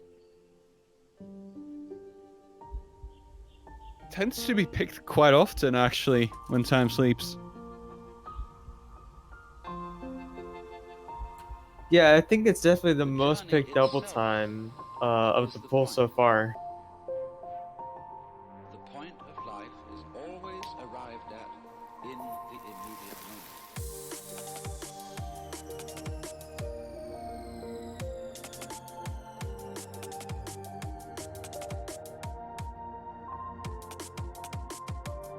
And as far as I know, this map is going to be very important for both of these teams and this match in general, because the team that's going to win this match is very likely to come out of the group stage, whereas the team that's going to lose this one is probably out, for better or for worse.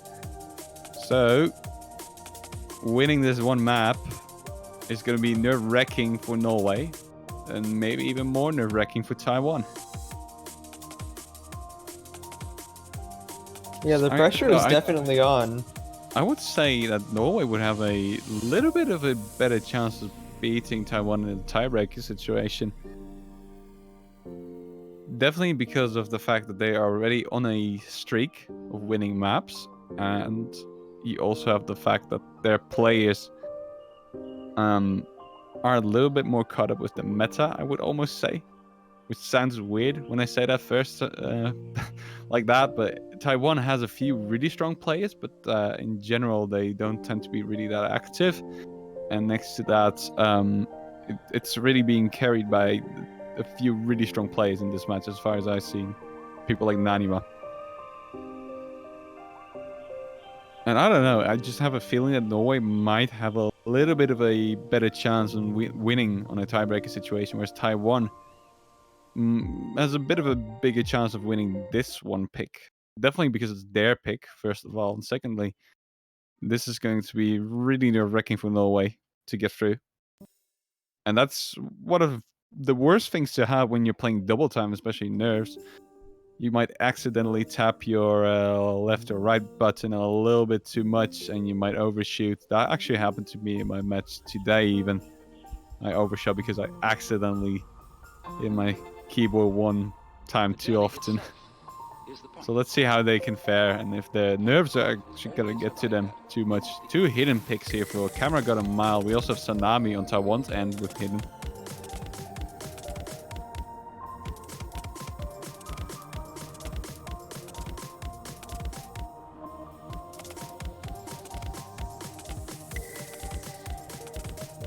And so far we only have full combos.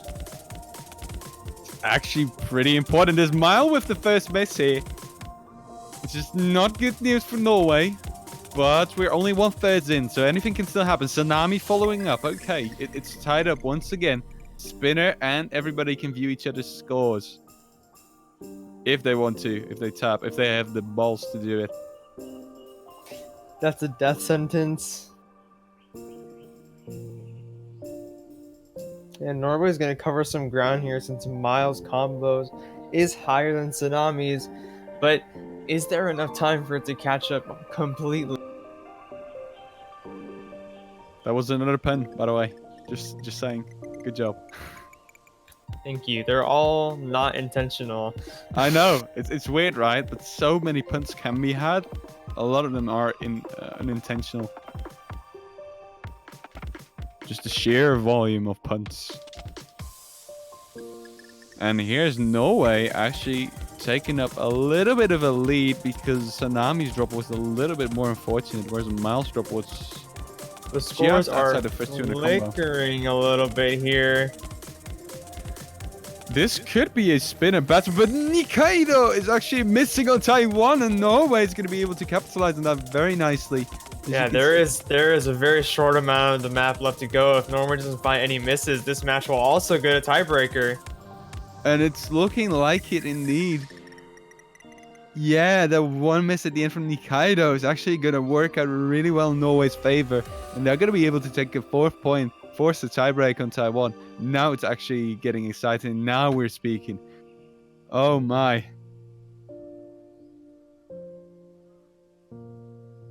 This is an interesting situation. We have seen Taiwan play the tiebreaker already, so they do know what it looks like. The question, it's going to come down to whether or not Norway is familiar with the tiebreaker as well, because Taiwan's already played it. They've already showed that they're pretty solid on it. So Norway has a bit of their work cut out for them here. Hopefully they practiced it a good bit, because this is where it's really going to matter.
Alrighty, so again, a lot of this is going to come down to how much practice there's been, but I have a feeling Norway is going to be a little bit more comfortable with this one. I don't know, like I said, Taiwan has already played this tiebreaker. The question in chat is Serbia in the tournament. You can look up everything and all the teams on the wiki page. It's on the front page of the OSU website still, and you can just check everything out there, all the teams, all the map pickers, commentators, etc. So I don't think they are, but I might have to double check on that. Or you could do that for me, right? My name is not in the wiki yet. Well, aren't you uncool? Yeah, I guess I'm just not cool enough for the wiki. Nah, we love you, dude. Aw, thanks, man. Love you too. Yeah. It's all good. It's all good. Okay. It's gonna get started in just a minute. Here we go. Torjadas, a map from Sinnoh. We have Sako, Benita, and Mile on the end of Norway. And for Taiwan, we have the same roster as we just had. Nikaido, Sanami, and Naniwa.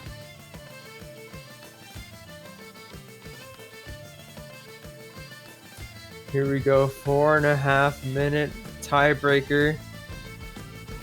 Hidden from Sanami being pulled out. Okay, that's interesting. Not sure how that helps with reading, but in this scenario, it's a tiebreaker map after all. Let's see it happen.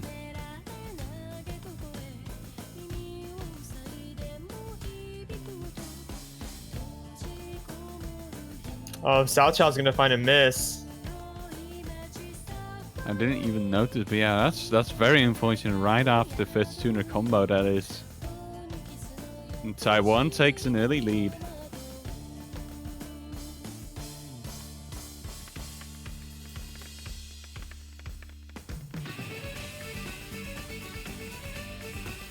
Here we go into the more dense section.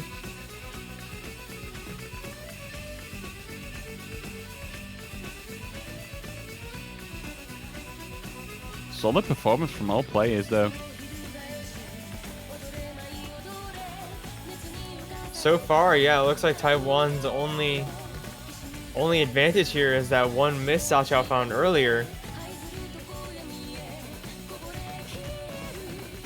Pressure's on Taiwan for now to keep their consistency.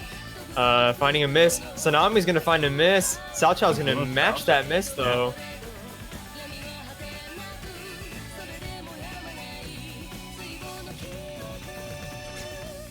And Tsunami's gonna miss again, but Mile and Benita both miss. Ooh, that's painful for Norway. Right before the slow section as well. And we still have Nikaido and Nanawe are both holding on to full combo on the end of Taiwan.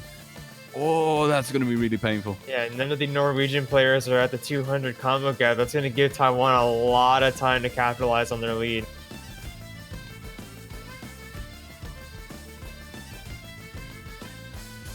Yeah, there's still time left, but ever so slightly, the difference in score is gonna go a little more towards Taiwan's favor. Ever slightly, so 40,000 points about now.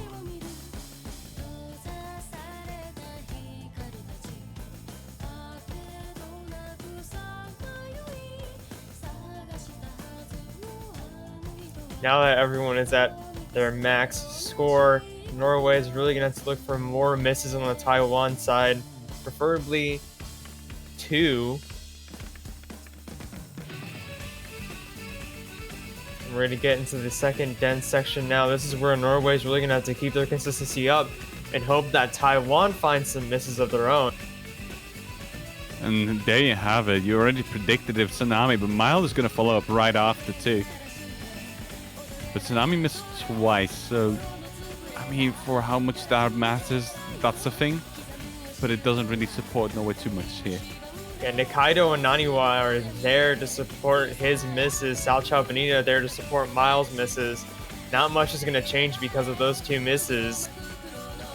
Naniwa and Nikaido are really going to have to break their FC for Norway to have a chance to get back in this right now. If they continue their consistency, that's going to be it for Norway. A great performance so far from Nikaido and Naniwa. Very impressive. Benita and Cao Cao both with a single miss as far as I know, but Naniwa is going to break now and change because of that. There still is a good amount of little bit the towards map the end now. But Cao Cao coming in with a miss too, and we're back evened out. Oh, that's really unfortunate, but Norway just doesn't seem to cut it.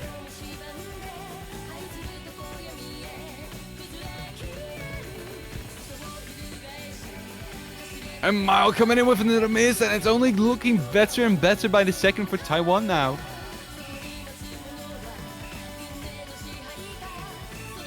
And there's not a lot of song left, and I think that we can almost already conclude that Taiwan is going to be taking this one after all. Wow, that is very unexpected. Last spinner, and there's no way they can make up for a 50,000 point deficit. That just with one spinner, 60,000 even. And it's actually Taiwan taking that tiebreak after all with a perfect full combo from Nikaido. Good job to him. 5-4 score. And that's probably going to give Taiwan the tickets to the next round even. Norway was so close to getting that one. Unbelievable, actually. Wow. Oh my god. That was actually ridiculous. Damn. Yeah, that was really close. Norway really put up a great fight there. But in the end, Taiwan just had the lead there. Yeah, I mean, just taking up 4 points in a row after being behind 4 points, that's pretty world class. I would have to admit, Norway performed very admirably in that match. Unfortunately, they're not going to be able to cut it. But Taiwan also did very well in that tiebreaker. Better than I expected, at least. All in all, very exciting match once again. That was really cool. that was really nice to drop in on. I'm really glad that we got to see that match. Yeah, we got to see some cool matches, right? Some sweeps, but that happens. But this was really nice. for a change. This close to reverse sweep from Norway. But yet Taiwan was able to bolster up just in time and almost secured a ticket for the round of 16. Good job to them once again. And also a very nice performance and very good job from Norway. Which is sad because Norway also always tends to be that one team that gets really close to being a round of 16, but they never quite make it there. Like last year. Last year it came down to amounts of maps won in that group. Because there were 3 teams with a single win. And Norway was one of them, and they sadly didn't cut it after all. They lost in the amount of maps won category. And once again, it seems that they might just be out already, which is very sad to see. But still, very admirable performance and good job. And I think we're gonna conclude the stream for now. We'll be back in about 40 minutes with more matches, many more matches today. But for now, we're taking a little bit of a break as we catch our breath after these very wonderful matches. Oh my god, I almost pronounced your name perfectly the entire time. And right now, at the very last hurdle, I fail. Sorry. You don't have to apologize. Thank you so much for being here too. Hope you enjoyed. It's my pleasure. Thank you for commentating with me. You're welcome. It was fun as well. And again, follow the channel if you want to get like email updates on whenever we are live. And it also supports the channel too. We like it when you do that. So definitely go ahead. If you're feeling generous, you can also subscribe. Everything goes to Osu. And you'll make us happy people as we try to improve the game even further. Thank you guys so much for tuning in. And we'll see you in about 40 minutes. Take care and have a good one.